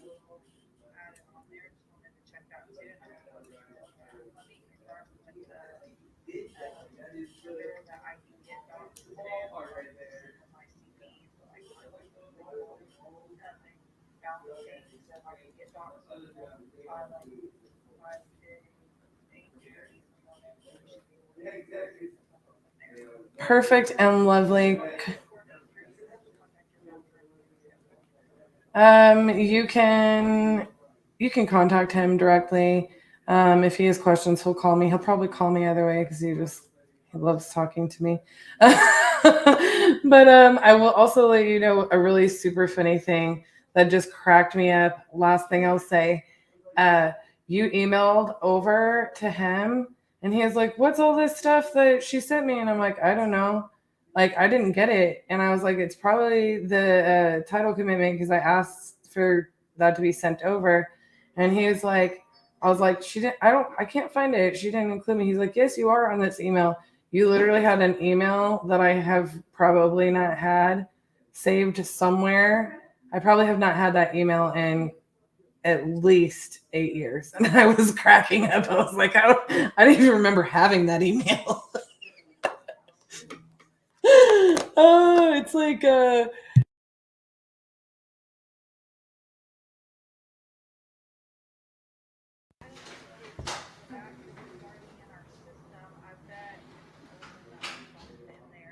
yeah.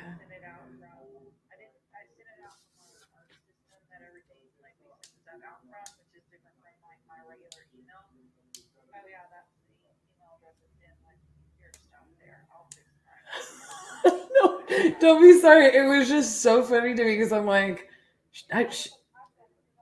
I know.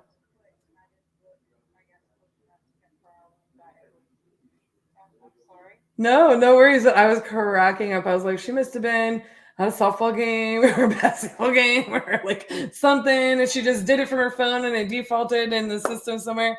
But it was cracking me up. I was like, well, if that tells you how many closings I've had, you know, I mean, it's been a lot of years. So we had a good laugh over that. But yeah.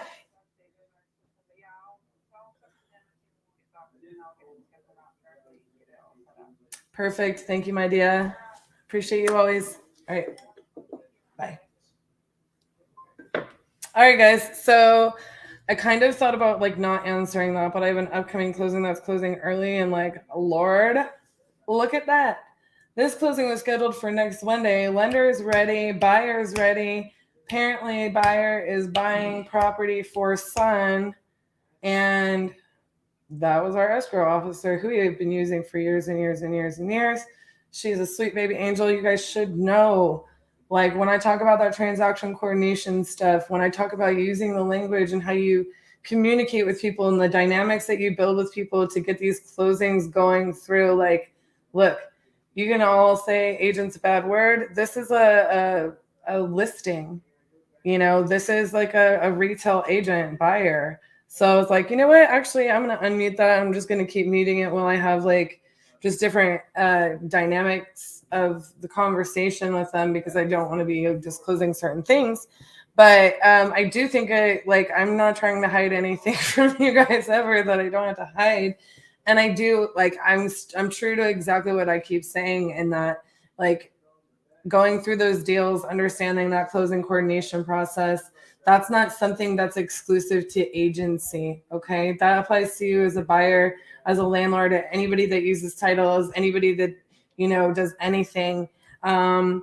It's super funny because this particular seller is kind of razzing because their title is super clean. And it was really funny because I'm like, yeah, but that doesn't always apply.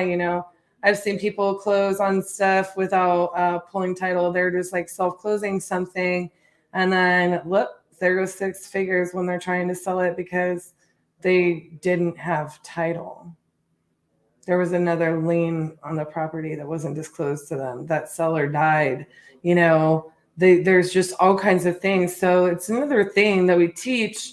And like when you're being creative, like your title relationships, your attorney relationships, like all the people involved in your transactions, they're important. And when you're dealing with agents, going back to this deal, it's very important how, you know, you discuss it with them.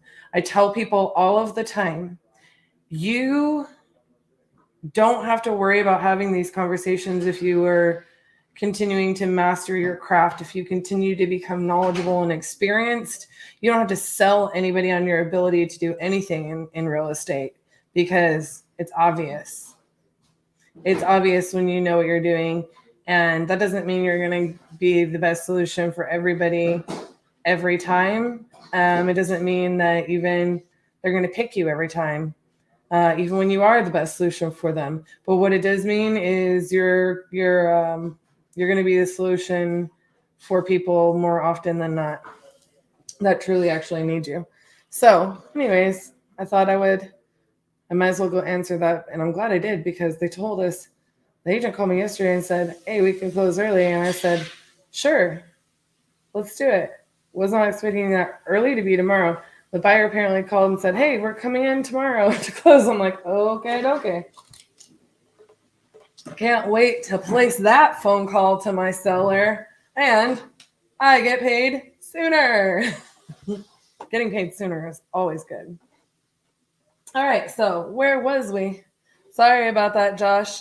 I hope you got some value out of that slight interruption for a title break.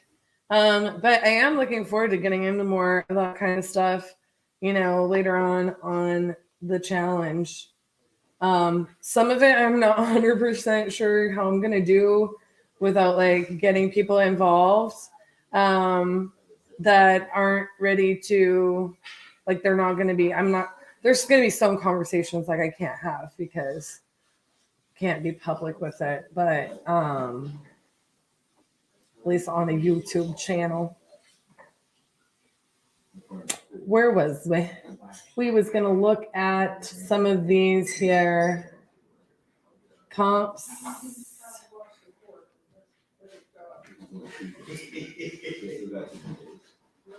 It's that one again. We're not going to turn our property into that property with $85,000, I don't think. So I need to look for something that's more, and I hate it when I have to go in like this. What the French toast?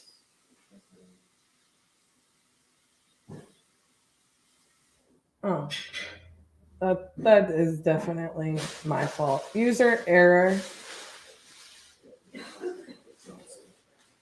User error for sure. That thing did not sell for no 600,000. Nah. Something right. Something is not right. So they tore it down and built 2 of these Unit A. Wondering if both of them sold together for 600. Maury has determined that is a lie. Lies. So now you guys kind of see why you got to dig into these comps here, right? Like, not going to turn our subject property into that property. Don't forget your consultation. You're very welcome. Don't forget your consultation. Do I have a consultation coming up on my schedule? Oh, bro. Yeah, I know, but I mean, I'm still working here. Did you catch the phone call that I got? That I had to pause? Where you at, bro? Why are you messing with my stuff? Are you wanting me to stop pulling this comp? Why are you messing with my screen? You're crazy. Am I supposed to have that scheduled at a certain time? Like, you're confusing me, bro. Just come on here and tell me what you got to say. It's like now you're all distracting me. Bro. This guy. I said, hey, when I'm eating my lunch, you got a consultation for a potential listing in Crowley, Texas. Yeah, and I said I would call it, but you didn't. You're acting like it's scheduled at a time. What is there a time? Like, you're supposed to call her today. I will call her. Why are you interrupting, bro? You've been pulling this comp for 8 hours. Did you not hear the phone call I got in the middle? No, what'd you do? Did you close the I got deal? called by Dana, and we're closing tomorrow. Yeah. So shut your face hole, sir. All right. Well, why you get griping? you another one. Okay, well I'm going to. Okay. This guy. Y'all see how he treats me? Y'all see how he treats me? Y'all need to tell this man how grateful he should be, okay? Consultation. Consultation here.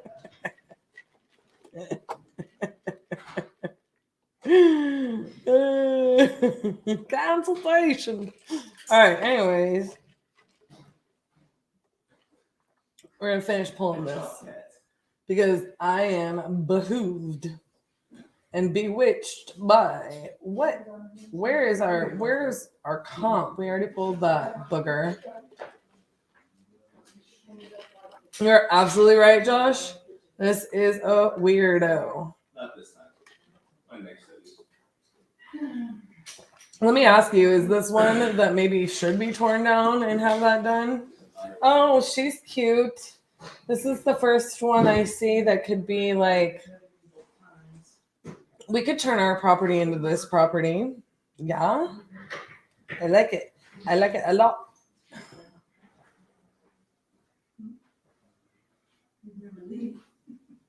Oh, interest point buy down. I like it. I like it. I like it a lot. But what is the build year? Yay, 1950. Hold your mule, RJ.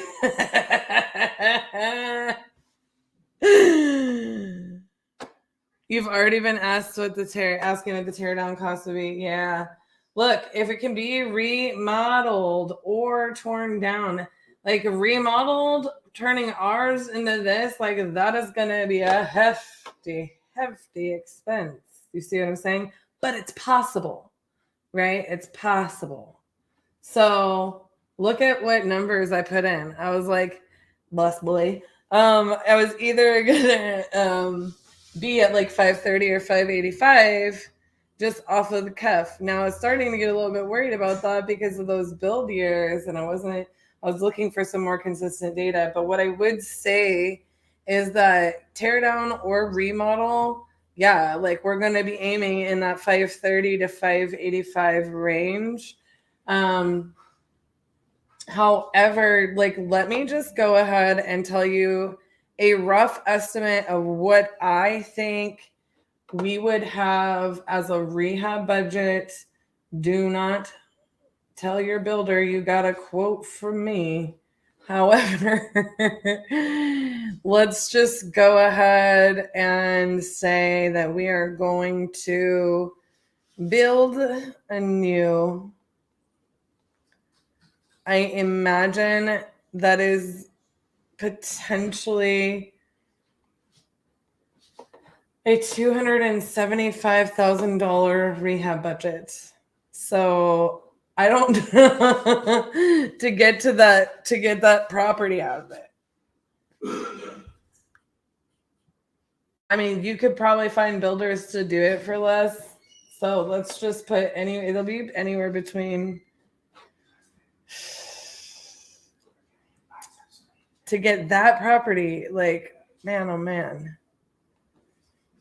And you got to deal with the garage situation.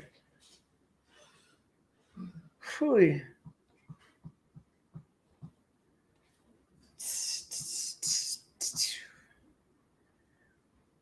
I mean, you're not there. If you get out of that for less than 240,000, I don't even understand what I'm doing with my life. I'm just gonna be honest with you. So yeah, it's a pretty far cry from what they have it listed at. So you're either going to be able to need to like completely remodel that thing between 185,000 to 100,000. But if it is a tear down and rebuild, hopefully it can be remodeled. If it is a tear down and rebuild, no matter what, bro, I ain't even buying that. I'm not going to tear down and rebuild a house to make 30 grand. I'm just not going to do it. And that's where it becomes problematic. This is also a fantastic example for my loves, for my people, for our audience. Holy crickets. This is why I do not teach this model. This is why I do not teach this.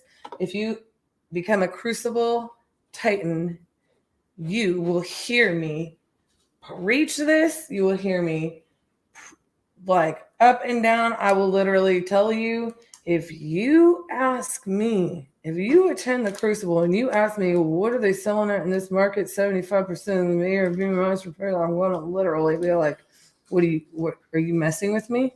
Are you trying to make me crazy? We don't do that here. Here's why. I am not tearing down and rebuilding a property to make 30 grand. And no buyer would in their right mind. It does not make sense. It is not a good use of time. It is not a good use of money. I am not going to be $500,000 in to only profit 30 grand. I'm not doing it. It's insane. It's insanity. Who would do that? I need to be more at like, bro, to take on that kind of risk. I mean, no more. No more than 150. No more than 150. This is why we don't use that as our offer tool. It is, I put it in here to show you guys crap like this. I do put it in here when, like as I explained the other day, like I know like if I want to get a hard money loan, like this is what I'm going to be looking at, right? I know that that's what they'll lend me. Doesn't mean I'm going to do the deal. I'm going to spend 6 months dealing with a property, taking on all that risk, rebuilding it to make 30 grand. Are you crazy? I am not crazy. And you're going to have a hard time if that is a rebuild only, my darling. All right. Thoughts on True People Search. I have no thoughts on True People Search other than the only times I ever tried to test it. It seemed obnoxious to me, but it's been a long time. Trash. You know, my biggest fan has not been very friendly to me during this this challenge. I wonder what's up with that. Don't you guys wonder what's up with that? Like, Robert is supposed to be my biggest fan of all time. And, you know, he's just not he's not saying as many nice things as he used to say to me during the first 50-50-50.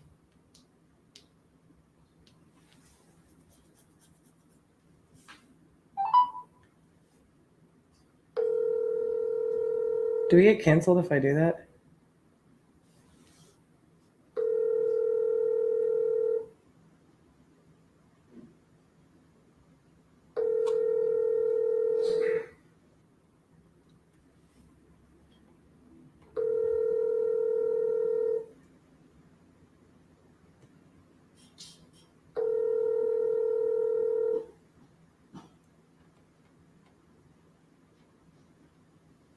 Please leave your message for. This is Sharon. Hi, Sharon. This is Cassie. I believe you spoke with my associate earlier about your property on Cottonwood. If you would, please just give me a call back. I have it notated here that I should be giving you a call today to just do a quick consultation about your property. My phone number is 817-917.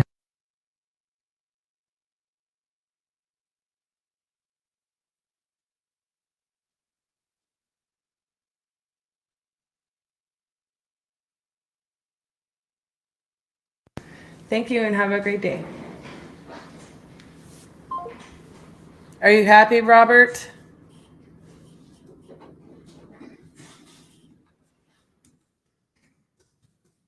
You didn't leave any notes. I just keep hearing consultation. It would be a good listing.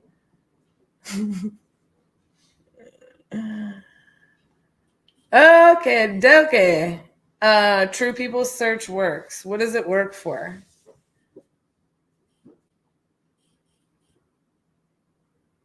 I literally, I mean, it's probably been a solid decade since I tried to use it, but I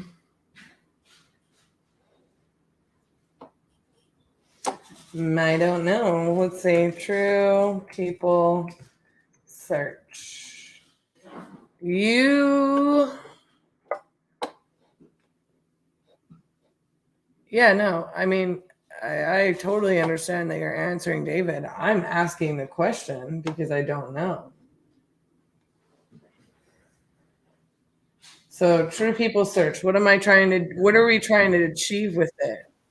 It works, it's just tedious. I think it's like skip tracing. You just find people's contact information. Okay, but don't you have to like pay?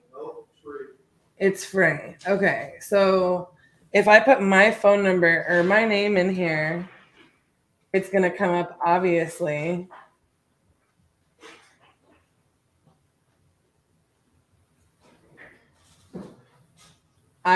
Ew.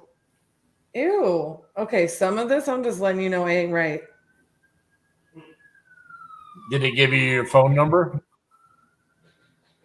It doesn't. And I'm a realtor. Oh, it does. Well, wow. It has a phone number. Oh, wow. I was going to say, of course it has my phone number. My phone number is plastered everywhere. You can find it anywhere. But it has my first cell phone number, and this is true. I think I've only ever had 2 cell phone numbers. It has the landline from the house that I grew up in. And I think it has my mom's phone number. All right. I'm going to get back to dialing. I got some things to work on. Okay. Can you talk to me about what that consultation was supposed to be about? Did you actually talk to her? Yes. Okay. I told you. She wants to sell the house, and she's contemplating hiring a realtor. So I said, well, we could offer that for you. And she said, I feel okay. like you left out some of those details. Plus, I was already doing 10 things. This is why I need people to leave notes. I need you to go get some more contract. Well, looks like we lost Cassie. It's crazy. Every time I think she's telling me something that I need to do, we lose her. So here is the update that I got during my lunch. The deal in Portland, Maine. Heather came back and said she thinks it's a good deal. So I'm going to call Joe back.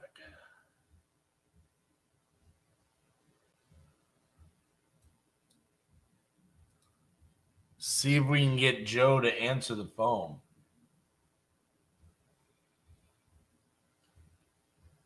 I don't want to have to deal with this treatment. There's no treatment. It just, you were there and then you weren't.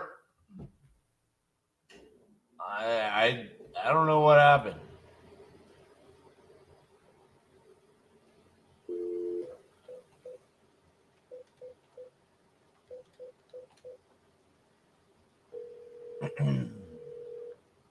Come on, Joe, answer.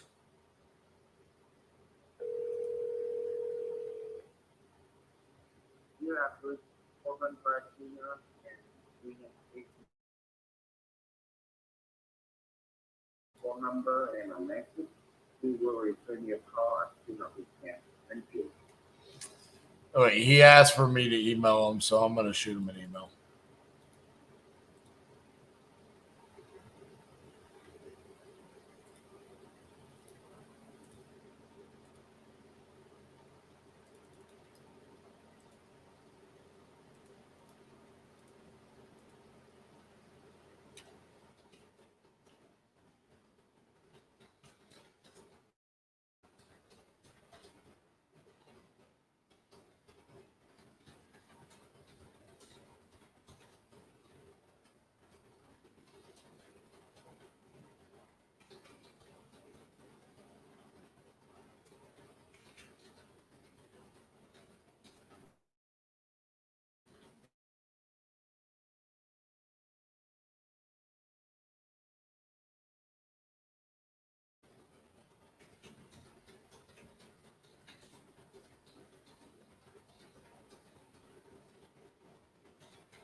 All right.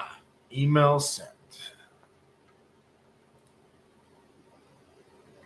Looks like Speed the Lead is running a coupon right now for 50% off.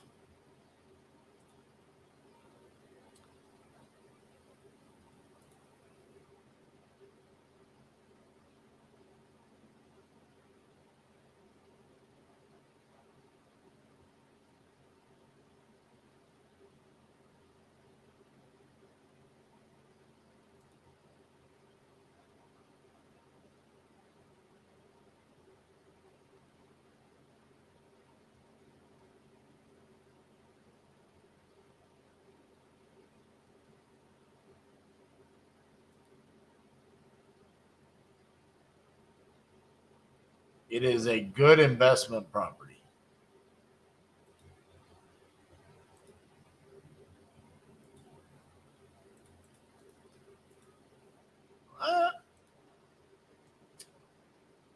What was the code? Club 50.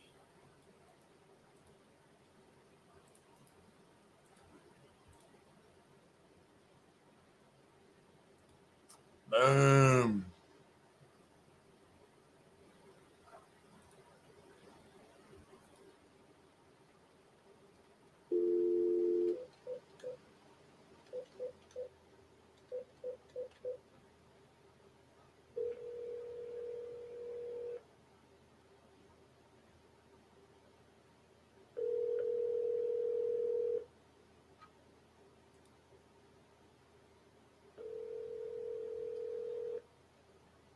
What did I do to deserve to remove my producer privileges?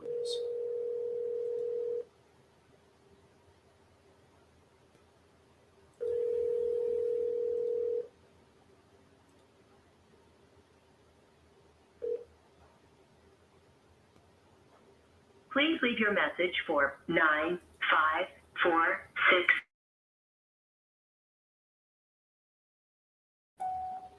Hey, Susan, this is RJ Bates calling about your property on Camden K. You had entered it on my website saying that you might be interested in selling that property. If you could, give me a call back. My cell phone number is 817-915-68. Thank you.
Okay, I looked through all these earlier. Let's go down to the second page. You're right, Robin. You have to pay the $99 a month to be in the coupon club to be able to use this coupon. But like that one lead I just bought saved me $150.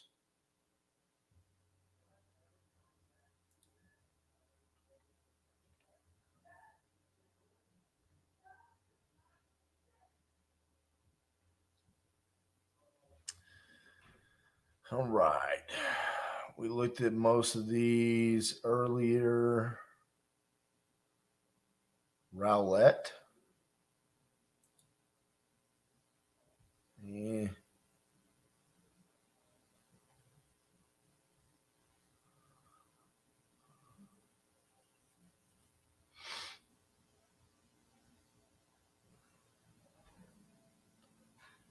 Yeah, I looked at almost all of these.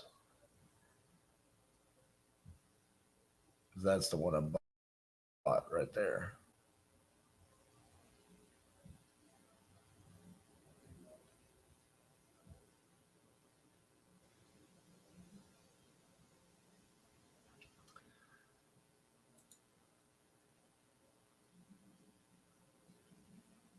Selling a vacant, non-occupied house in the Bronx.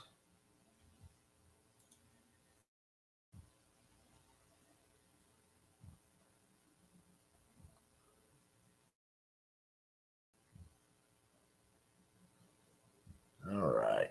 Come on. Let's find a good one. Middle of nowhere. Tulsa.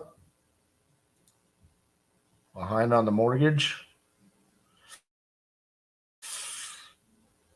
I don't know.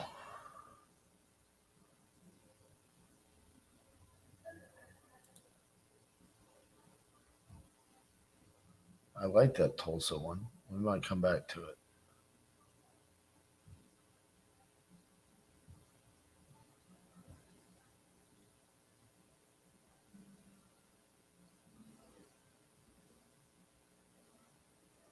Ooh, Louisville. Multifamily. Ooh, yeah. Yep.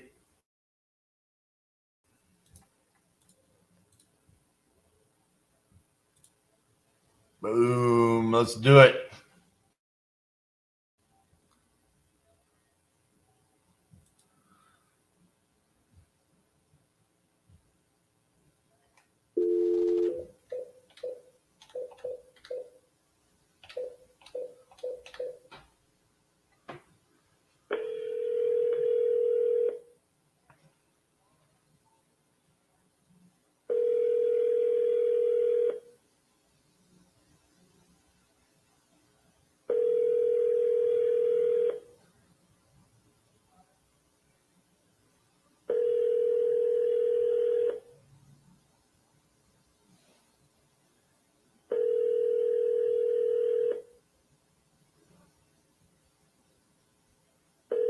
I'm sorry, the person you are trying to reach has a voicemail box that has not been set up yet. Please try your call again later. Goodbye.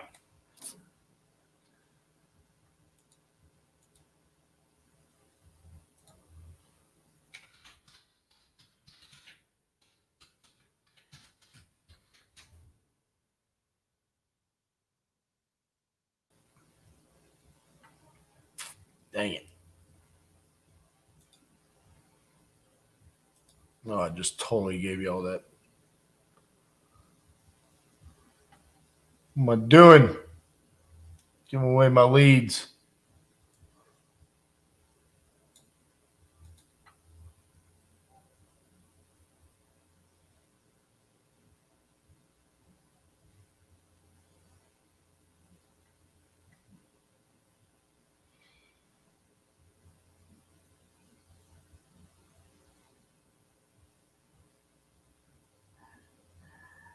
Oh, this is the page I was on. All right, these are the new ones.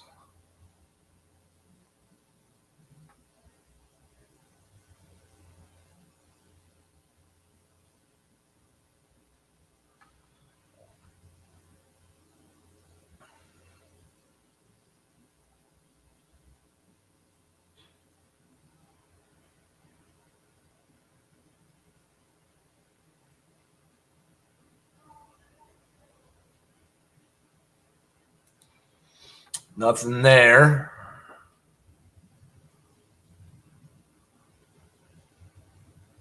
It's in the middle of nowhere.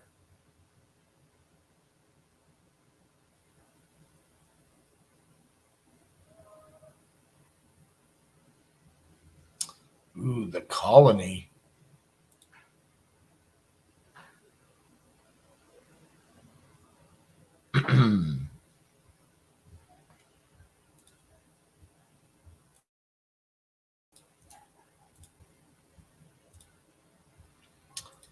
This is in our neck of the woods.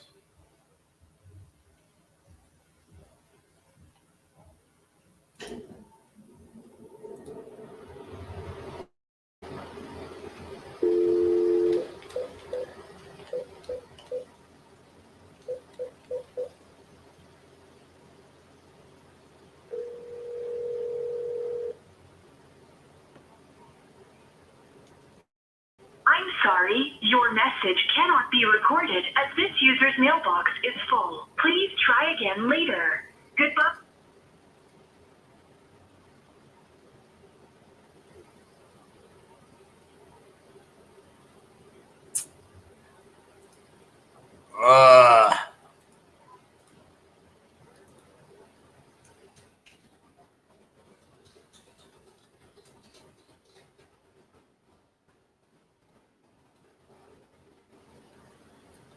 Circle back around to some of the other leads.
Your call has been forwarded to an automated voice messaging system. 757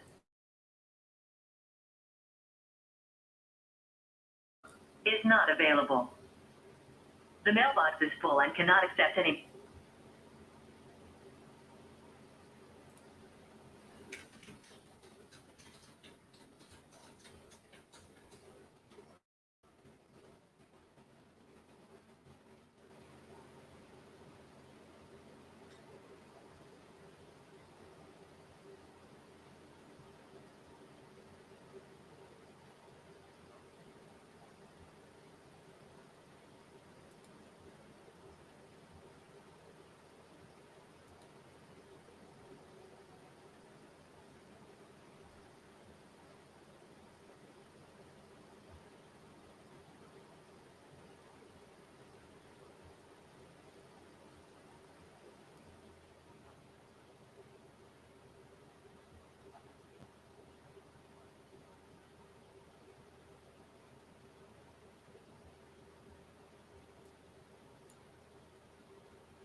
Eight, 1, 5, 2.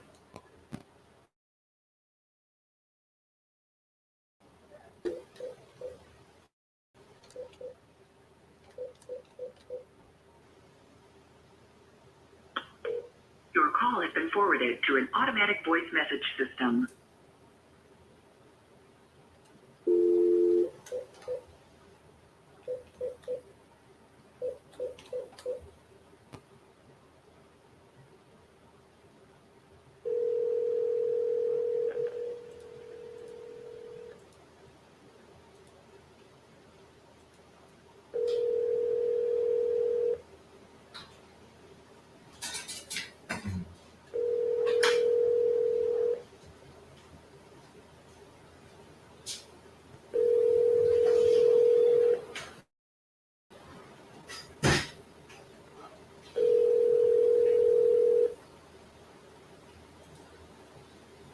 I'm not using batch dialer. The VAs are Please leave your message for 8. dialing inbound leads.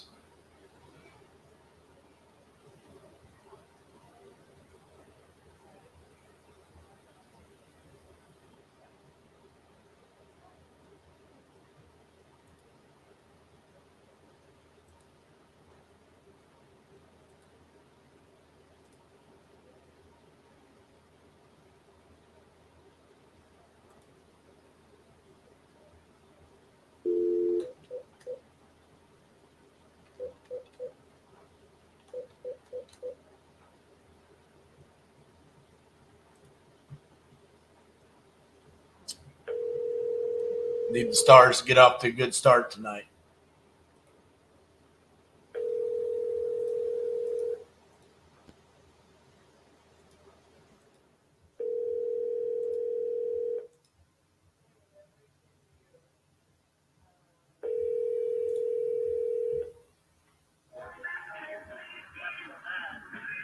Hey, how you doing? Please leave a message and I'll get back with you at my earliest convenience. Thank you. At the tone, please record your message. When you have finished recording, you may hang up or press 1 for more options. Hey, man, this is RJ Bates, the guy that offered you on your 3 properties there in Toledo last week. Just wanted to follow up, see if you had run numbers on those. Feel free to give me a call back on my cell phone at 817-915-6860. Thank you.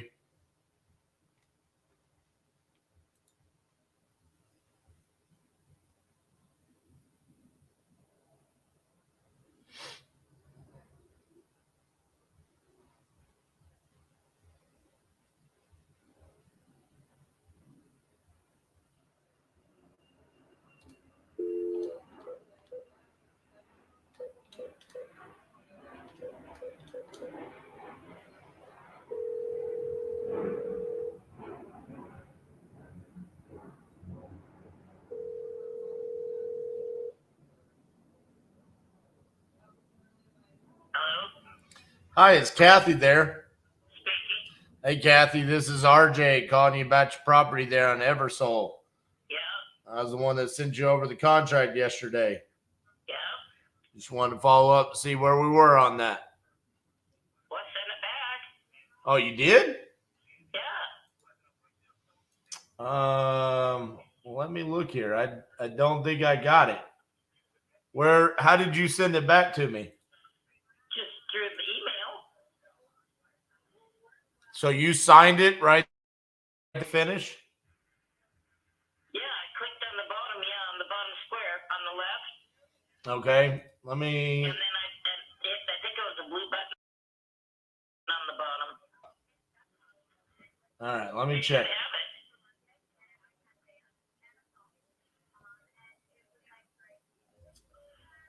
I do not see it as signed. Maybe it did. Really? Yeah, maybe it didn't. Maybe you didn't click finish. I have it signed on my side, but not by you. I see. I'll go back in there and look again. I see that you viewed it. Dude, a funny foot thing when I sent it. It did what? The screen flipped. Oh, really? Yeah. Here, I'm going to resend it. When you do it, so you've got to click where you sign, and then at the top you click finish, and then it'll send it back to me. Yeah, it was a blue square to finish, right? Yep. Yeah. Well, I can try it again. Okay, yeah, try it one more time for me. Okay. All right, thank you. Bye-bye.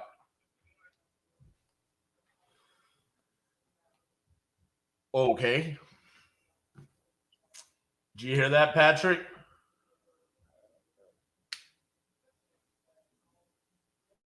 That's your Oregon deal.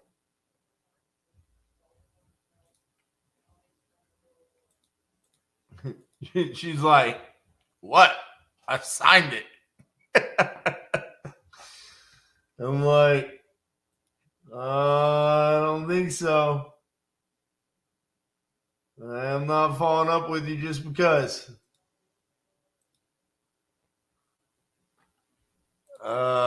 Did we have buyers in Gadsden, Alabama? Yeah. I on it. I'm in Gadsden, Alabama. Let me look to see how many buyers we got there.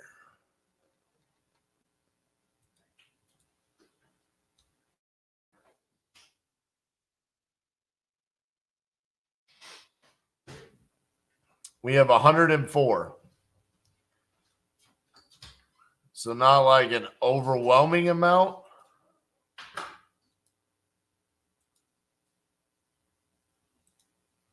But yes.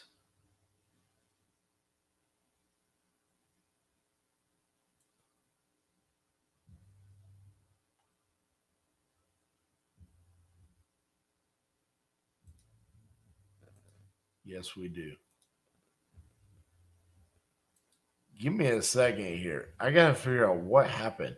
Somehow my Google Chrome has freaking Yahoo as the search.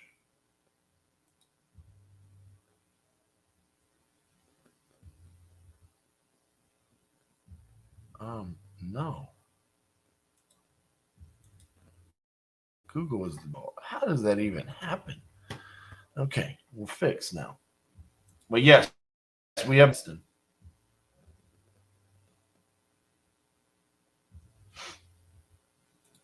Angel, I agree. But I think the problem for her was being on the phone. I don't think she knows how to like speakerphone, open up the email and stuff. Because we tried that yesterday, and I think she didn't feel comfortable with it. Also, I don't want to push too hard there. I think she's going to be able to get that signed.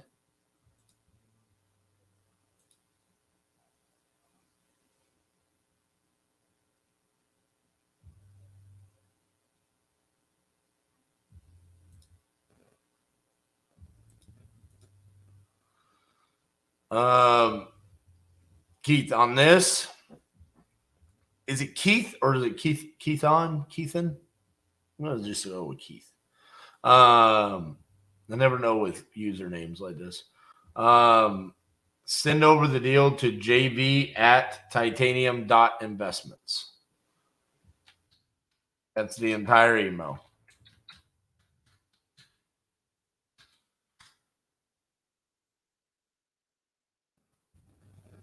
Keithan?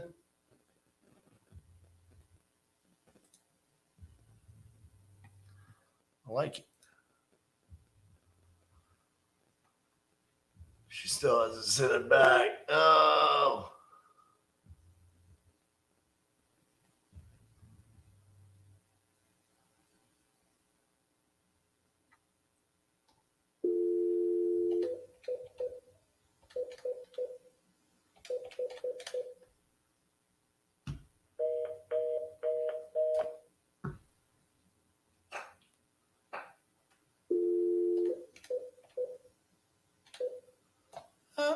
Phone number.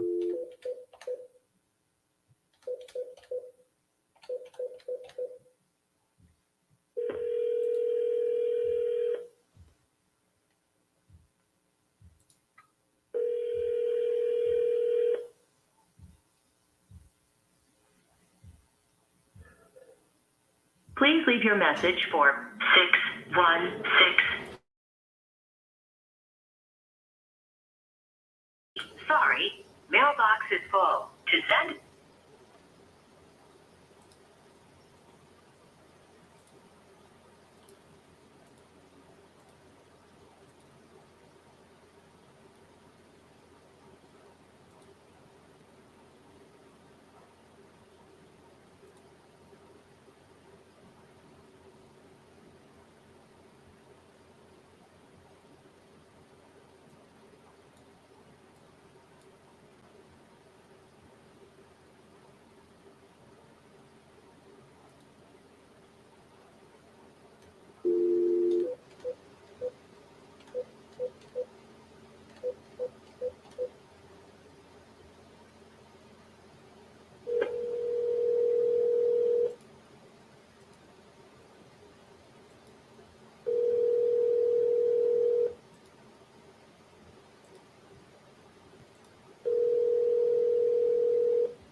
Please leave your message for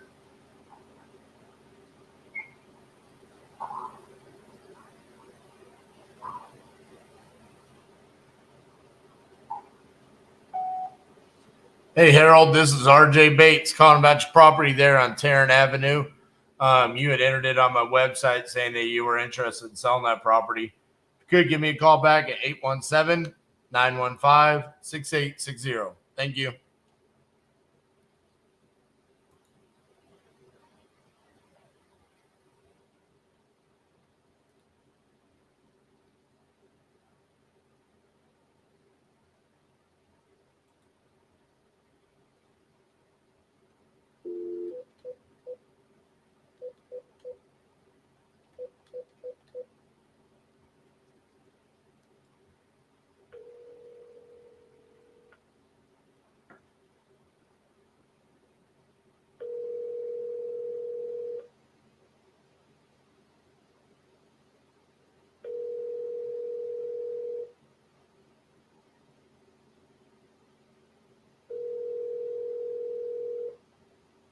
Your call has been forwarded to an automatic voice message system. 81680 is not available. At the tone, please record your message. When you have finished recording, you may hang up or press 1 for more options. Hey, Billy, this is RJ Bates calling you about your properties over there in Kansas City. We had spoken last week. You said that you might be interested in selling 10 or 12 of them, but you needed time to put together the numbers and stuff. Just reach out and see if you had a chance to do that. If you could, reach back out to me. My cell phone number is 817-915-6860. Thank you.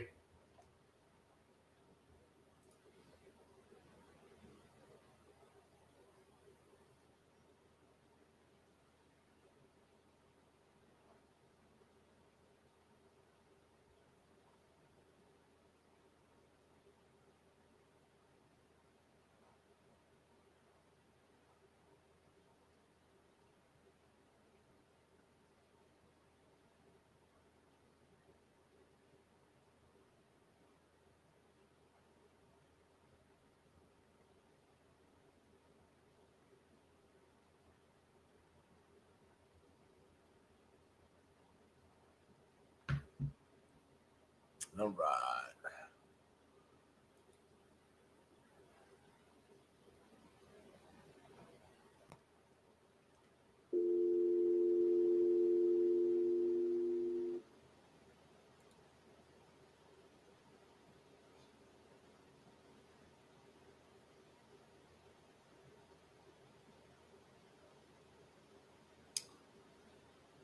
Who am I going to call?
Well, Hey, is Darnell there? nice call. Darnell, this is RJ Bates from Titanium Investments. We were the ones that were offering on your land over there on Holmes Avenue. Oh, yeah, how you doing? Good. Hey, just want to follow up with you and see what you're thinking about our offer. I think we offered you $3,500. Yeah, I'm making do it. My partner just had an issue with it. Well, when was you looking to buy? I mean, we're ready to send you a contract. All right, you can send. You got my email. Let me see if I do or not. I do not. What is it?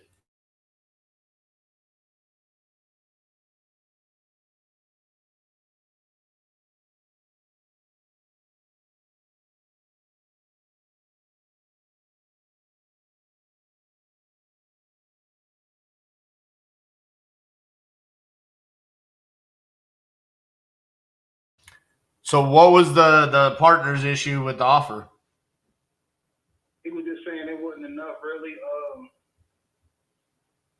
But I'm gonna talk to him again here in a minute when he get back to the shop.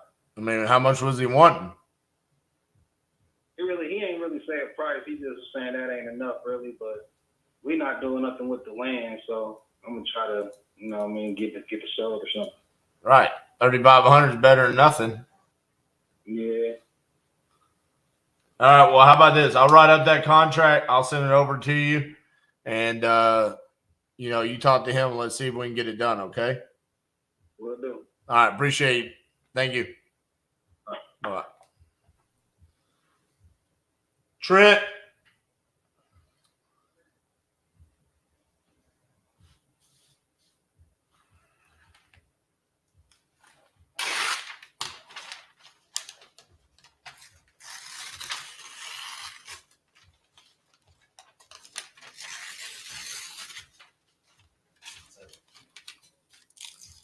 I'll just close deals for you.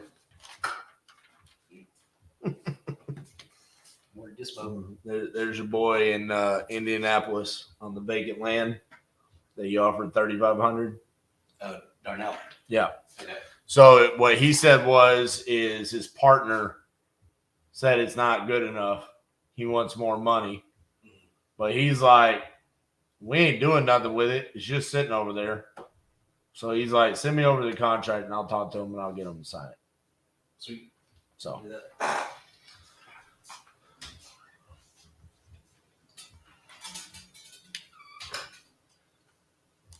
Some vacant land in Indianapolis.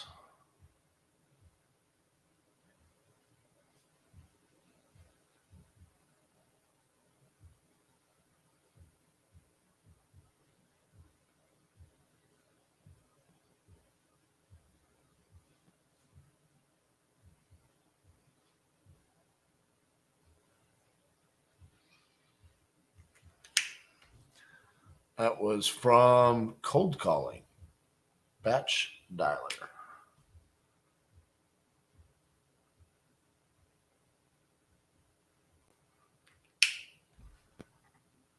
Boom, boom. All right. What else we got?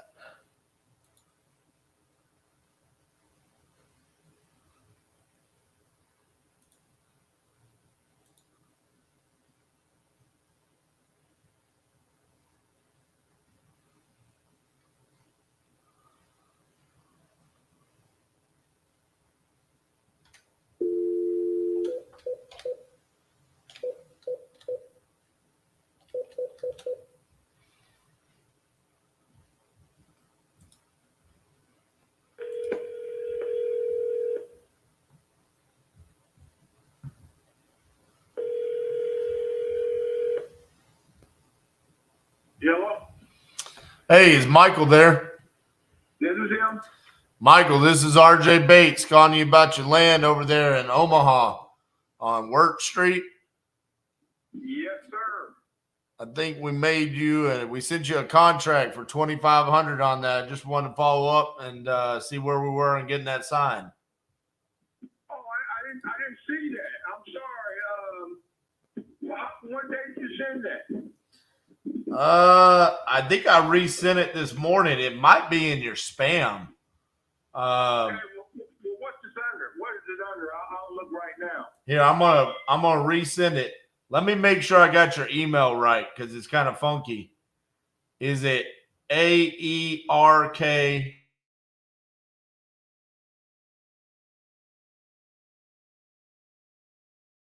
it. Okay, I just resent it to you now.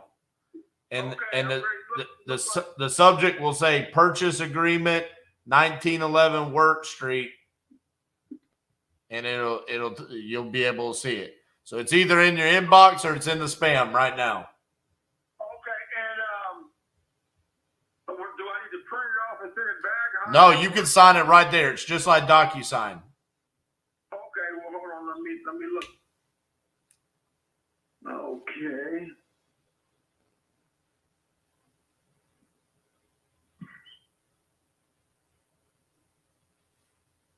It must be in spam there.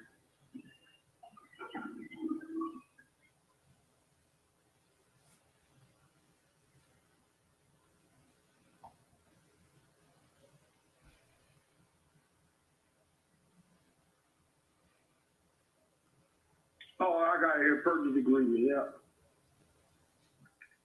All right.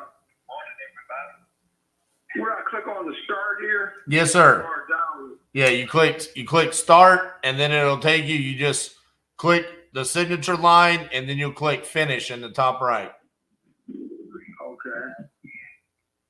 Okay, be the first to know what. It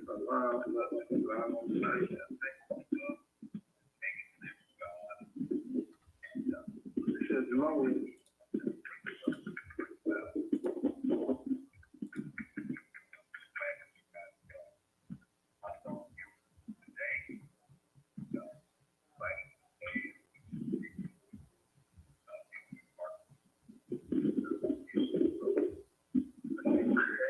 You said I click on what now? I got it up. It says contract for purchase. Right. And then did you click start? Okay. I did. And then it should take you down, and then it'll have a signature. You click signature. Okay, I just did that. And then click finish in the top right.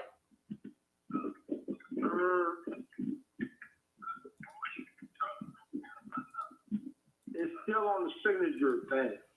Okay, well, when you click that signature, it's going to make you put in a signature there. So, In the signature, I got to make my own signature. right, you got to like draw your signature out.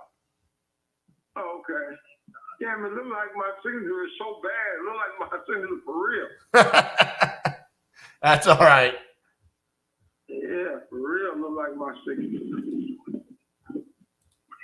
Okay.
Okay, now once I put the signature thing, then where do I click on? Or it says add signature, maybe. Yep, add signature. I'm pushing on it, but it ain't doing nothing.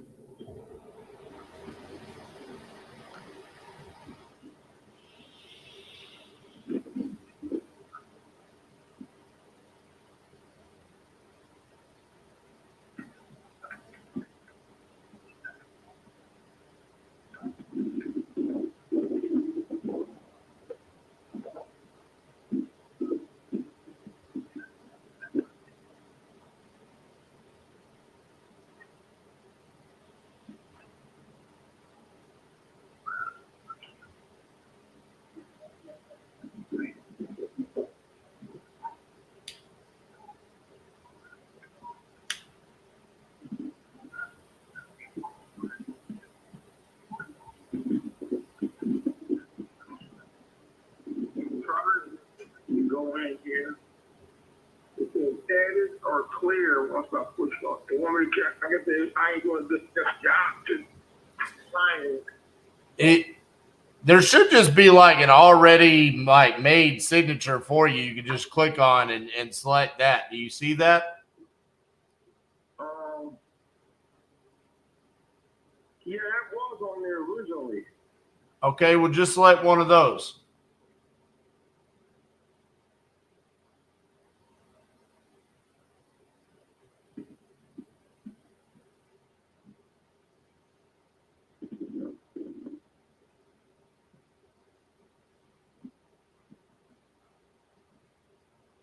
Okay, it says document submitted.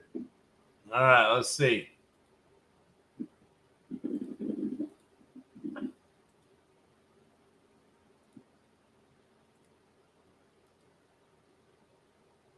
Boom, we got it. All right. There you go, Michael. Appreciate that. What we're going to do now is we're going to send this off to the title company and get everything started. And you'll be hearing from our transaction coordinator, who is Keaton. He'll be the one that reaches out to you. He'll send you an email as well, kind of walking you through the rest of the process, okay? Okay, thank you. I appreciate it. Thank you. Bye-bye. Bye. Oh, there you go, Angel. Ask and ye shall receive. You wanted to see the walk through the not sure how to use DocuSign process. There it was. Cold call. Closed.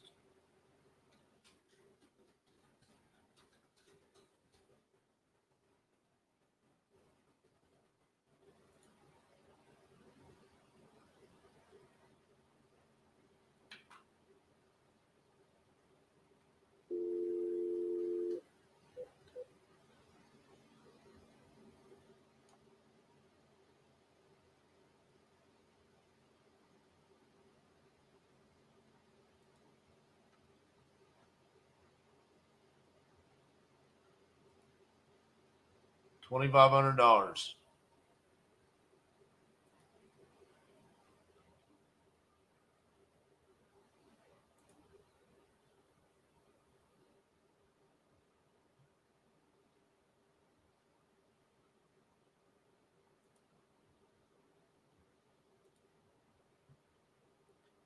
What's up, Angel?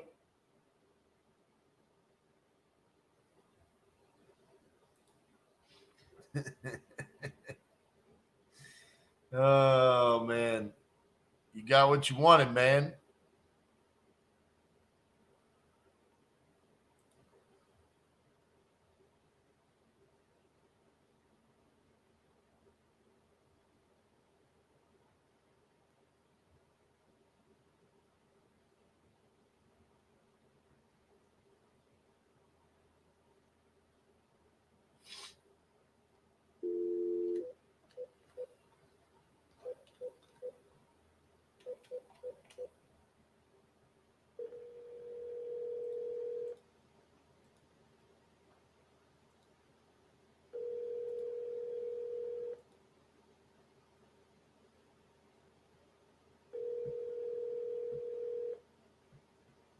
We're sorry, your call cannot be completed at this time. Please hang up and try your call again later. Thank you.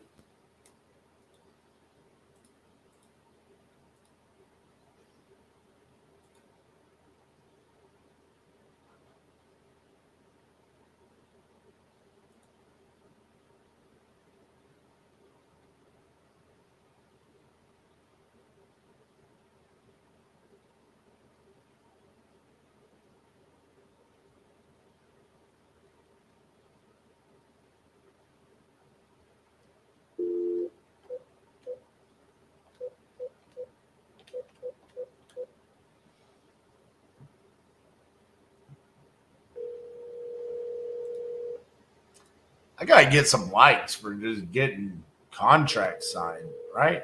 35 likes. Come on. Hello? Hey, is John there? Yes, sir. John, this is RJ Bates calling you about your property on Lindsay. How you doing? How you doing, man? Pretty good. Hey, I think we offered you 25,000 on this property, but you said you were thinking about it. What you thinking about our offer? I'm gonna be honest, man. I'm almost through with what renovations I'm gonna make, and I kind of want to get close to market value on it, man. Just checking some comps in the area. I think I can get a little more than 35. I mean, 25, especially. What you had offered me, man. Just be honest. You think you can get more than that? Yes, sir. So what do you want to do? Or you want to take it to the MLS and list it, or are you going to try to FISBO it, or what are you going to do there? Sir, I couldn't hear you. Could you say that again? I said, what were your plans, like to list it with a realtor, or are you going to try to do a for sale by owner, or what were you thinking? I've been talking with a couple of investors, man. I could possibly, for sale by owner, but I have a realtor I've been working with as well. Gotcha. All right. Can you hold on for me one second? Let me see if I can do. If I said I could do 35, would you pull the trigger?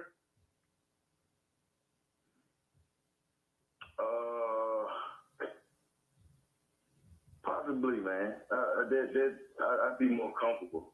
At 35, I'd be more comfortable. Justin, come here. All right. Can I put you on hold for just a couple minutes and let me see what I can do here? Yeah, that's fine, man. All right. Give me just a few seconds. All right. Okay. So we got this deal in Jackson, Mississippi on Lindsay. And we already have a deal on Lindsay. We had offered him 25. He says it's almost all remodeled. And he wants 35.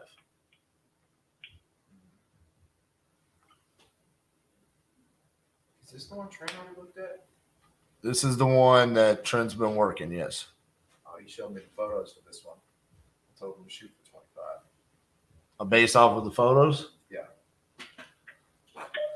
Hey, man. So you sent us over pictures on this. What additional work have you done since you sent over those pictures? Man, I can't remember exactly what I put on those pictures. I know I did ceramic in the bathrooms, laminate floors. Through a couple of bedrooms. A couple of bedrooms had that old hardwood. I just sand those down and get ready to stain those. And actually, man, I just left with my contractor, man. They getting ready to start painting everything. I replaced all the boards outside. They may have some water damage. Some of those siding pieces that were damaged, I replaced those. Just basically, man, a total upgrade, man. The plumbing's been upgraded. But a lot of those houses had some of that cast iron. So the plumbing's been upgraded. Electrical's up to code. Yep. So I mean, I got you. It's basically a brand new house, man. To be honest. Okay, give me 2 seconds. ARV in that area is probably like 50, 60. That's it. It's like low, but I mean, if he's doing all that to it, we could give it. But I mean, we're already struggling with the other one that we got there, right? I'm working on that one right now. Yeah, it's rough. This area is rough. All right. I'm just gonna tell him no then. All right, man. I mean, it sounds like you've done a lot. I just don't think I can get to the 35. I mean, if you have other investors or a realtor that thinks that you can get that, that's probably a better fit for you. I don't think that we could do any more than 30. Okay. And I tell you what, man, just a good number to contact you at. Yes. And what's your name again? My name's RJ Bates. RJ Bates. Yes, sir. All right. Yeah, I'm gonna lock you in, man.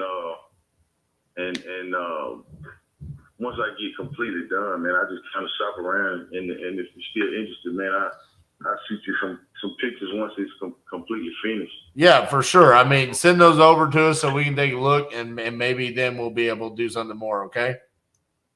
All right, no problem, man. All right, appreciate you. Oh, yeah. Bye-bye.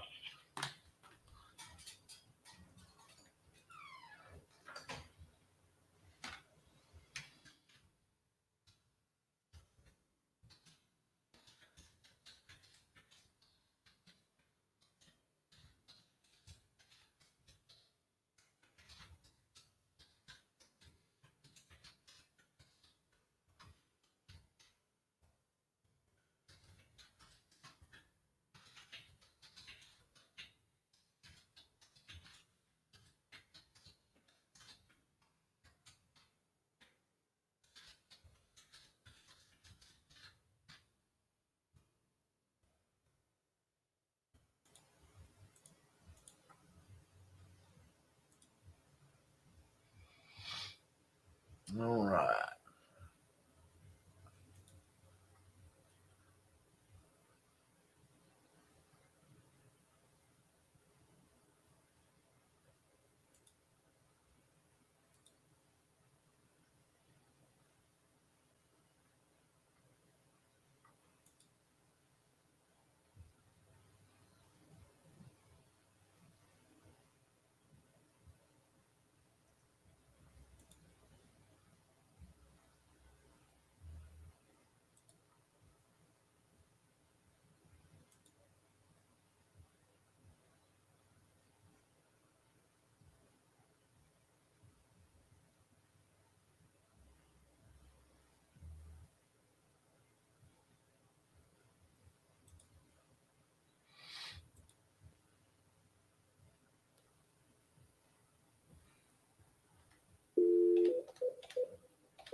Happy birthday, Riley.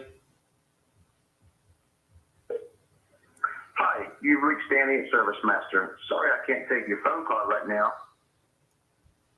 Riley, your dad got you on the phones yet?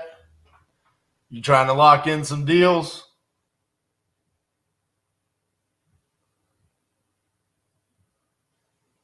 Riley, throw up your YouTube channel. What's the name of your YouTube channel?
Your call has been forwarded to an automatic voice message system. 313458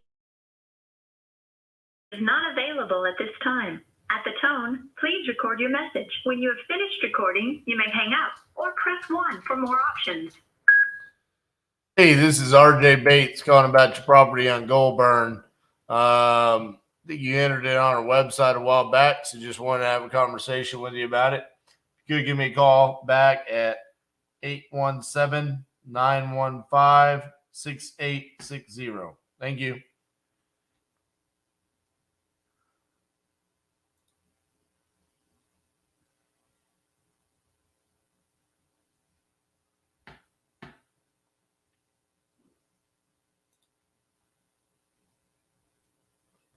New YouTube channel. I like it. You're welcome for the happy birthday.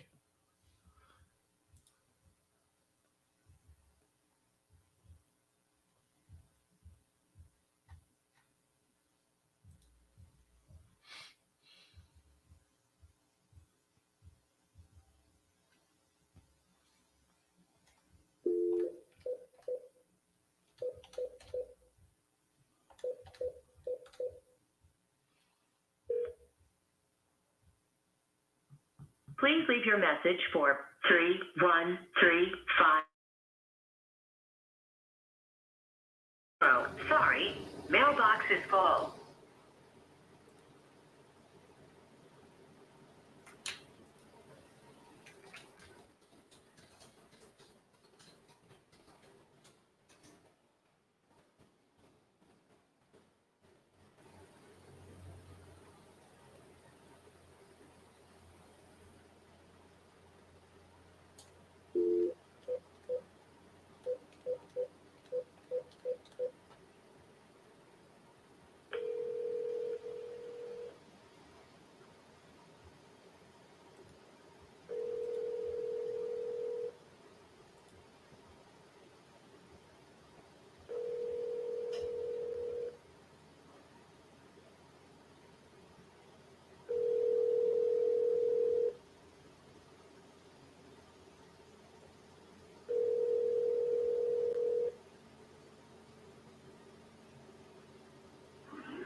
You've reached Chris Stephen. Please leave a message and I'll get back to you shortly.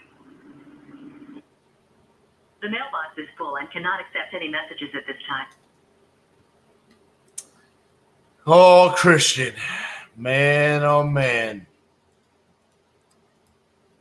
Been following up with this guy since 2020. Sent the contract, everything. Come on, he viewed it, so I know he got it.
Hi, I can't take your call right now.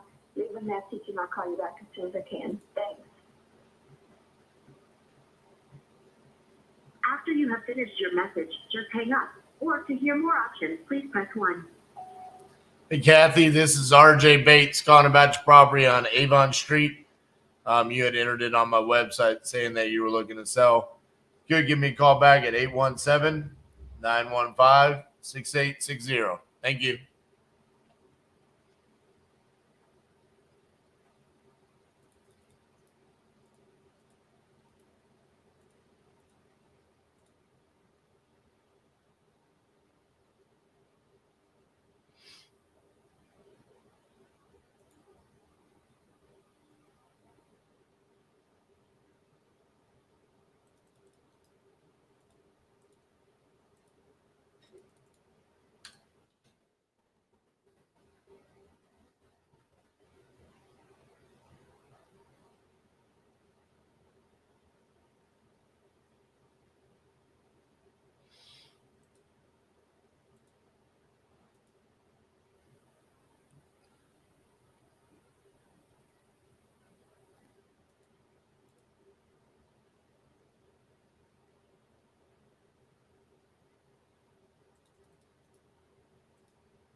gotten sent 2 contracts in the past hour.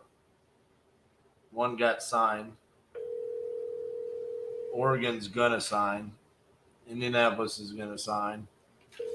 Monroe, Louisiana's gonna sign.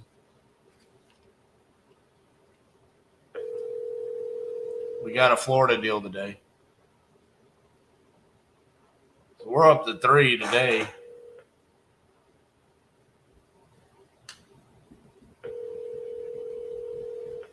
So a lot of voicemails, but The wireless customer you are calling is not. that's also because I'm doing follow-up on every single lead that we have in the system. So as you'll notice as the days go on, there'll be a lot more of this because I've already had the conversations with the people that have already answered. And then we'll have to follow up with those that don't immediately sign. So that's kind of what's happening right now is there's a lot of follow-up. Hey, sent you a contract, you didn't sign. Okay, now you're signed. Boom. Did whatever your story was happen. You know, so there's a lot of follow-up, staying on top of it.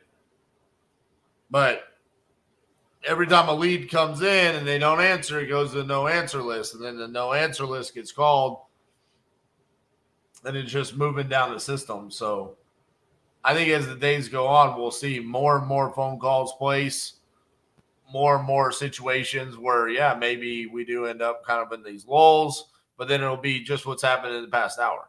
Hey, did you get that contract? Yep. Oh, no, it went to spam. Okay, well, go check your spam. All right, it's in the spam. Cool. Now you need to sign it. This is how you sign it. Boom, sign. I think that's kind of what we're going to see. There's a lot more of that. You know, here in the past hour, 3 potential signed contracts. And all of it was just because they needed help with DocuSign or something along those lines.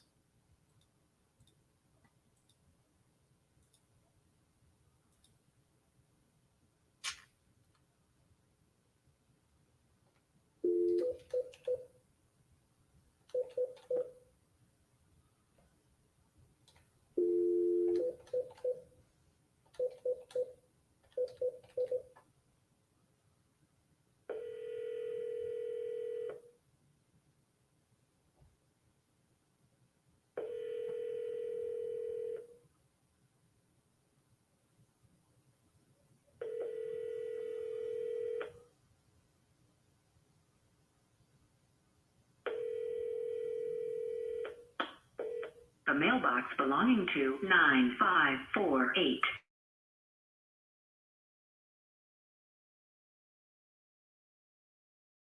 Please try again later. Good.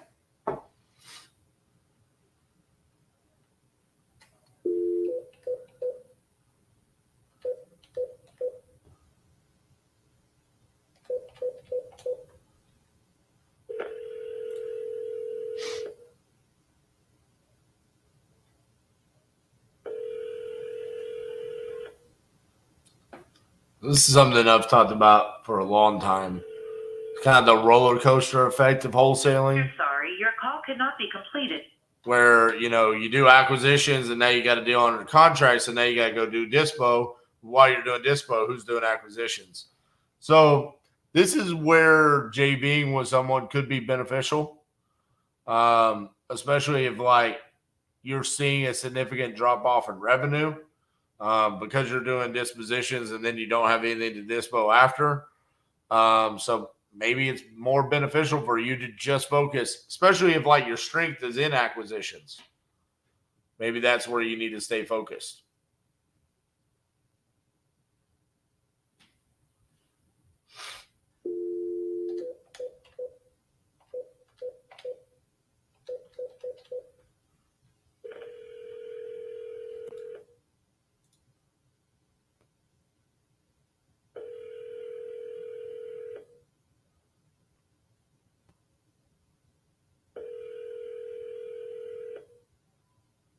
We're sorry, your call cannot be completed at this.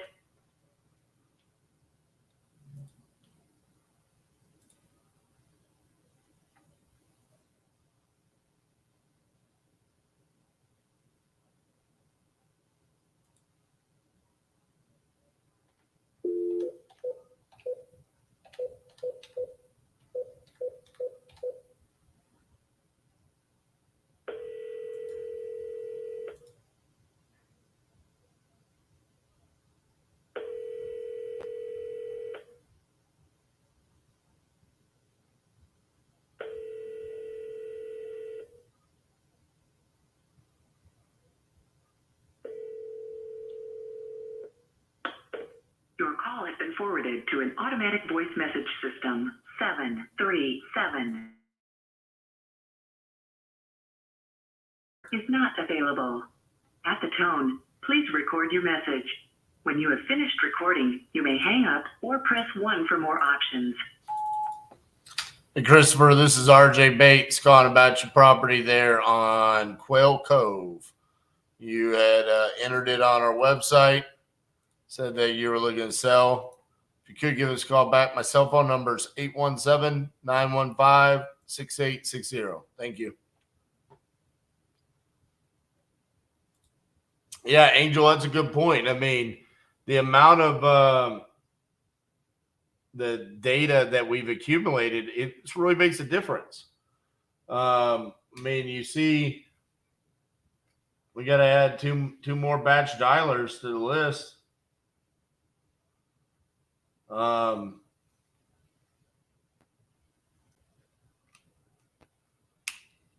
mean, listen, it takes time to build up. It takes an investment, but the accumulative effect there over the course of time really makes a difference. And we're starting to see it here in this challenge. I'm doing a lot of follow-up here on these inbound leads.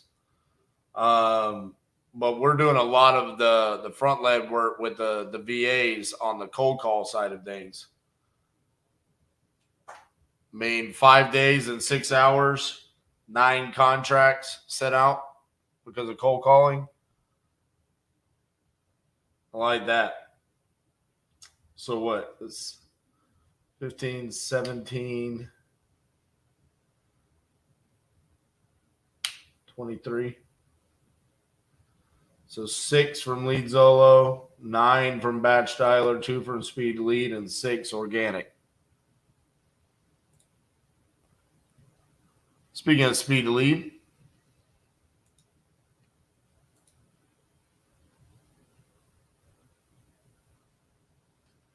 so Randy, we have a couple different ones. The main one is titaniumbuys.houses.com.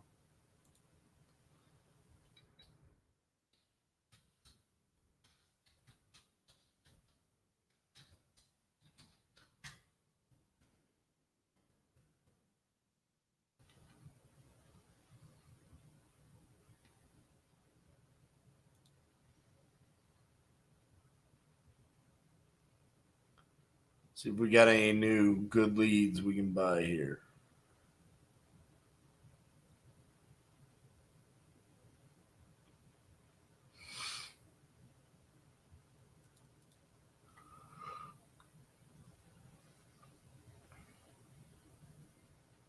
We saw these already.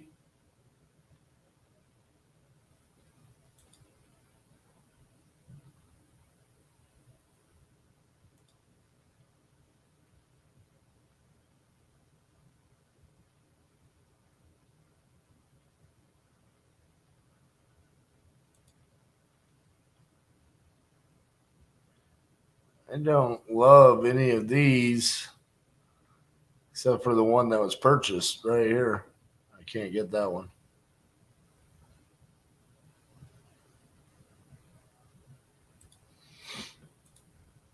Do you guys do your own marketing for leads or pay someone? So, Randy, what you're seeing here is like I'm buying Speed to Lead leads, or I'm buying from Lead Zolo, which is YouTube leads. And then we're cold calling. So we pull the data from batch leads. VAs are cold calling it in batch dialer. And then we have our websites through Minute Pages, as well as InvestorLift. InvestorLift gives you 2 websites as well. So we have those that just organically people go. Like, for example, we got 2 deals from someone watching me on Instagram. We got 1 deal from someone watching me on TikTok. So you're going to see those come across as, that's what I mean by organic, as brand type deals, where they watch me, they click on my link, they find our website, and then they enter it that way.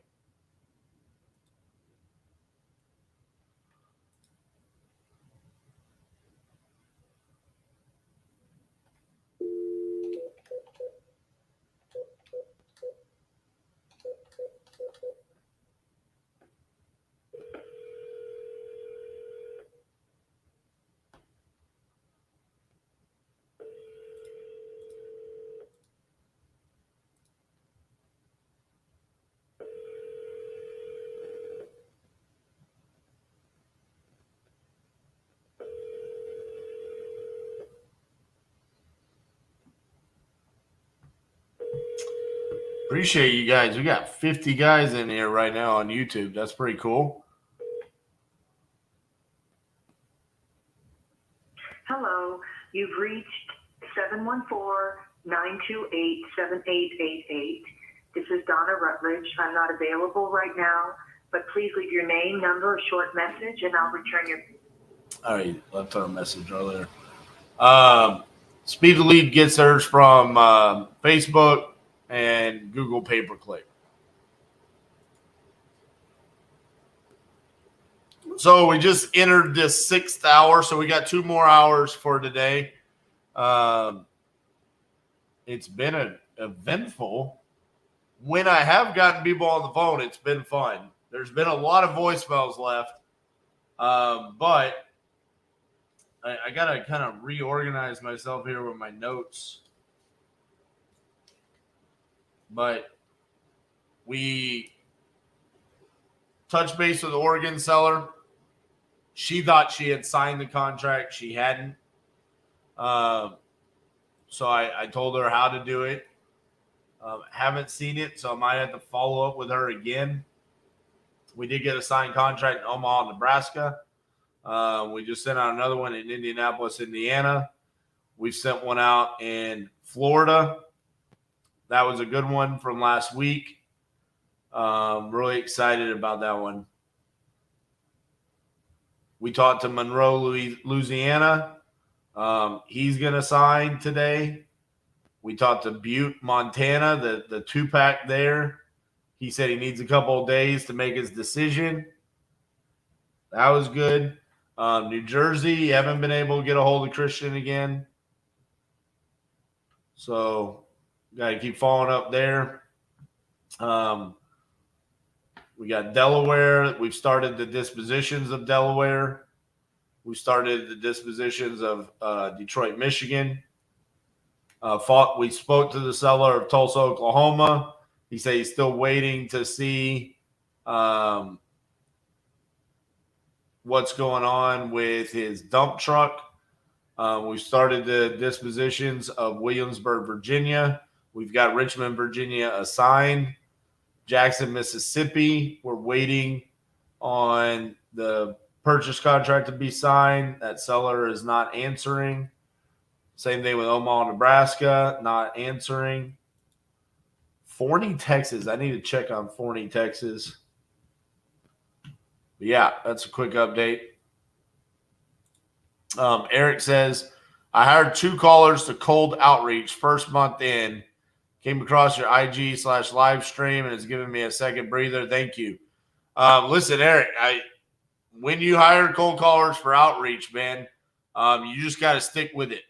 That's the bottom line is stick with it. And it takes a while to build up that pipeline. It really does. I mean, it's one of those things. It's kind of like direct mail. It feels like you're going nowhere. But I mean, dude, here we are 6 days in and we've got 9 contracts from it. And honestly, I don't even feel like I'm really calling on the batch dialer deals that often. Andrew, do you have a promo code for Privy? I believe I had that in the show notes, but let me check.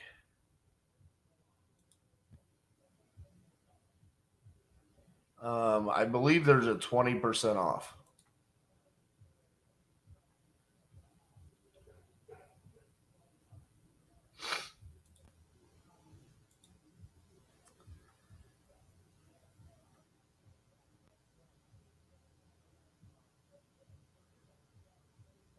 Show QR code link.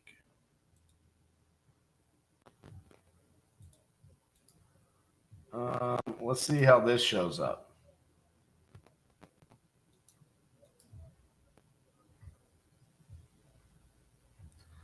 I feel like this is not going to show up well, but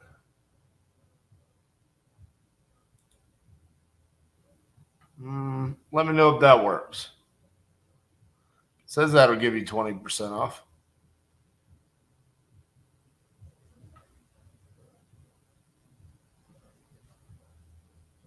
Their affiliate things are like super complicated.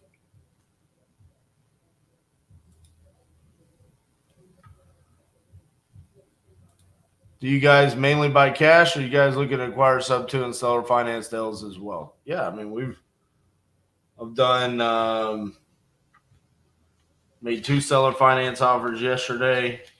The Monroe, Louisiana deal, seller fi, no money down, 5% interest on a 15-year AM. Same thing on Robson, Texas, 85K, no money down, 5% interest, 15-year amortization. I made a very unique novation offer in Chicago. So yeah, we're doing those as well. Love buying deals like that. Andrew, let me know if that link works. Oregon, you talked to her, right? I spoke to her. So did I. Okay. Here, she said, I'm going to go handle the house situation. I tried to sign it. I sent her back there. I said, hey, you didn't click something. Right. You didn't click finish, complete, whatever. But as long as we know you're on the same page, cool. She said there is no cloud. She dealt with that. I asked her that too. I said, hey, it's Patrick. RJ told me about you, blah, blah, blah. So sounds like we're good. She's heading there now. So if you try to call her, you're not going to be able to get her again. So when's she gonna sign this thing? She's going up. Apparently, there's a squatter up there. She found out. Neighbor told her, or whatever. So she's going to deal with that. I said, "Are you moving forward with us?" She says, "Yes, but I gotta go handle this." I said, "But I need you to sign the contract." Right. It takes 2 seconds. Right. Start, sign, finish. And Done. she swore. She said, "I went in there and I clicked on the blue button, and it told me it was done." But I looked too. I went there and looked, and it's not done. So, yes, we're going to have to, you and I, Tanner, we're going to have to stay on top of her to get her to sign. But I feel like we're at a point where we can actually do our marketing, start reaching out and doing all that stuff. So, I just wanted to give you that update. Daniel, thank you. Yes. The only thing that I have right now at DFW is in white settlement. We have essentially what is a tear down. It could be finished out. You could do a new build there. You could do an addition. There's all kinds of different things that you could do there. If you're interested in the white settlement area, you could send us a DM or something like that, and we could talk to you about the deal. We actually own that one. It was going to be something that we were going to feature on the TV show. We're not going to do that anymore. So if you're interested in it, let me know. And we can get you some information. It's going to need like a builder, though. Like half the house is legitimately torn down. All right.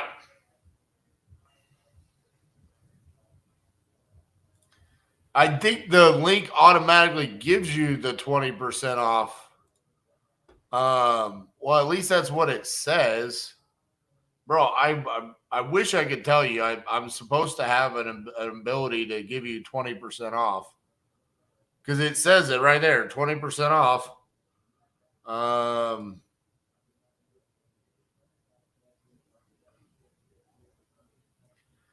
Give me a second here, Andrew, because I want to get this resolved because we're showing too much of privy here, anyways, to not have this figured out. Cassie, can I bring you up real quick?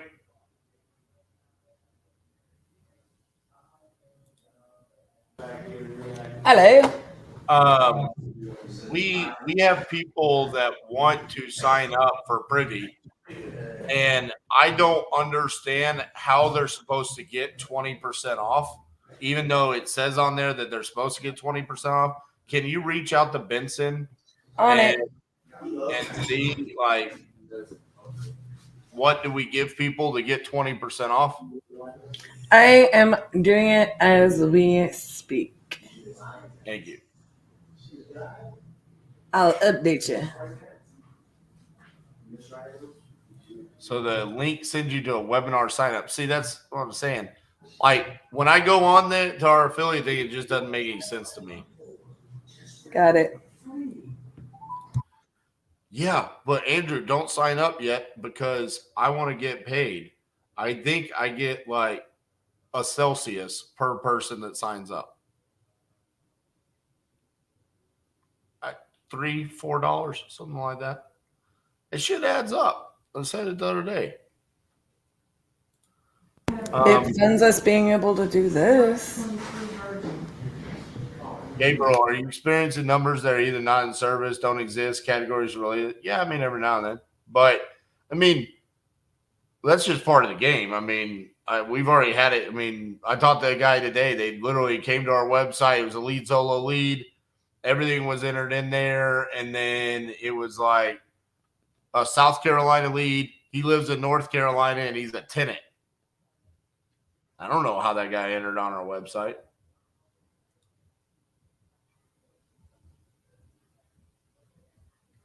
All right. Let her mess around with that for a second.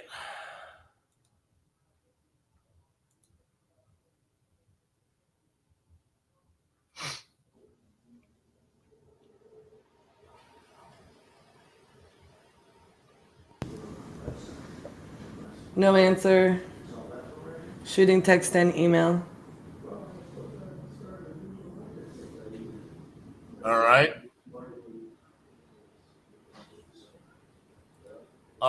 So I'm about an hour. We've got like an hour and 49 minutes left in the day.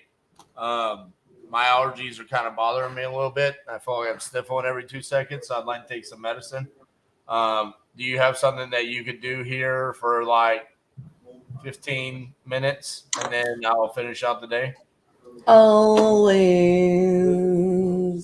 We got a good group of people in here right now. Really appreciate it because typically this is the time of the day where we've kind of slowed down and we've lost people. We've actually picked up. We were down in like the low 40s. We've gotten up into the low 50s now. Why don't you do a lot of wholesale deals here in DFW? We've done hundreds of deals in DFW. Also because we live here, so we can just buy them. So, all right, I'm going to let you take over. You know what you're going to do? Not yet. Why don't you talk about dispositions and investor lift? Well, that's what I've pulled up on my screen, so cool. Boom. See ya. Randy, what do you mean? What do you mean? And see if it's a good deal. RJ is not the only one committed to Celsius. Yes, Randy, send us your deal in South Carolina. I mean, I'm going to be honest with you, though. I'm kind of salty with South Carolina. Why? They sent that letter. Whatever. Who cares? Wholesaling is illegal. Okay. You're never going to stop me. I still just need to get somebody in South Carolina so they won't send us another letter. Whatever. See ya. I'm going to say something that gets me in trouble. Yeah, go away. A likes it. Okay, I'm going to finish sending this message. I don't know why our link isn't working. Over, but I have people who are not, and then people waiting, so stop.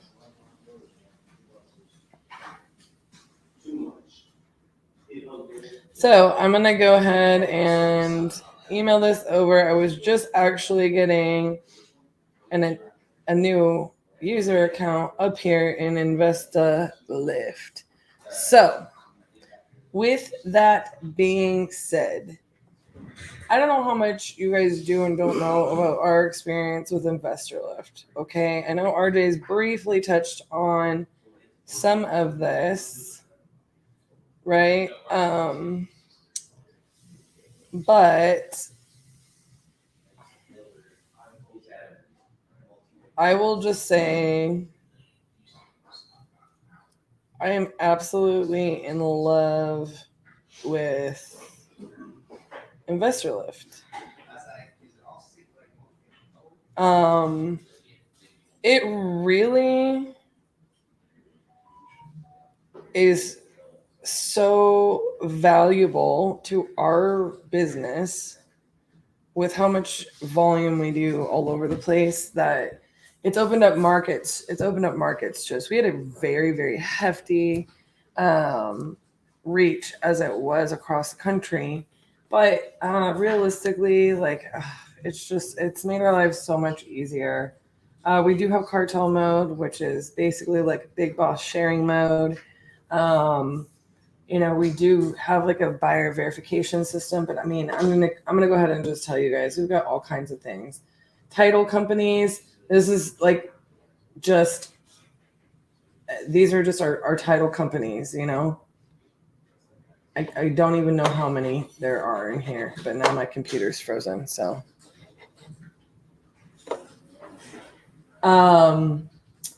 realtors. I mentioned this the other day where, we have in Louisville,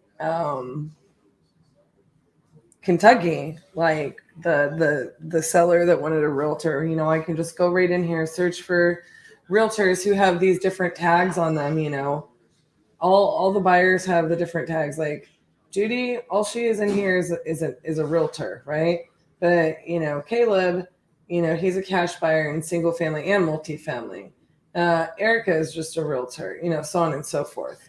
So all of that to say, like, it's just, I mean to tell you, it takes out so much work for us while we're processing this on dispositions, right? It is a phenomenal system that has streamlined our dispositions processes so much in our business. I can't even say enough good things about it. So like when somebody asks us, do we have buyers in this area? It's like we might have 100 buyers in that area, but we have so much outreach in that area, like in a town I've never even heard of before. It's an hour away from Birmingham. That's phenomenal. All we have to do is be a good steward of, the seller, the opportunity, the contract, whatever it is. And, we get to do good business with great people. And it's really opened us up to being able to truly process our dispositions in a much easier way. I mean, had we had this during the first 50, holy crap. I really wish I knew the ratio before and after. I really wish that I knew. So this challenge is going to kind of, at the end of it all, it's going to be one of the things I look at. What was the first 50 like? And then what was 50 like with Investor Lift? So that tells you guys anything about how much I love it. I'll also talk a little bit about how I pull, for those of you that may not have Investor Lift. Came across a seller finance property in South Carolina. It's not under contract, but I've been communicating with the seller and she's open to negotiating terms. Okay. We can definitely look at that property, Randy. It's just, I would email over the details to JV at Titaniumvault Investments and let us take a look at it. I won't say anything one way or another about it. I feel like South Carolina, we have to go about things like a certain type of way if we don't end up wanting to take the deal down ourselves to avoid their laws. Like, it's the first place that has ever sent us a letter saying like, hey, we think you wholesaled this deal. And it wasn't even us. It was somebody on our team, So I don't know. I've had you all on, but doing interviews all day. Sorry, guys. I'm still on the big screen in the background. Okay, what did you miss? Man, RJ, it was really funny because before lunch, he hadn't sent out a contract. Then he had the most amazing call, and then he got another one locked up. And then I think that he got that one signed on the spot. Oh, know about the first lady? He's going to have to give you a breakdown, honey. I am letting you know. I will tell you all this. I think the hardest thing about this 50-50-50 for me is like during the last 50-50-50, for the most part, I could be quiet in any other room and have the door open and hear everything that was going on. I am not able to do that on this one, so I feel like I'm missing out on so much, and it breaks my little heart. Like, breaks my little heart. I hate it that I can't hear what he's doing all day because I feel so much like I'm missing those calls, you know? And then I'm needing to get an update from him every day on like, how did the day go? Whereas, I don't know, maybe I just need a second desk. I already need a third monitor.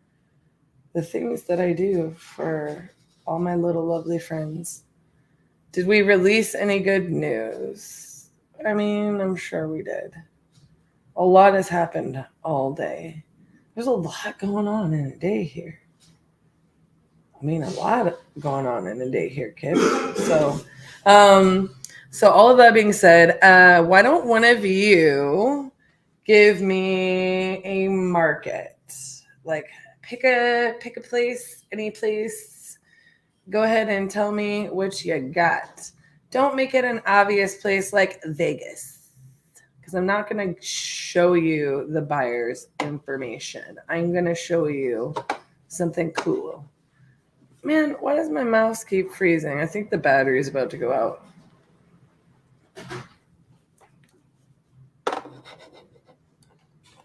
Baytown, Texas. That's too easy. Hey, hold please.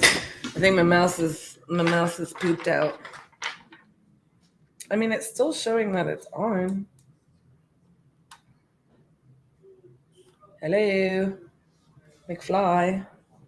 Another movie reference for you guys.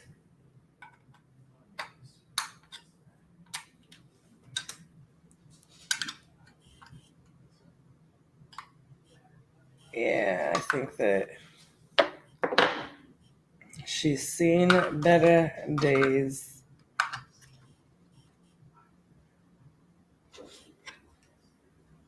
I also want y'all to know that when I'm live, I feel like everybody's whispering about me in my office.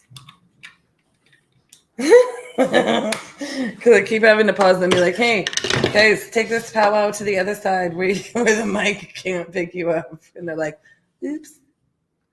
Oopsies. Santa Maria. Nashville, Tennessee, bro.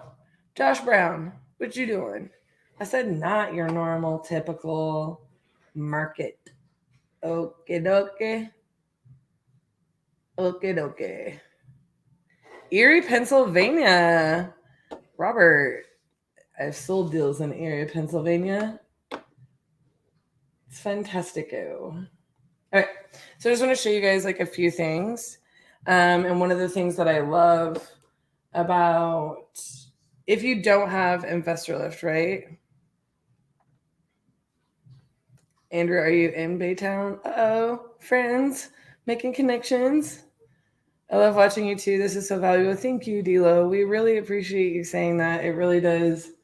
I'm not even joking. I'm like really not that person. In case you guys, Atlanta, if you guys don't know RJ and I super well, I will just let you know. Like, I really tell you guys that the likes, the comments, the engagement, interacting with you guys throughout this, like, it really does help us and helps us keep our energy. It helps us remember throughout the day, like, why we're doing this. It gets treated like a little bit more like a virtual office, like while we're working, and an opportunity to share our knowledge and so on and so forth. Like, I'm not saying that because I want attention, right? But I will say, like, we've only got 34 likes today, and sometimes when you're going live and you be looking at that, it's like, yo, am I doing something wrong? Just talking shit. But not. But I am. But I'm not. But I am. All right, so we are gonna, let's see, who is the first one to give me St. Petersburg. I was looking more for like not your typical big city that everyone would know. And we got the first one coming in at Baytown, Texas. All right, so I want to show you guys this cool little thing about batch. Okay. Now, I don't know if you guys know this, but we have this phenomenal ability, right? When I pull up just Baytown, Texas, and I don't search an actual address, you go into filter and you go into cash buyers. This will help you filter out a cash buyers list that you can then go and skip trace.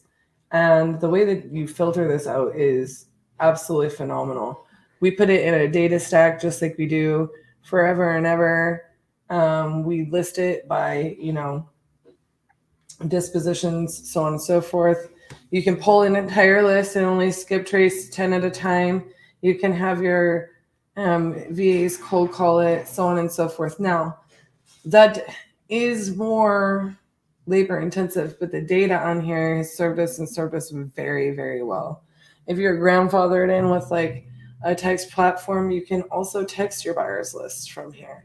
So it's really quite cool to utilize on dispositions. Now, if you're like us and you go in here and you go into buyers and you go into Baytown, Texas, this is another really cool thing. You see how I had that other one? I'm like 104 buyers in that town I've never heard of,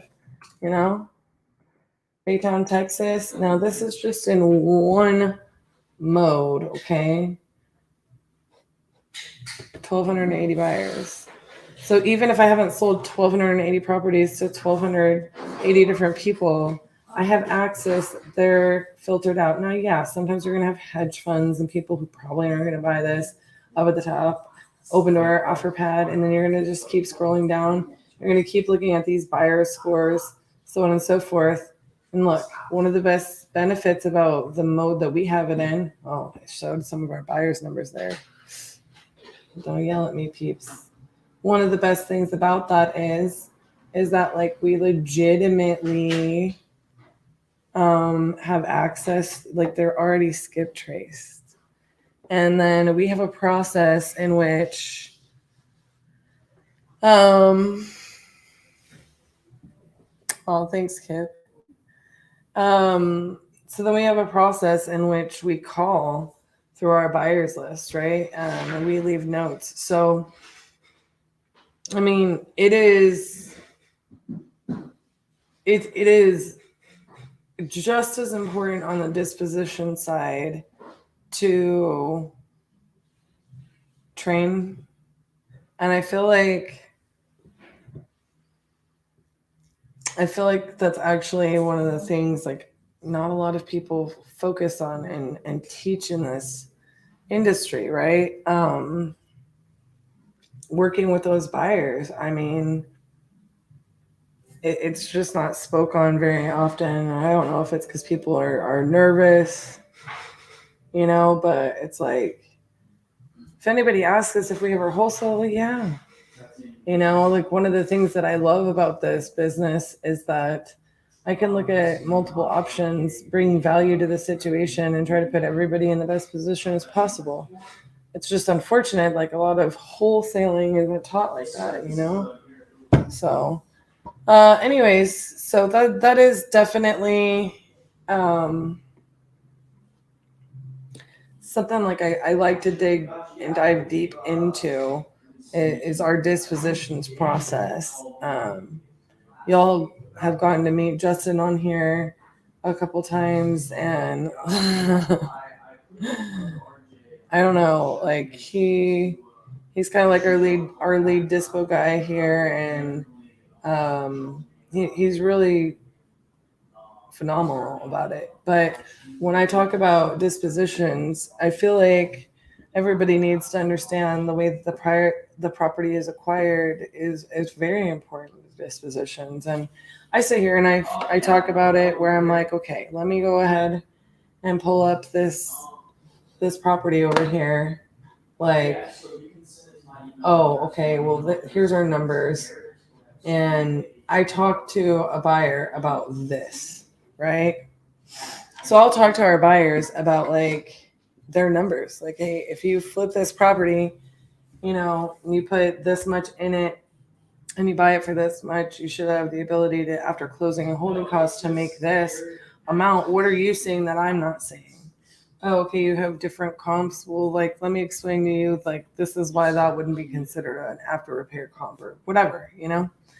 And I just literally work with them to solve like their pain point, right? I consider things like the exit strategy they want to apply. Is it, you know, going to be lendable at a certain point? Is that going to matter to them, you know? But at the end of the day, if you're having trouble with dispositions, you have usually one of three problems. Either your acquisitions was off, your marketing is dog do, aka your packet, building a bridge, painting the picture, or you have no closing skills on dispositions. It's 99% of the time one of those things. 99% of the time. So the other thing about it is that you have to learn, like, there's a discovery period. And one of my favorite things about like us going nationwide and us going virtual, I was actually really against it for like a hot minute. But, you know, RJ really actually made me feel better about it by saying, well, what do you think Open Doors process is? Like, how are we any different as far as vetting out the property? And I'm like, oh my gosh, you're right. We do that. I don't know why I had it stuck in my head that this was going to be difficult or people are going to object to it or whatever. It's not. But we're not going to go ahead and start pulling our resources and spending our agent's time, our agent's money, and this and the other if you're not actually serious about selling the property. Because we get a lot of people who want to work with us, and we don't like sending a bunch of people out and being tire kickers that aren't really serious about selling. They just want to see what we'll offer on their house so they can go try to do something else, you know, or whatever. So, oh, that Celsius is good. How do I get that calculator? I don't know.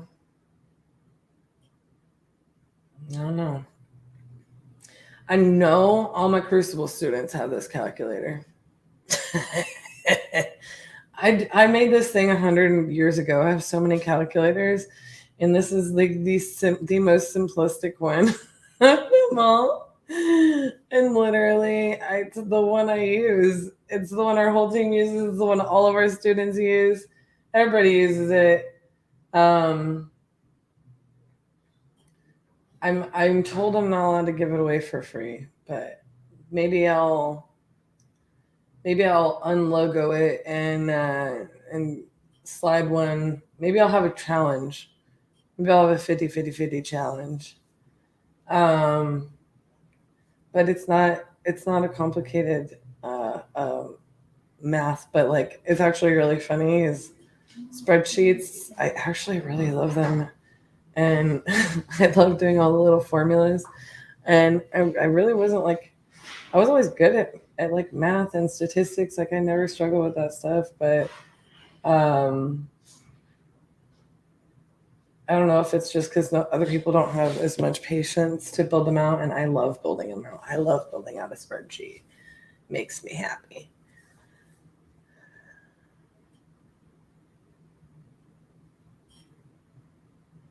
Second making formulas and spreadsheets. That sounds like RJ. He's always like, make me a spreadsheet. Fix the spreadsheet. You know, it's actually kind of funny.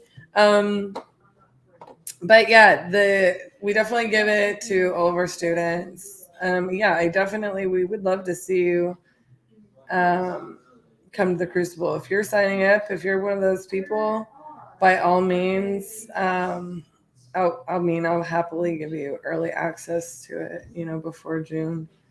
But I kind of feel bad when I give away like any single thing out of the numerous things that we give to our students because I feel like it's not fair. It's part of the whole entire package of what they paid for, you know? Plus, a lot of times people kind of criticize us for giving too much away for free. I do what I want. We love you guys. So maybe I'll have a challenge. Maybe, I mean, anybody that joins the Crucible, I'll happily give you guys early access to any What's of our up, boss? stuff. Hey, boss. How was your break? How's your allergies? I took medicine, so Are you sure your prescription's out? Yeah. You should just call them and tell them it's not. Yeah, that's just one of those things that's very difficult to bypass. Like there's laws and stuffs. And My mom works for a pharmaceutical software company. I hear about it way more than I ever want to. Love you, Mom. Okay, have a good last hour or so. see ya. All right. So, Jamie knows. Jamie, you should come back for a second time. Just saying. How often do we do the Crucible? Well, we were doing it once every 6 weeks. Now, maybe twice a year.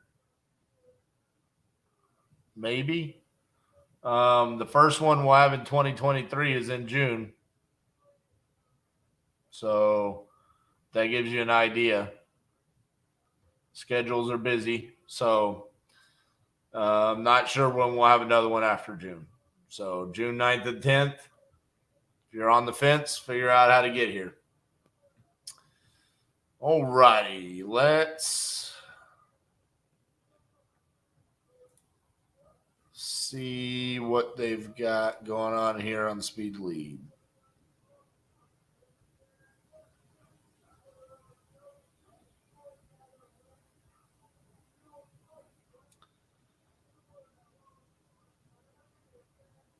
Inherited property in New York.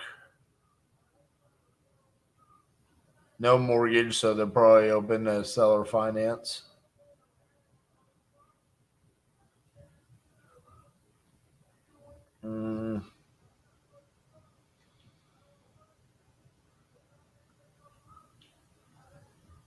Yeah, I'm not in love with any of them. No, it's in Fort Worth, Texas. No, Fort Worth, Texas. That's where we are. We're Stars fans, not Coyotes.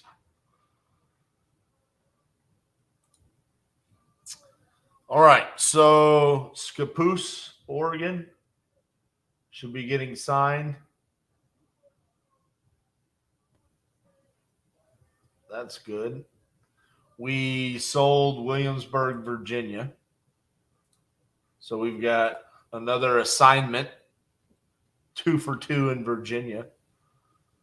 That's good. So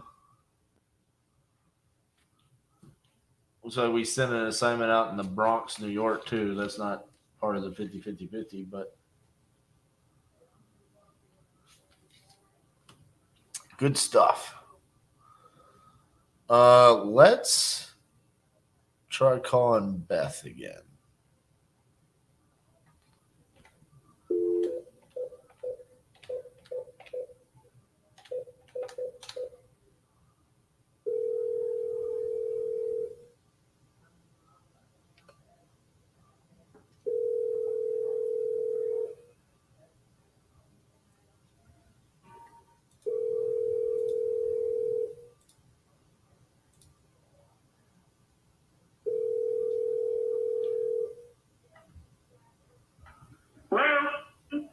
Hey, is Beth there? Hello? Beth, can you hear me? Oh, she acted like she couldn't hear me.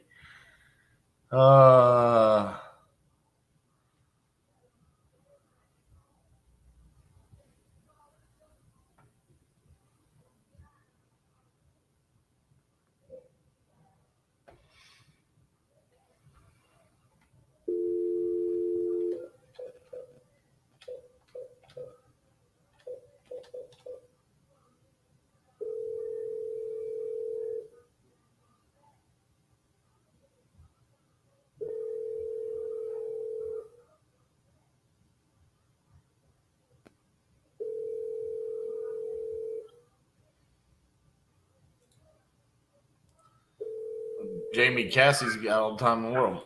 Hey, BJ, I can't talk to you right now. I'm gonna have to. Okay, sounds good. I'll call you back. All right, bye bye. All right, thanks.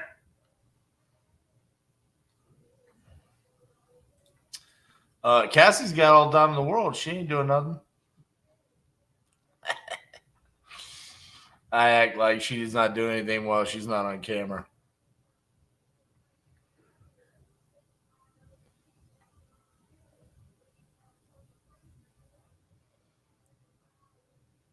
All right, where are we going next?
The mailbox belonging to Chantel.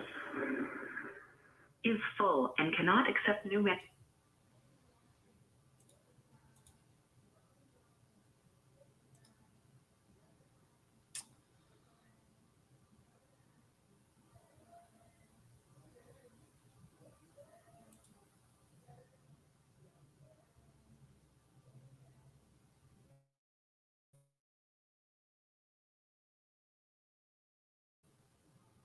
All right.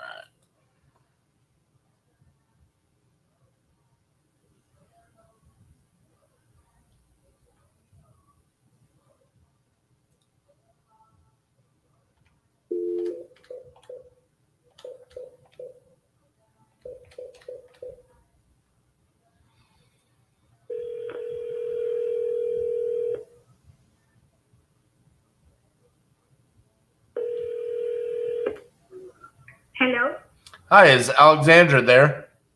Yes, I am. Hi, Alexandra. My name's RJ Bates. I was reaching out about your property on Quincy Bay. I think you had entered it on my website a while back saying that you were interested in selling that property. Are you I'm sorry, the house is not anymore for sale. okay? I'll take you off of our list. Thank you. All right, bye-bye.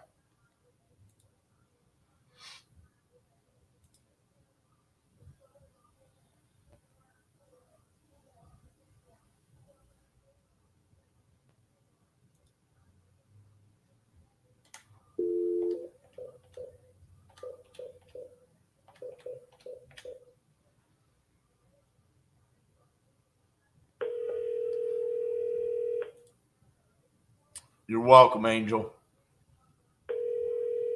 Appreciate the support.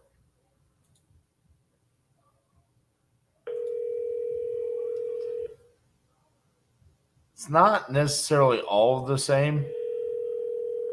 The lowest level, Your call has been forwarded.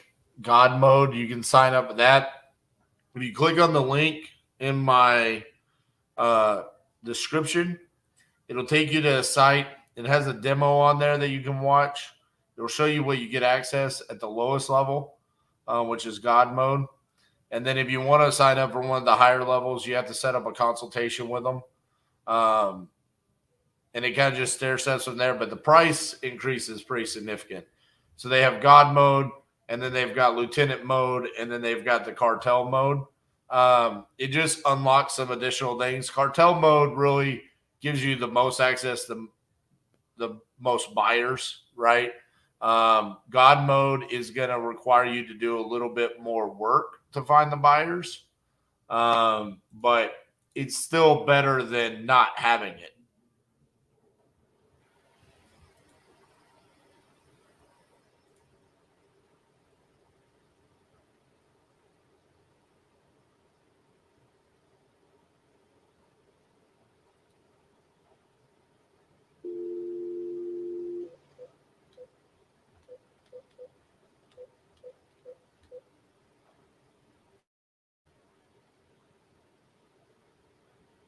not available.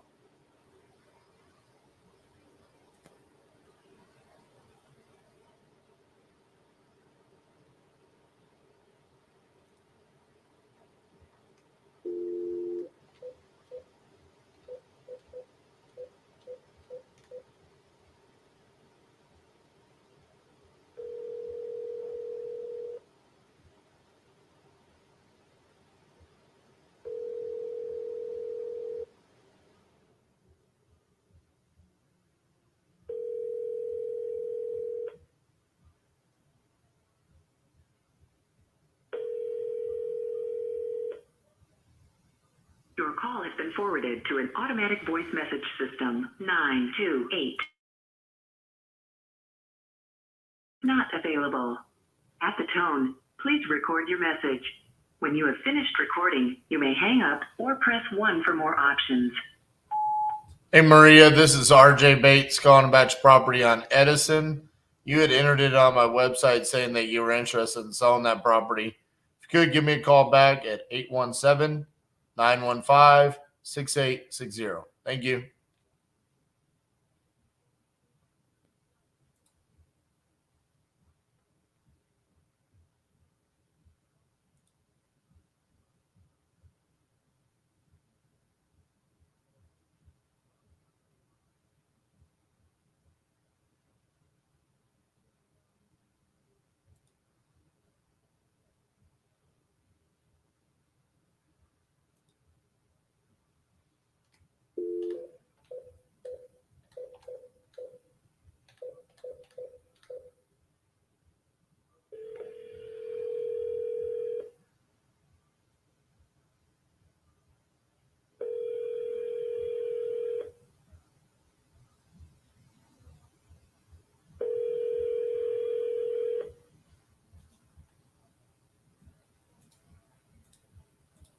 Please leave your message for Lena Savage.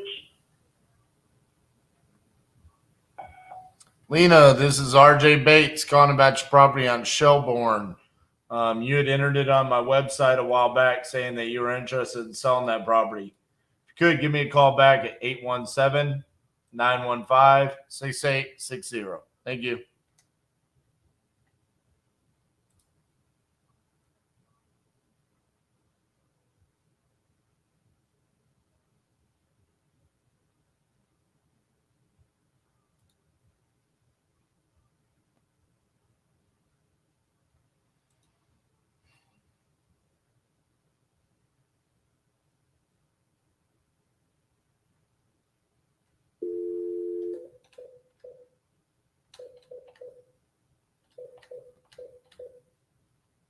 The number you have dialed is not in service.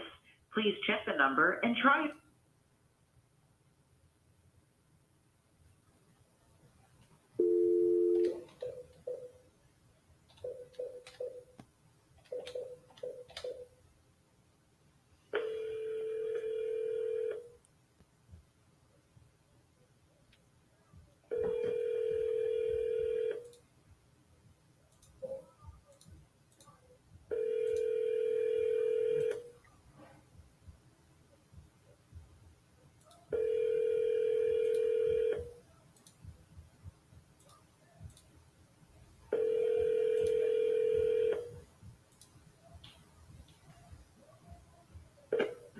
Hi, this is Stephanie. Please leave a name, number where you can be reached, and I will get back to you as soon as possible. Thank you. Bye-bye.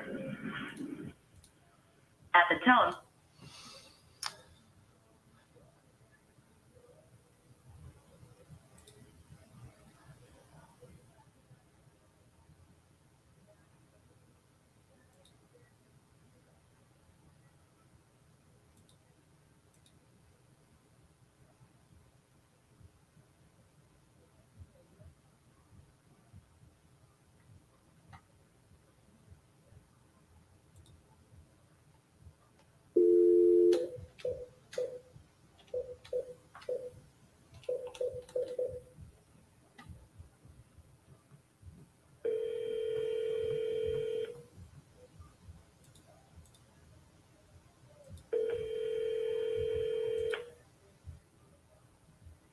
call has been forwarded to an automatic voice message system. 7.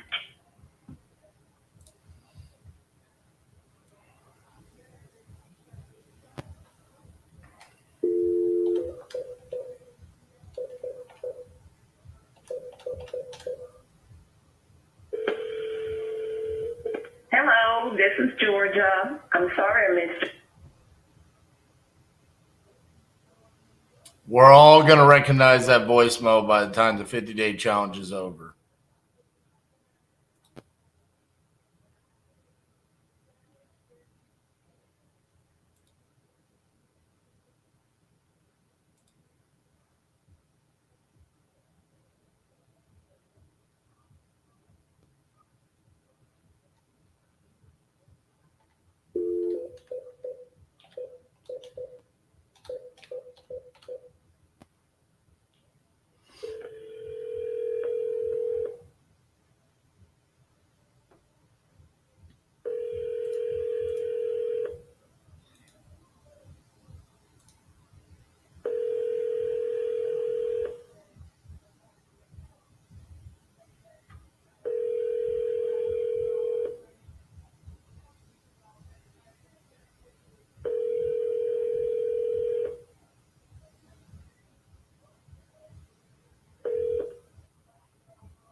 Please leave your message for Jimmy Villalobos. Hey, Jimmy, this is RJ Bates calling about your property on Betty Lane. You had entered it on my website saying that you were looking to sell. If you could give me a call back on my cell phone number, it's 817-915-6860. Thank you.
Hello. Hi, is Michael there? He's not. Can I just calling? Well, maybe you can help me out. You guys that entered your information on my website about selling your property there on Dallas Cherryville. Yes. Yes. You sure they want to sell? Okay, you do want to sell? Yes. Awesome. Do you know how much you're asking for the property? Well, he got offered 180 for it. Okay. We got offered for that. So, you know, I mean, it's got somewhere around there. I mean, you know. Right. You know, but I don't know. I mean, like, I'm just gonna be straight out with you. Like, it's an older house. It's born in like the 60s or whatever. But it's a brick house. You probably pulled it up and looked at it. But I'm doing it right now. One of the back bedroom has got holes in the walls where his nephew tore the room up. So that it needs work on that. But and the yard needs some work done to it. But as far as anything else in the house, you know, and the well pump went out, but we fixed it. And we had a roof put on it 6 years ago. So besides that, everything else is Gucci. And it's got the big buildings. It's got 2 big buildings on site. So, but yeah, we're wanting the downside. So. Gotcha. So you said you got offers, but y'all didn't accept them? No, we haven't accepted yet. But I mean, he was talking today. He just, cause we come into a bind. You know, my son passed away, and all that. We got low on my funds, and so we got behind on the payments. Well, he got refinanced, and he's got $25,000 so refinance thing on it, and that was in 2020. And they're saying we have 28 on it, and there's no way. So I don't know. But anyway, yeah, we're wanting to sell it. We're wanting out because we're wanting to get something smaller. Okay. So, What is it, about 1,800 square feet?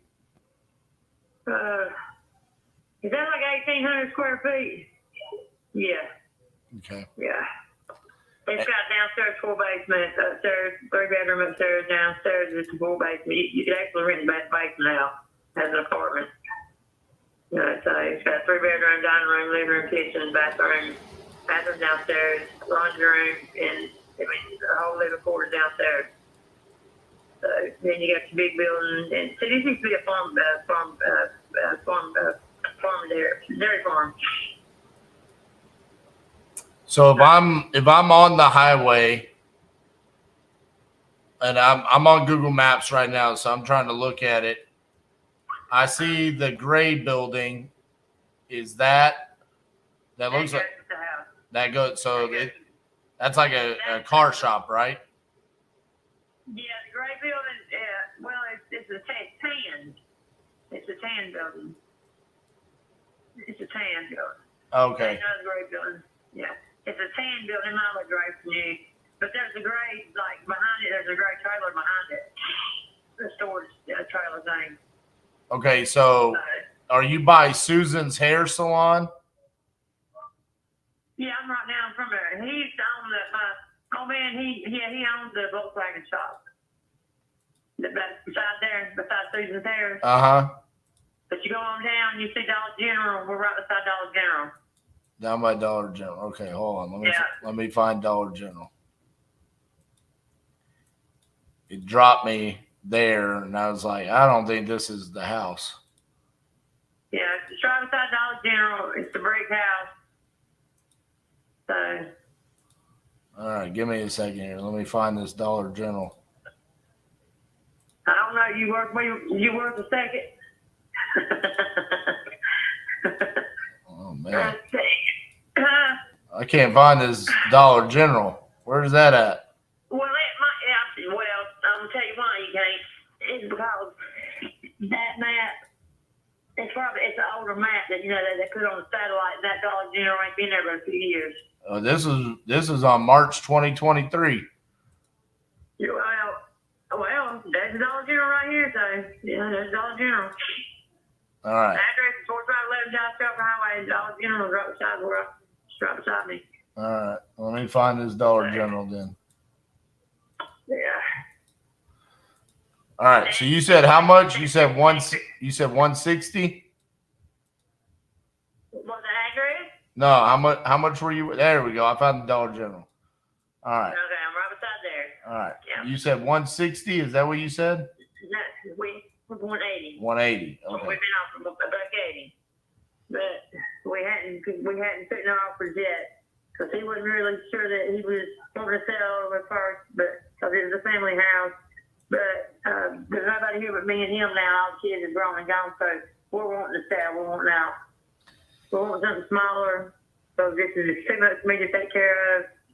I mean, I'm getting old. He's 64 years old, and it's too much for me to do. So that's up to you. I mean, if you want to come and look or what, how you want to do it, we can do it. So these people that offer, were they like investors or I mean, what was their plan there? The one man that I talked to, he buys them and so that's what he told me anyway. So man, doesn't tell me anything, but he buys them and flips them. Well, that's what I do, so that's why I was asking. I'm trying to see. Yeah. So, but the tax value on it is the tax value that we got on it is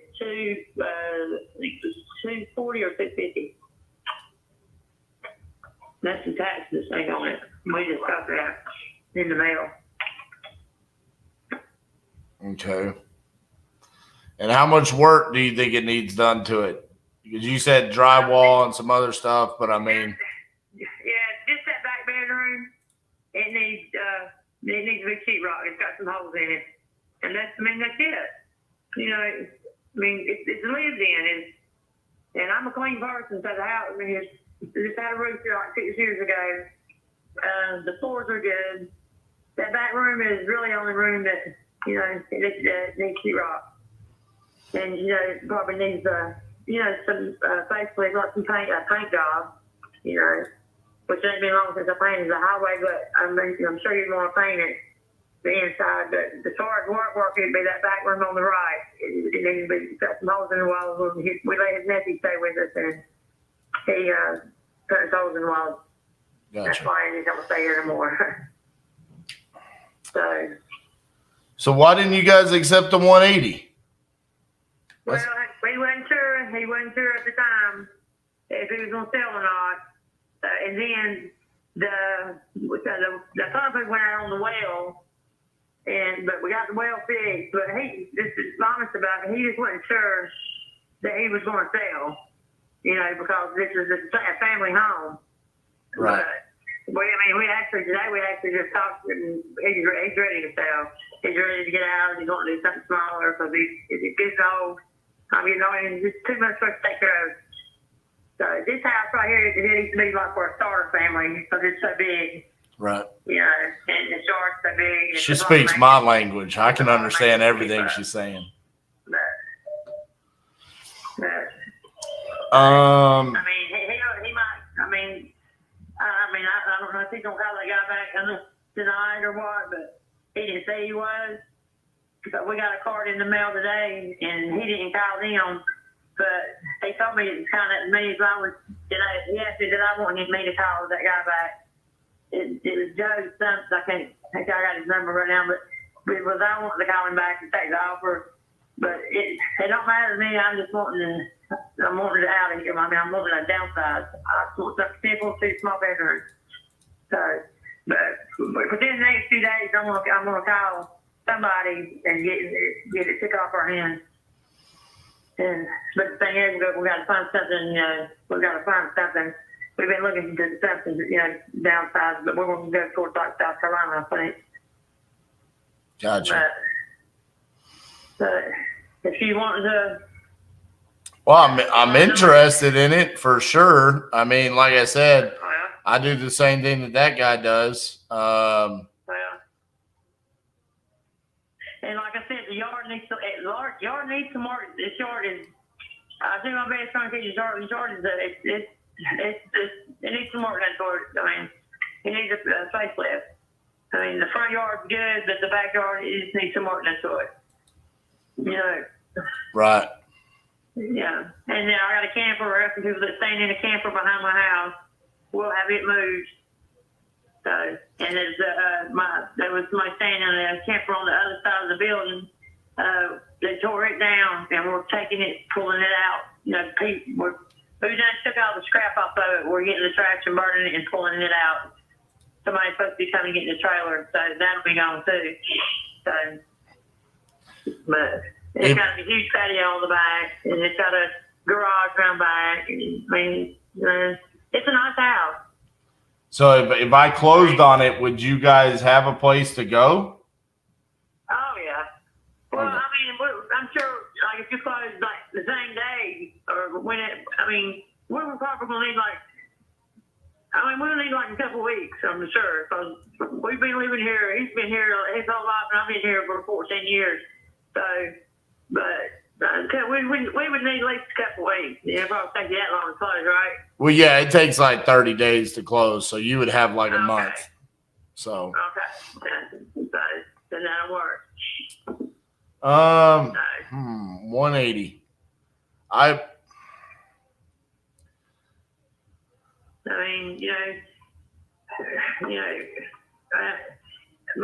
mean, they might go down, a little bit because of the yard work you'll have to do, the yard work that you'll have to do around the back. Well, that's what I was going to say. I mean, do you think so? Let me ask you this. Who is the decision maker here? Is it Michael or is it both of you? Is it you or? Well, it's both of us, but mainly me. If I ain't happy, nobody's happy. So, and I'm the one that has to take care of the house. Right. he stays in bedroom all the time. He's older, and that's just what he does. And so I'm the one having to take care of everything, and it's just I don't want to do it anymore. It's just too much. So, but yeah, I'll probably come down. I'll probably come down a little bit because of the yard.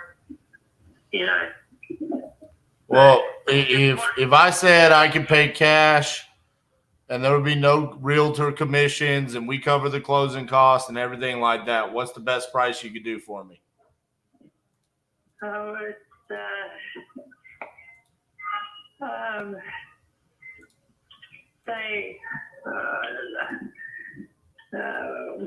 165.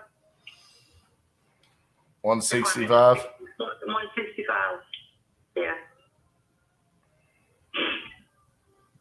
Yeah, I think that's pretty. I think that's pretty good. Yeah, I mean, I wanted it more like 155, but I'm not opposed to doing the 165. Could you meet me in the middle there at 160? No, they come down from 180. Yeah, they come down from 180. I come down what? What I say? 165. I think come down 15. Yeah, that's true. You did. Yeah. All right. How about this? I can send you over a contract for the 165, but we're going to need to come out. We're going to need to do a walkthrough and just verify that the conditions what we think. Are you good with that? I'm good with that. Okay. So I have your email as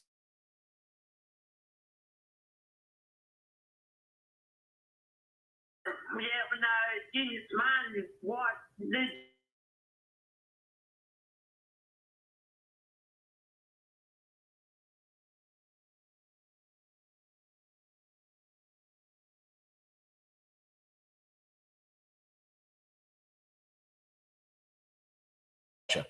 okay. Well, what I'll do is I'll write this. Back to me. What you got? I got.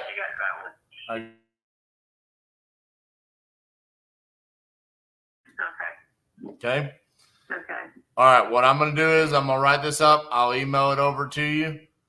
Take a look at it. Let me know if you got any questions, and then we'll get the process started. Okay. All right. I'll be waiting on it. All right. Thank you, ma'am. Bye bye. Well, tell me your name again. My name is RJ Bates. RJ. What's your name? Kimberly. Kimberly. All right, Kimberly. Appreciate your time. Yours too. Okay. I'll talk to you later. All right. Bye bye. All right. Bye bye.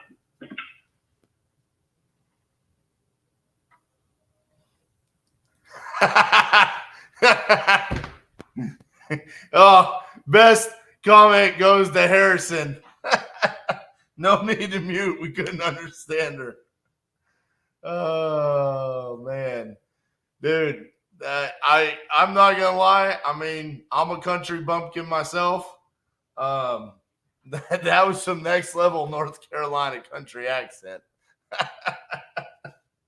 That was a little bit hard. Okay, so we know that we got an investor in the area willing to pay 180. Hey, Harrison, we know because the flipper went out there and said he paid 180. Now we just got to go find him. She said his name. I was trying to find him on Investor List. I was over here. That's what I was doing. I was like, she said Jody something. I'm going to have to go back and like slow down the video. Like, what did she say? I got to go find that guy and be like, hey, you said you want this house for 180. I'll give it to you for 180.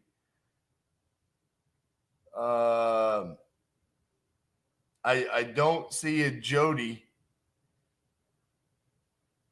in the area, but I'm going to assume we're going to find him. That's what we're going to do. Man, let me take some notes down here. That was funny.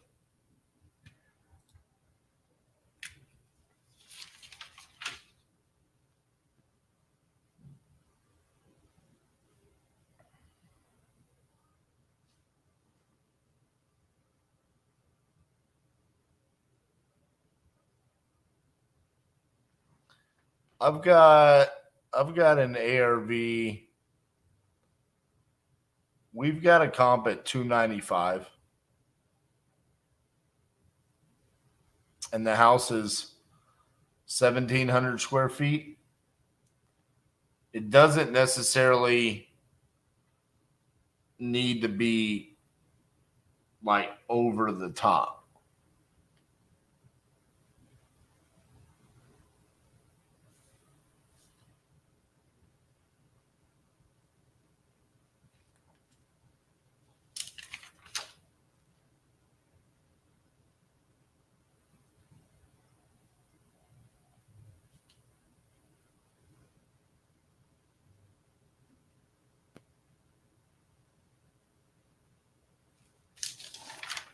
Okay. Correct. Rental grade finish. Just needs to be clean. And she said it was clean. I mean, whether or not she's telling the truth or not, I mean, we'll see.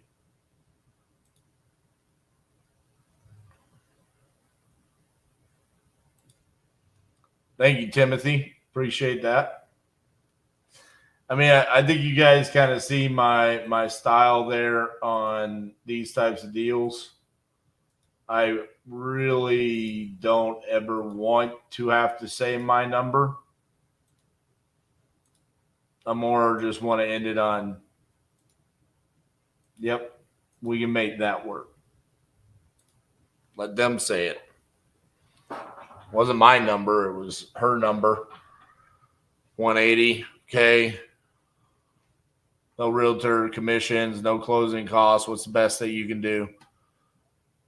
165.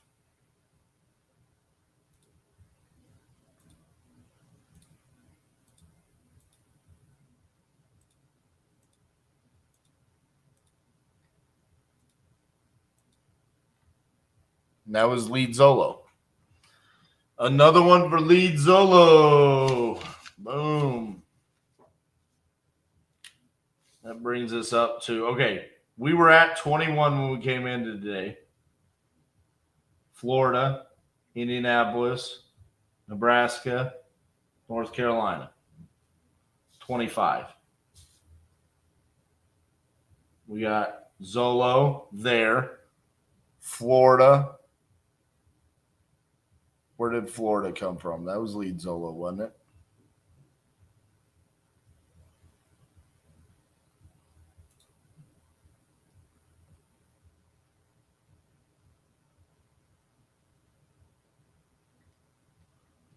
I don't know where this one came from.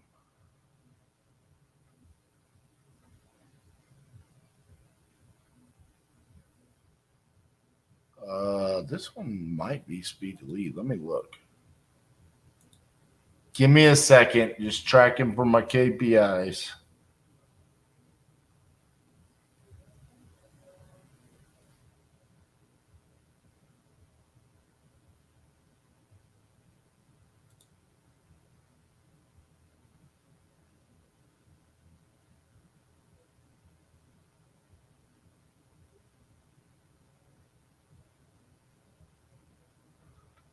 I think this one's Lead Zolo, but I am not sure.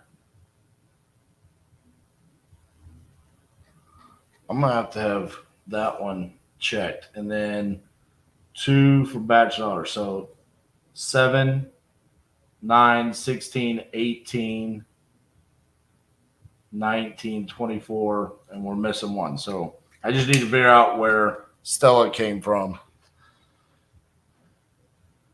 And then we got it down. 7 hours under your belt, and the hits just keep on coming. Man, you just got to keep at it, you know? It's a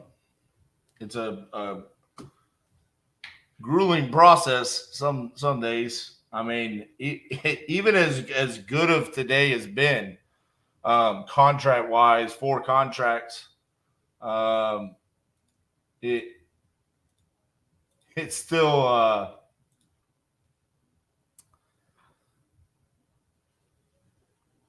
it still feels grueling because we've had stretches where voicemail after voicemail after voicemail.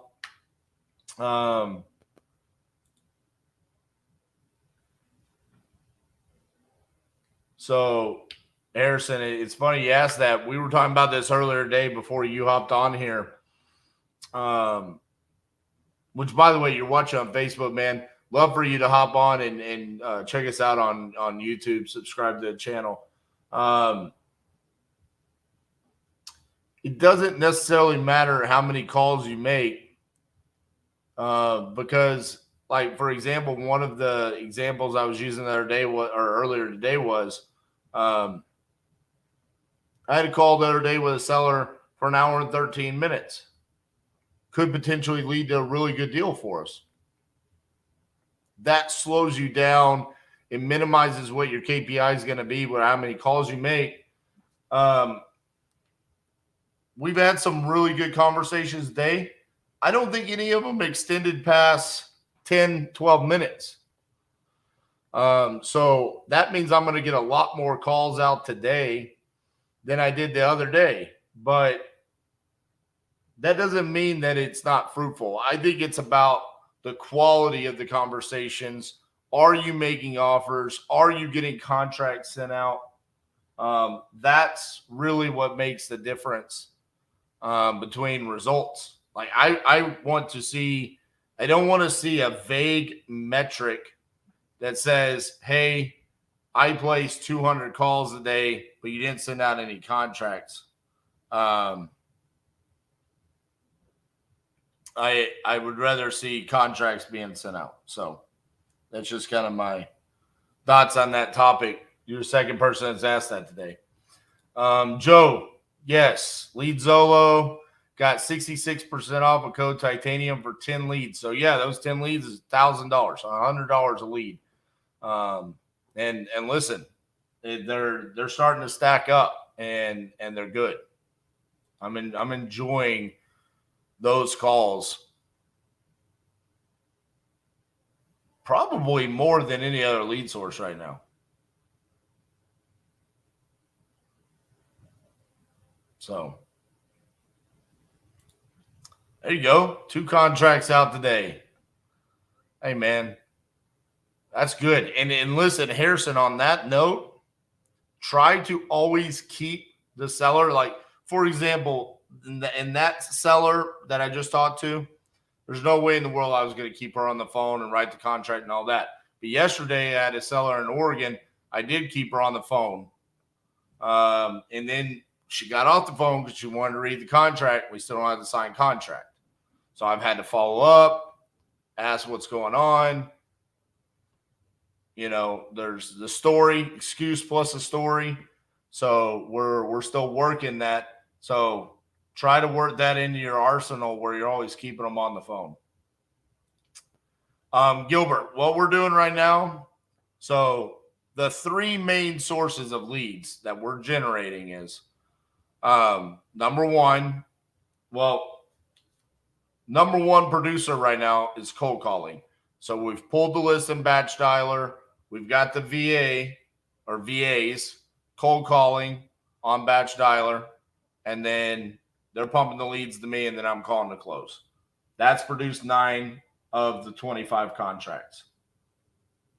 7, potentially 8, just got to verify 1 came from Lead Zolo, is YouTube leads. So this is people going on to YouTube, ad runs. Do you need to sell your house fast? Click here, Lead Zolo. Okay, so those are $100 a piece. Speed to lead is the other one. So that's PPC and Facebook marketing. We're cherry picking those from the marketplace and closing those. Those are 3 main. And then we've got our website and just organic stuff that's going on. We've had a couple of people reach out and say, hey, I've seen you on Instagram. I've seen you on TikTok. You know, would you be interested in buying this house? That's generated 6 of the 25 deals so far. Awesome. Let's see what else we got going on over here.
5135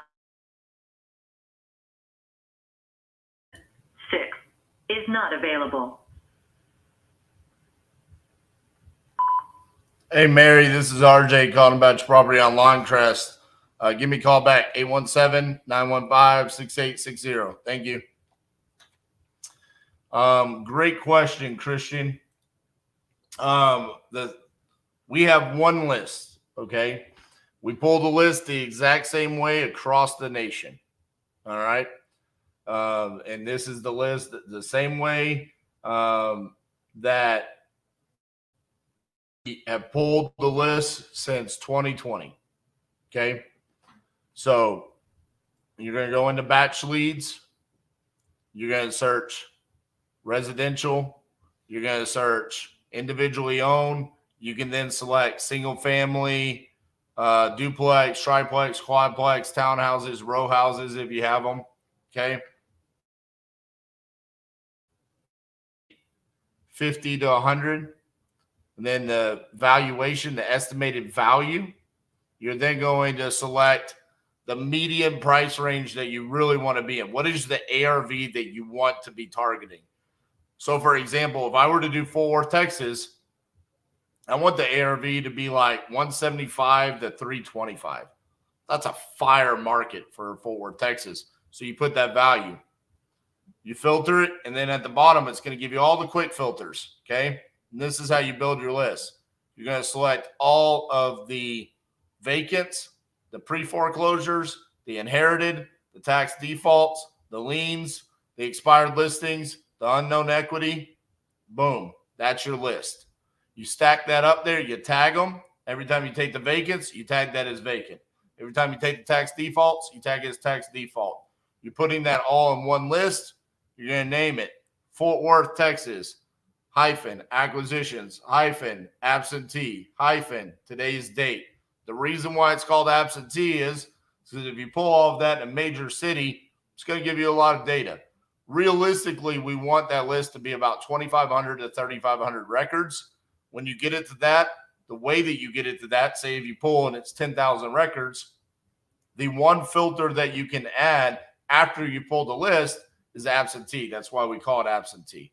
So you can add that on top, get you down to your 2,500, 3,500 records. That's our list. Boom. Over and over and over again. The VAs go from cold calling city specific. So they'll call the entire Fort Worth, Texas list. And then we pull it out. We put in nationwide list, pre-foreclosures. Now they're going to call all of the pre-foreclosures that we have in the entire United States inside of our batch system.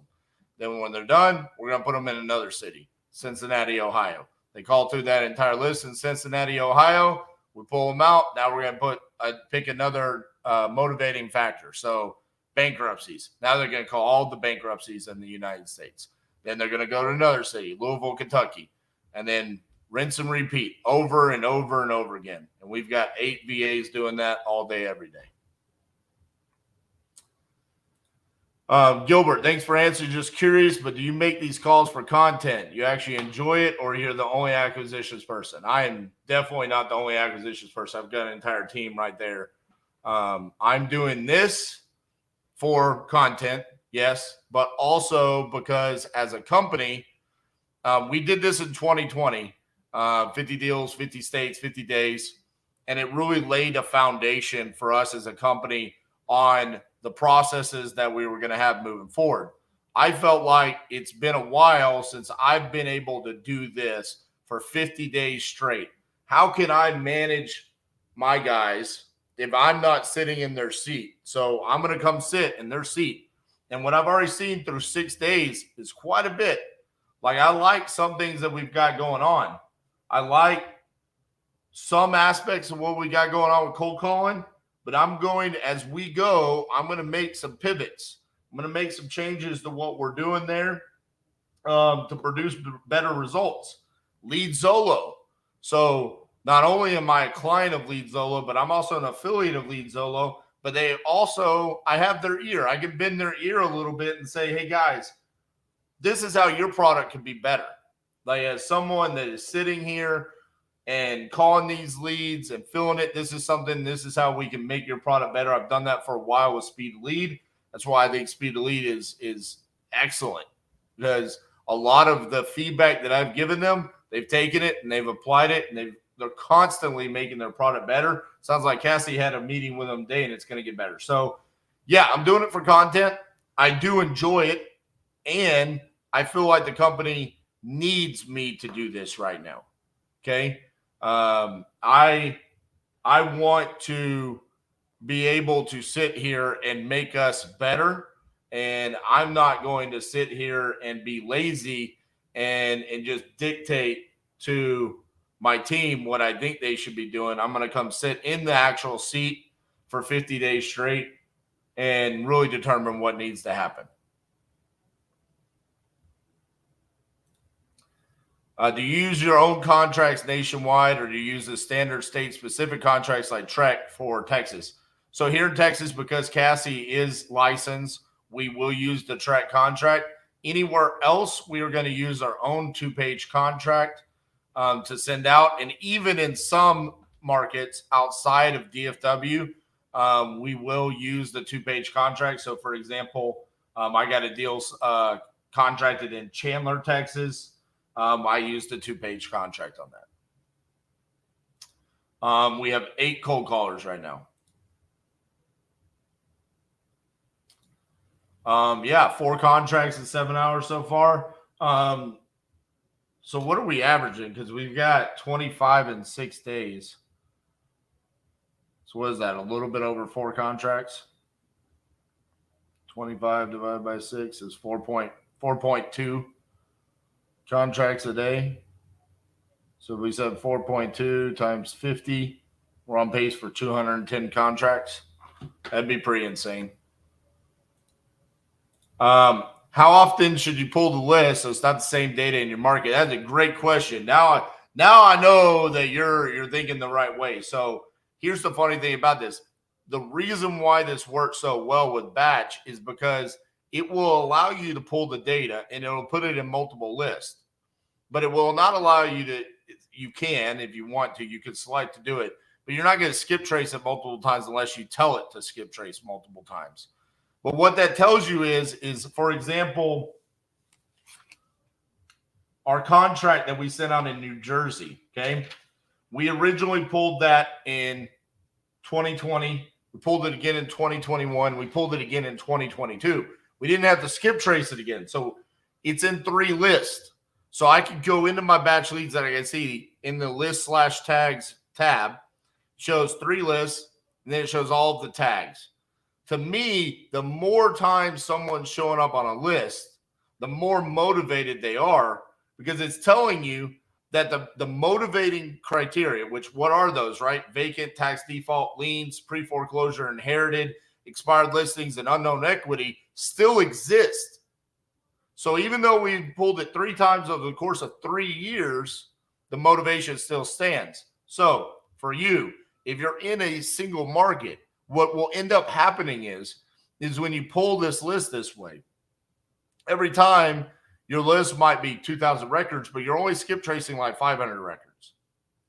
So you're just kind of adding on top every single time you pull the list.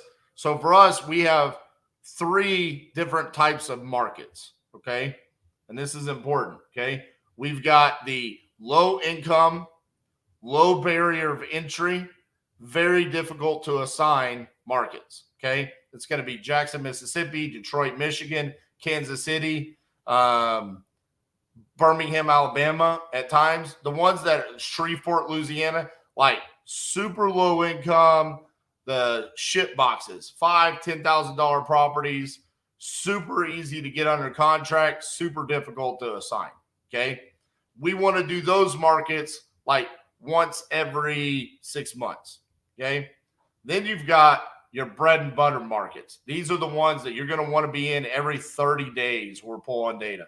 That's going to be Little Rock, Arkansas, Cedar Rapids, Iowa, Indianapolis, Indiana, Jacksonville, Florida, Omaha and Lincoln, Nebraska, Tulsa, Oklahoma, places like that the price points normally range in like that $100,000 to $150,000 range. Those are really good markets for us. Pretty average assignment fees, maybe below average assignment fees, like more in that $10,000 range. But there's always motivation there, and there's always buyers. Okay, so that's why it makes it a bread and butter market for you. Then you've got the really difficult markets, but high assignment fees. So that's going to be like Phoenix, Arizona, Las Vegas, Nevada, Seattle, Washington, Denver, Colorado. These places we market, we're pulling lists like once every 6 months.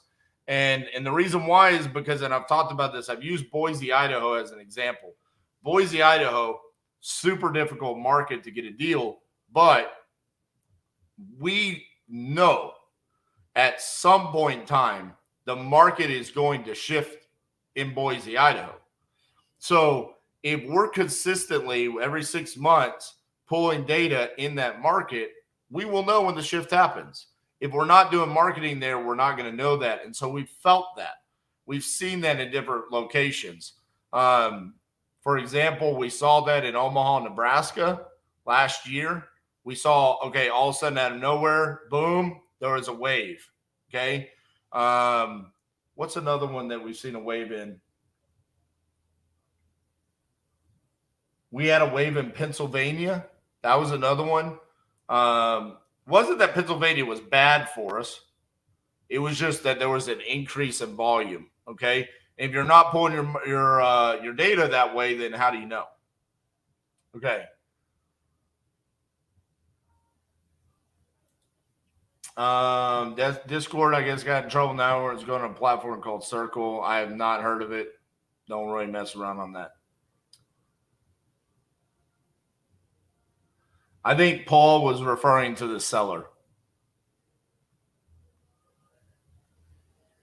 Jose, we use Integria.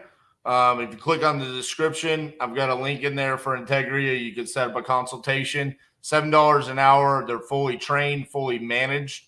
So every day there's a manager that's watching them, making sure that they're actually cold calling, not that they're watching Netflix and pretending to call. They're actually sitting there, they're cold calling. And like I said, they come trained.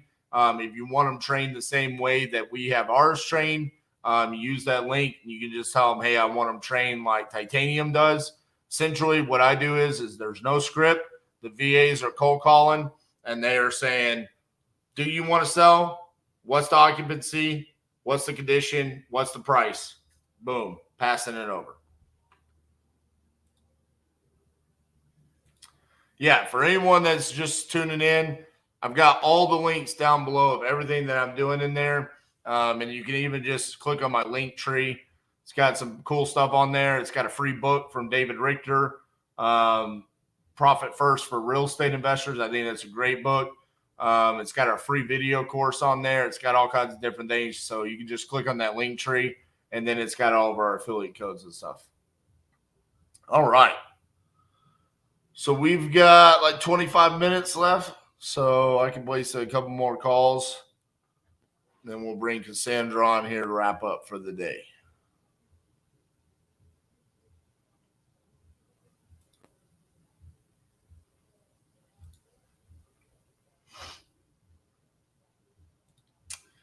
Well, what I was saying earlier is we're not doing our own PPC, okay? We're buying them from Speed to Lead. Average cost of contract on Speed to Lead is going to range between about $2,500 to $3,000. What we're seeing.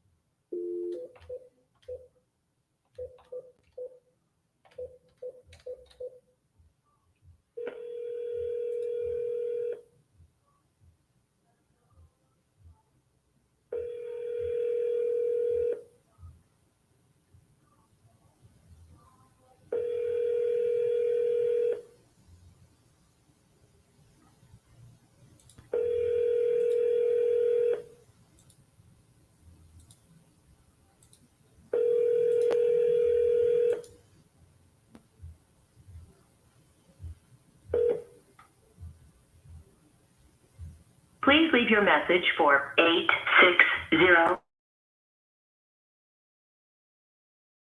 Sorry, mailbox is full.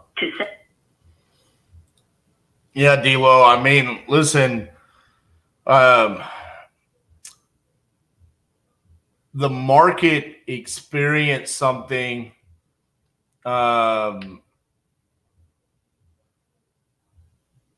pretty drastic in November and December there. And for me, this is the perfect time for me to come back. We've talked about this for years, me doing another 50-50-50. We wanted Cassie to be more a part of it. We've got her more involved, but also just really about protecting ourselves. I said this on day one. I got my little notes here. So I made this on April 14th.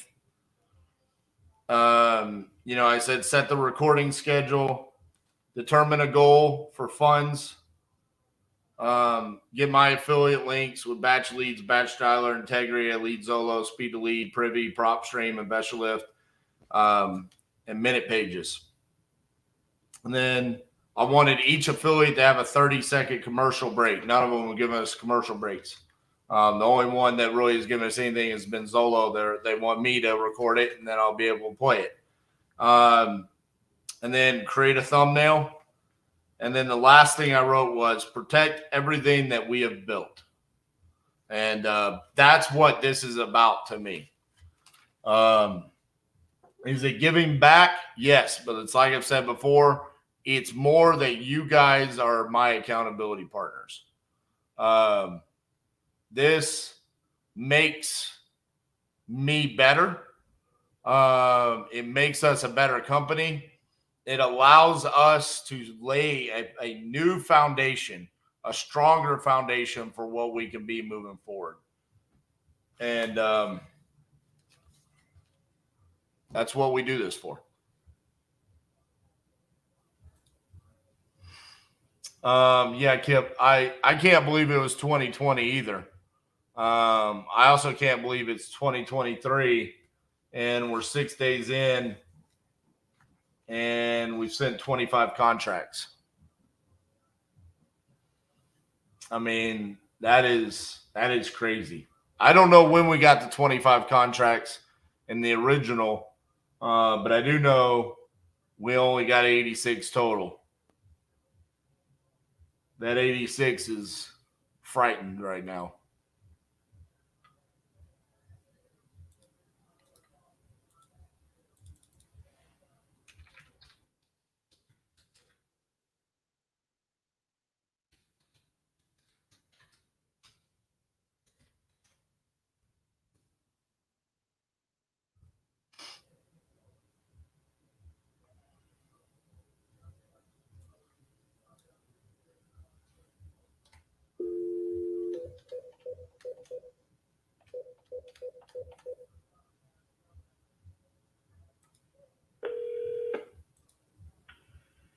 The mailbox is full and cannot accept any messages.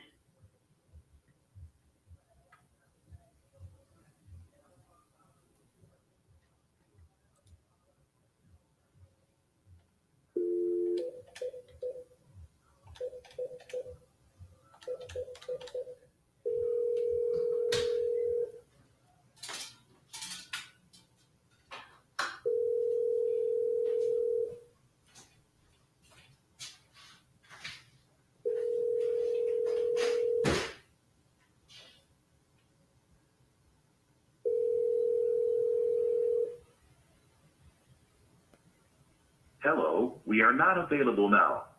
Please leave your name and phone number after the beep.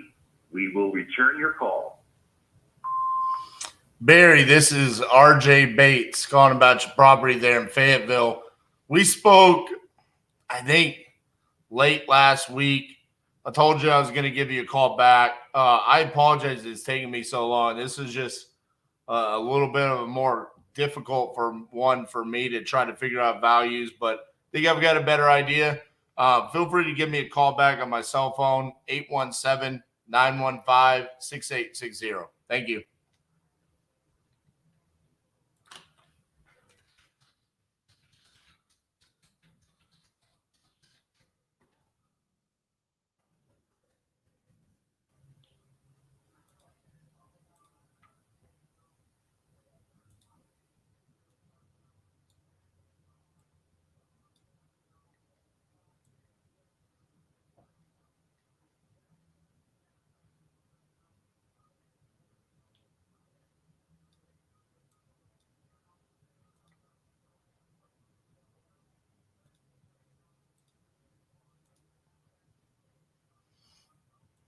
All right.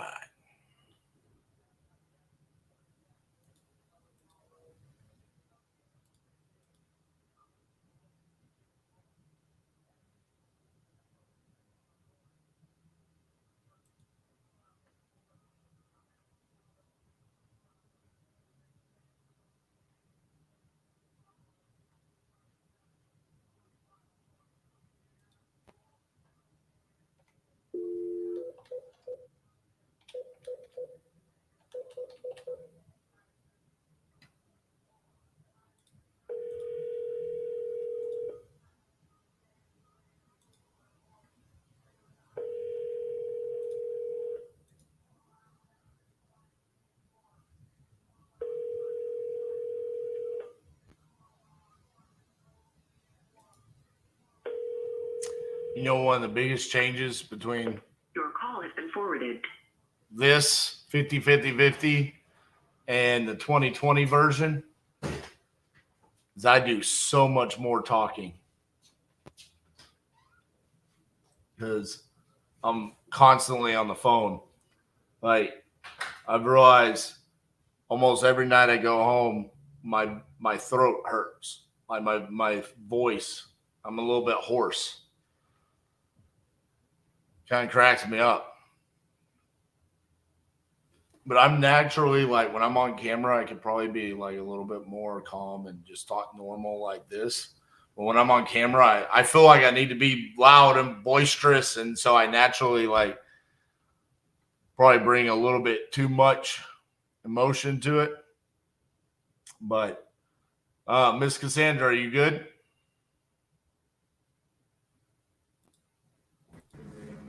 Hello. Oh man, day 6 was a freaking humdinger. A humdinger, huh? Yeah. How are we humdinging? Do you even know what's going on today? I don't. I have been heavily inundated out here on the floor. Well, let me tell you, you always know it's a humdinger of a day when I got this going on. Sounds like you had a good afternoon, like a 1 p.m. I spoke it into existence. Do you know what this is? I'm guessing it's where you gave an email to Trent. Did you see it? I mean, I am trying to catch what I can catch. This is where I wrote the email down for Trent. Yeah. And I didn't want to lose the rest of my notes. Okay. So just to recap, I apologize if you've seen some of this, but just going to give a recap for the day.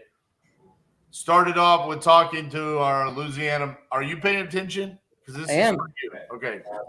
Are you wanting me to pull the KPIs up? Yes. Let me pull those up. Let's do it. Let's just do it here on the live. I mean, if you want to do it, I was going to change them while you were talking. How come I can never find where you sent them? It's because I get freaking copied on just so much stuff. I'm going to give everybody watching the live a tip about bookmarks. Yeah. I know. Thank you. I like to keep my bookmarks to other things. Minimal. I mean, I have it pulled up if you want me to screen share. I got it pulled up. Guys, welcome to a day in our lives.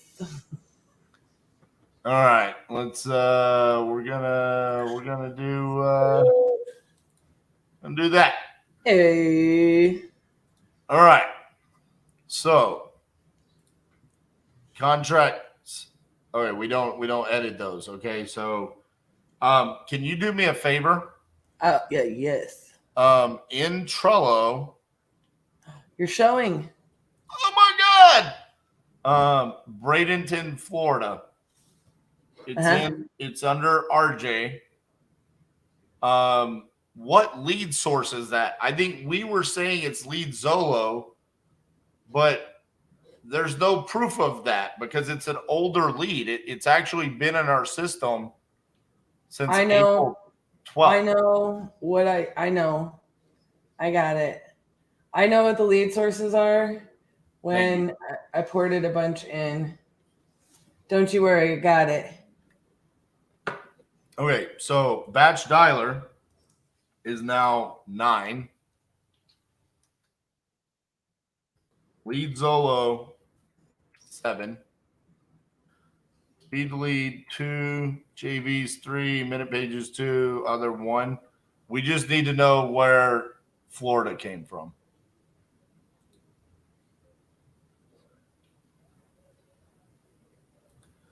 What is the cost difference between your VAs and say speed of lead or lead Zolo? Dilo, I love this question because it's almost identical. There's really not a cost difference. Like the cost of contract almost works out to be the exact same.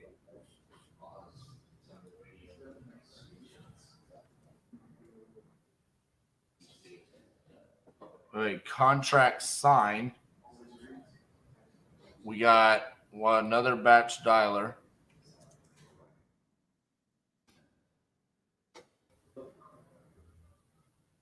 Oh, that is not a Zolo lead. Is it speed to lead? Hold on. Oh, the anticipation. It is leads connected. Okay, so we're going to put that under other.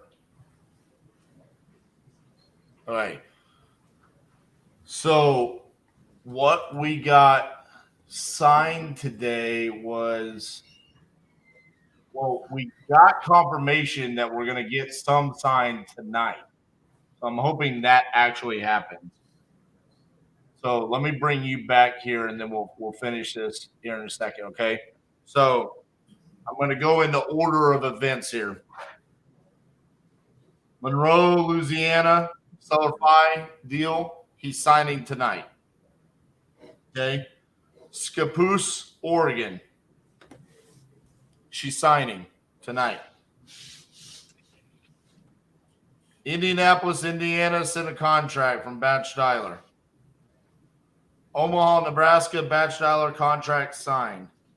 We're sending a contract in North Carolina. I need to add this one. Bring it back. Bring it back. This was lead Zolo. Let me verify that real quick. Uh-oh. What's the address? Well. Was the city? I got it right here. It is lead Zolo. So, boom. Lead Zolo 8. So 26 contracts signed or sent. 26 contracts sent in 6 days, 10 signed. Correct. But the 10 signed is going to start catching up. I know. That's what I was actually telling some of our, I don't even know what you want to call, I don't like calling them affiliates, like realistically, because it's just not. It's not what other people are doing, you know. But so funny enough, what we're seeing here, lead Zolo and batch dialer takes a little bit more nurturing to get the contract signed. because we're perfect on getting everything else signed except for the others. Okay, the other is a little, they're a little wonky. Okay, but a little bit more nurturing there. Okay, so 26 and 10. So let's go over to our states. Okay, so Alabama, Alaska, Arizona, Arkansas, California, Colorado, Connecticut, Florida is now 2. Indiana is 1.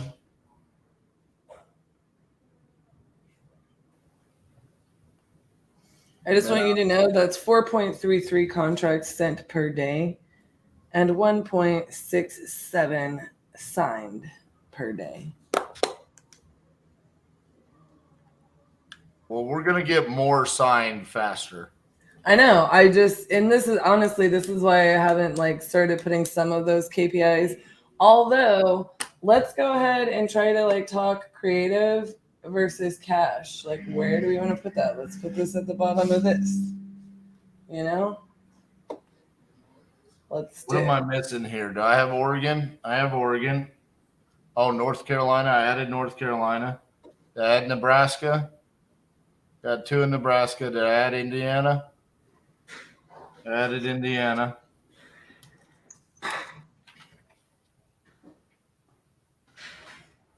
It's getting crazy in here. I need this up as I'm going, don't I? I try to tell you this is yeah. I should listen to you. Mm-hmm. Yeah. I am kind of smart. Daniel's what? No more SMS? No, not really. I'm not saying never. I'm saying I'm doing more deals. More deals. What am I missing? Did I get Florida? I have 2 in Florida. 2 in Florida.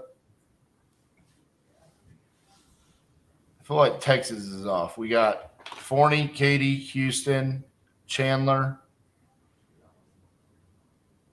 That's right.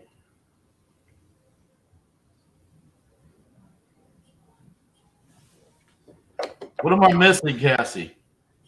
Bro, this last night you had to have this pulled up while you're doing it because we got New Jersey. Jersey. Put them in the right status.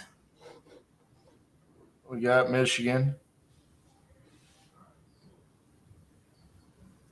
Do you get Maine? Portland, Maine? I didn't send Portland, Maine. No, we haven't. We're going to get that, but okay. North Carolina. I should have 2 in North Carolina. I got Jackson, 2. Mississippi, Houston, Texas, Katy, Texas, Tulsa, Oklahoma, Bradenton, Florida, Omaha, Nebraska, Toledo, Ohio, Chicago, Illinois, Forney, Texas, Detroit, Michigan, Buffalo, Minnesota. No, that's not it. Butte, Montana, ×2. Riverside, California. No. Venice, Florida. No. Detroit. No. Torrance, California. Oh, this is going to piss me off. Woodbine, New Jersey. Monroe, Louisiana. Robstown, Texas. That's what you were missing. No, I didn't. I haven't sent the contract. That doesn't count. Scappoose. I got Oregon. But there's 2 in Oregon. No. Hold on. This is irritating. Let me go to the contracts board. I got 2 in Virginia. I got 2 in You got 2 in North Carolina? Yeah. Bro, this is calculated correctly. Is that a joke? Yeah. No, it's not. I'm going to get you. I'm going to get what? Which one are you saying? 9 signed? No, 25. This is supposed to be 26 down here.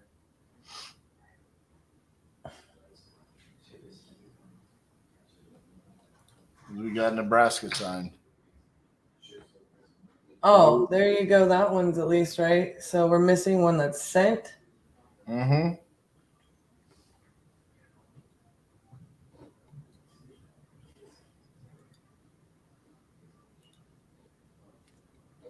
I don't know. I might have to figure it out after. But this gives a fairly good idea of where we are as far as KPIs go. 26 sent, 10 signed, 9 from Batch Styler, 8 from Lead Zolo, 2 from Speed Lead, 3 JVs, 2 from the website, 2 from other miscellaneous stuff, brand building. 2 signed Batch Styler, 1 Lead Zolo, 2 Speed Lead, 3 JVs, and 2 from the website. Love it. Why'd you get rid of me? So, to answer your question there, I mean, SMS, we just don't need it right now. RJ, do you see the market getting easier to close and harder to dispo? The same, and how do you see the market moving in the next 6 months to a year? Well, I think what's going to really dictate this is a couple of different things. What the Fed's going to do with the interest rates and inflation. They've said that they're going to continue to make us feel pain. They're going to continue to raise interest rates. I think that'll increase sellers' pain points on wanting to sell. There'll be additional motivation. I kind of predicted what was going to happen in November and December, that there would be this gap between sellers making the adjustment to what was happening, buyers immediately pulling back in their turtle shells. And then we would see what we're seeing right now, which is kind of like a boom of acquisitions, a boom of dispositions, because everybody's kind of saying, okay, well, this is the new norm. And so now we're moving forward. I think we might see that cycle repeat a couple of times, depending upon what happens with interest rates, what's going to happen here in May with gas and with all of the additional expenses, household food, household goods, all of that going to be increased due to the lack of production of gas. That's going to impact us. I think we'll see additional motivation. I think what we're going to see more than anything is we're going to see an increase in short sales. I think we will see a boom in short sales. I made this prediction on Pardon the Disruption. If you go back to what was like the thing the past 3-4 years was, don't rehab the house, wholesale it.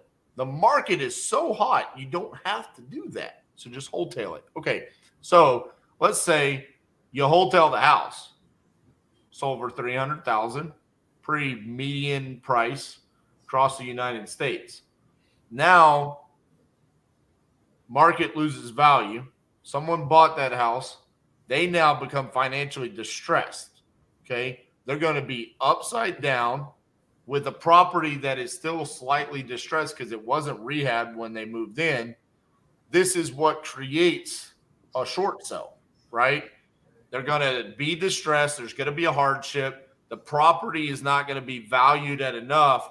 I think we almost potentially created a bubble moment for ourselves with the exit strategy that we essentially created, which was wholesaling. So I do think that we'll see a boom in short sales moving forward. As far as is it easier or is it about the same? I think right now we're kind of in a short moment where it's a little bit easier, if I had to be honest. So, Miss Cassandra, do you have any thoughts about day number 6 before we head out of here? I mean, if I'm just being real honest, I'm just excited. It's I know I keep saying that, but like one of the best things about this is that we get to, there's not a real better way for me to say what I'm about to say, but we get to develop, right? And so like the first few days of this, even though we've done this before, and I think that this is just a true testament to business and operations. We get to develop as we're going through this, right? Like, if you guys don't realize this, you probably don't, but RJ will attest to it. The first couple days of the 50-50-50, so last Monday and Tuesday, I like legitimately was like, oh my God, like I don't even know, like I can't, you know, like that's how I'm feeling all day, right? Because I'm getting used to, it's like, okay, you know, exactly how is this going to play out? You know, how are we going to, you know, do this, that, or the other?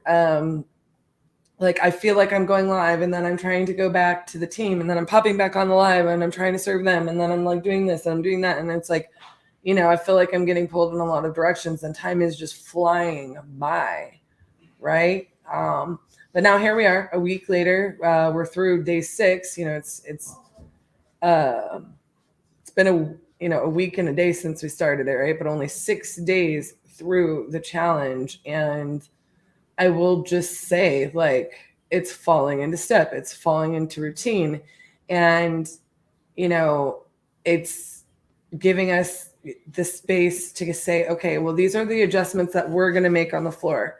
Like right now, you know, we're prepping the team to deal with the flood, or if we're going to have like more follow-up. So you guys have to understand, like, RJ's in there just generating himself, right? Like, we're not used to that process as a team, right? So then it's like, okay, do we need to set 2 closers to just do follow-up starting next Monday? So like, we're developing, you know, certain things that we need to do throughout this, and we're discovering those things, making adjustments on the floor, making adjustments on the team, making those not like apparent to you guys. So yeah, I mean, you bring up a great point here, because I mean, looks like the team got a deal in McAllen, Texas today. Looks like the team got a deal in South Carolina today. Yes. And we're like not trying to like sit here and acquire necessarily deals. I mean, so not only did I send out 5 contracts today, they got 2 signed today. So as a company, we sent out 7 contracts and had 3 signed today. Right. So like, if you just like look at that, you know, it's going to tell us a lot about how we're going to adjust our metrics. We're going to adjust our processes and our systems. And RJ said this on day 1. Those of you who were with us, the last one, straight up, guys, like, this is a part of our discovery. This is like, we've made a lot of great adjustments. We're sharing them with you. We're sharing what's working, but we're also sharing with you like how we like retrain our habits, how we retrain our processes, how, you know, as we're discovering certain things, how we're going to make adjustments as a business. I don't know of another source, and I'm open and willing to believe there could be another one out there, but this is what I love about the 50-50-50. And I just want to say, my business partner is a badass. For this idea came out of his brain. I wouldn't want to go through the fire with anybody else, and I'm loving where we are on day 6. I literally am already in a place. The first couple of days I was tired. Were you tired, RJ? I'm not gonna lie. I mean, after day 1, I was exhausted. I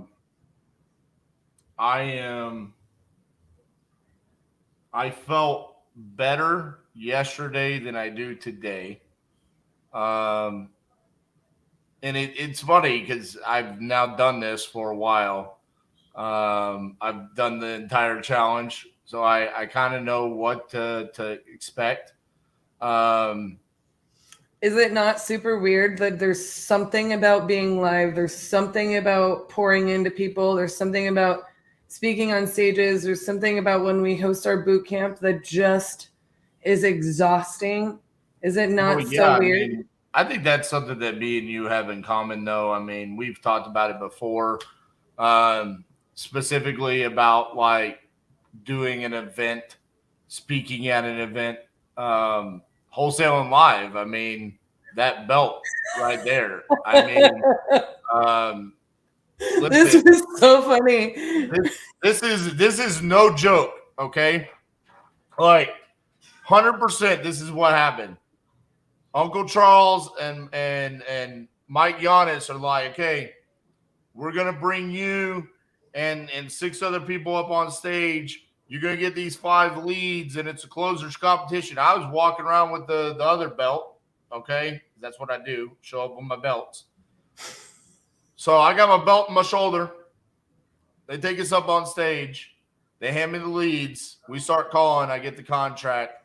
It's over. They come up. They got freaking fireworks.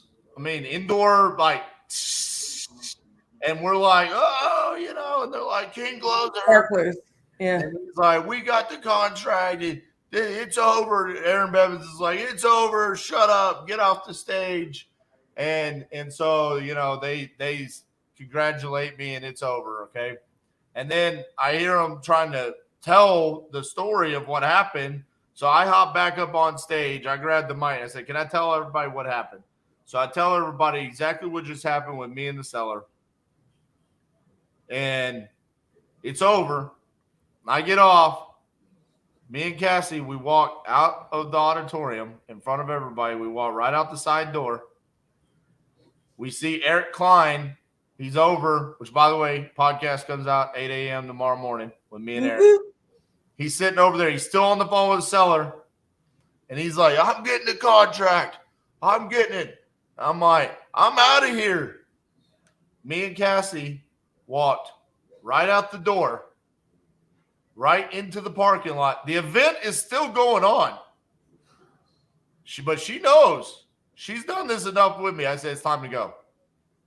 My adrenaline, all of it left my body. It was over. We walked to the car. I said, I need you to drive. She got in the car, and we started driving, and we did not say a word until we were in Marble Falls, Texas, for like an hour. And we just listened to music.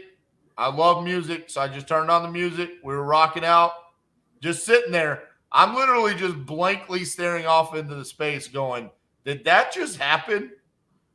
Did I just contract $1 million house on stage live in front of 500 people? And so it ends. We get in the car, we drive, and finally I asked her, I said, did that really just happen? And she goes, yeah, I think it did. And listen, that's how we are. And the 50-50-50, I'm the same way. Like, I'm gonna here in about 5 minutes, I'm gonna click end video, and I'm gonna be like, did I just send out 5 contracts today? Like, are we really at 26 contracts sent in 6 days? Like, we're on pace for over 200 contracts. This isn't even including some of the follow-ups we have. This isn't even included. Cassie's done some stuff that I don't know if anything's going to come from it or not, but this is literally just me sitting here and just grinding in front of you guys the way that it should be all day, every day. And when people say, dude, I want to be able to do what you do, I'm showing you what to do right now. This is literally, you could just copy what we're doing. There's nothing special I will about it. say there's a lot more than we can show on camera, in truth. You know, I mean, there really is. But you don't need to send 26 contracts. No one needs to send that many contracts, to be honest with you. Yeah. I guarantee you the majority of people that are watching this video are saying, if I could just do 2 or 3 deals a month, I would be golden. Absolutely. We have You and I were wonderful, and I do want to say this.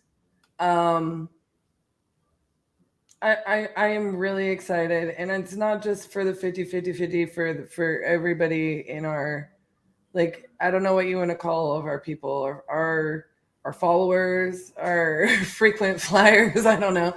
All of our people, but our team. I'm just going to be honest with you. Hilo, before you hop off, if you want to come to the Crucible, just reach out to us, okay? Yeah, shoot a message, an email. I'll send you some message stuff. on the Instagram, man. We'll see it there. We can get you taken care of. If you're ready to come, we just need to send you a link. Yeah, because truthfully, just for everybody to know, like, I'm having trouble getting our admin login for our website so we can get it changed. I've been bugging. I got to get it. It's, in the process. So our website, it needs an update. And so, needless to say, I can send you all the information. We've just been sending it to everybody in email. We have all kinds of crap like that, flyers, whatever. Payment link code goes through the same processing system that's on our website. It's just that, whatever. We have to get it updated. So back to my point is I am so grateful for our team. Like, this is also so good for them, at the time of the original 50-50-50, like, we have team members that have been salivating for us to start this because they're just so excited. And I personally am really grateful that we're going to be,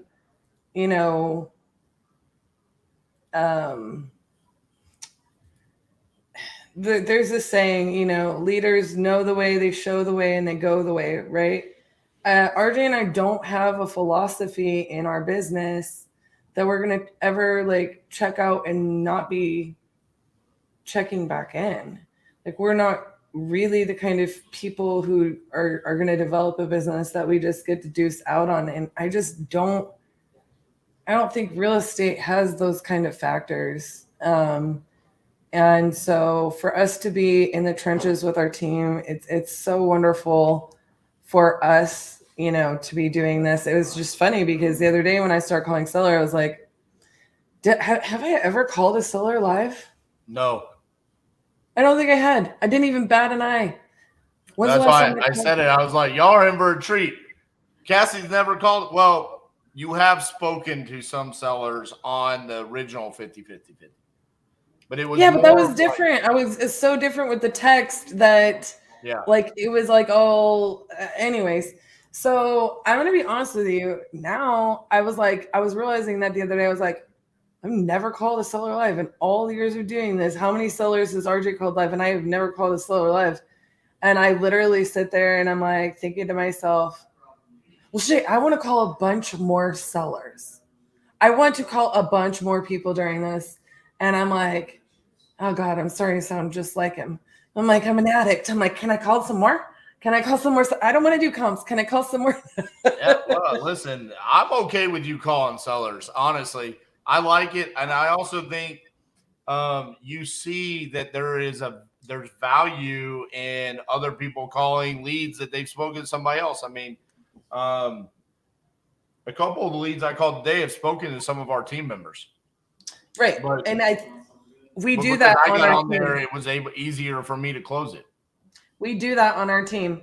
And I'm not going to lie, you guys. I'm very motivated. My energy is starting to catch up with it. Like yesterday, I was a little bit on the struggle bus, but I did have to be up at the butt crack of dawn. Today, I'm like, okay, and we're starting to get in the groove. And like, I literally said it earlier today when I was talking to Gene and Liam, I was like, it will not shock me. I was like, I already have so many ideas I want to implement, so many games and challenges and bonuses and features and special 50-50 days. I was like, last time we decided we were going to go Washington, D.C. And I remember telling RJ, I remember going, You just have to add a day. Like, can we please just let it end? Just let it go. You know, because we were tired after the last one. Right now, like today, I'm like, maybe we going international for the first time. Maybe we're adding that on. Maybe we're gonna go back and be like, I want a different deal. I want a better deal in this state. You know, maybe we're gonna be doing this, that, or the other. Like, I love this. I love what it does for our business. I love what it can do for y'all's business. I love getting to show you guys what we're doing. And I'll just end day 6 with saying how grateful I am that I know we work hard for it, but I also know we earn it. I'm so grateful that this is our life and this is our business. So, and I'm grateful that I get to share it with you guys. All right. I'm doing my first flip. Wait. He just needs to pick up the phone. Fear is the false evidence appearing real. Pick up the phone and talk to him. Your money spends just as good as mine. You have a fear with speaking with the seller here in Dallas-Fort Worth because English is your second language. Well, I'm going to be honest with you. There's probably a good chance they speak Spanish. You're in the right place to do it. Lots of people speak in Spanish. You know, go back, Daniel, go back and watch day 1. That's where I was going with it. First dial I made on the 50-50-50. She says, I don't speak good English. I understand what you're saying, but I don't speak good. I speak muy poquito español. And we got it under contract.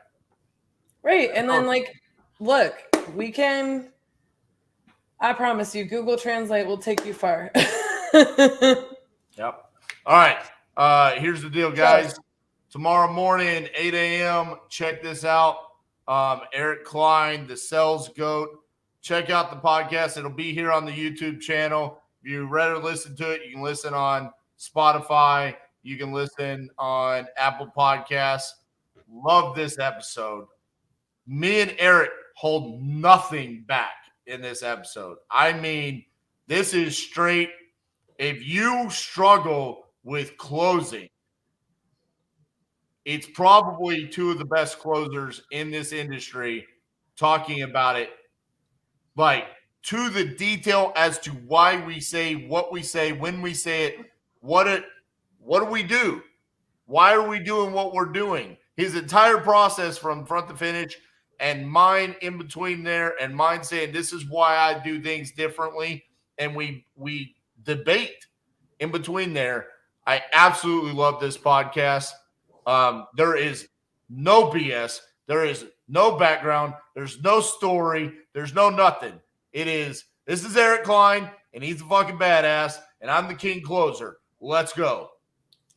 Well, I cannot wait to listen to this episode. And did you tell everybody, what time does it start, RJ? Like, what time does it become available? 8 a.m. Central. 8 a.m. Central Time. So you have plenty of time. You have 2 hours to watch the 1 hour before we start. I mean, I'm super excited to hear this one. I love Eric's energy, and I really love yours and Eric's energy. You know, when you get together. I'm going to give a spoiler on it, okay? My favorite part is at the end of the episode. I'm like, I got one more question for you, Eric, and this is serious. Between me, you, and Max Maxwell, who's got the best beard? He was so thrown off. He was like, what? He was, because he was so in like, we're talking about our closing scripts and what we're going to do here and all that. He was so thrown off. And I said, exactly. That's why your script sucks and my way works, because I would have just said mine. But you're such a turkey. Anyway, I absolutely love that episode. Love Eric, and I can't wait to listen to this episode. Yeah, so check it out in the morning, 8 a.m. Central. That's all we got for you today, guys. And hey, love today, because I drank some fucking milkshakes today, baby. See you tomorrow. Yeah. I stuck my straw in your milkshake, and I drank your milkshake. You can get chewed up and spit out if you don't understand these things. Go drink your milkshake. Are you prepared to do what it takes to get what you want? There's money in this room. There's millions of dollars in this room. Networking. Bro, what happened? I had the perfect sign off, and then it just stopped. I didn't realize it stopped. Let's try it again.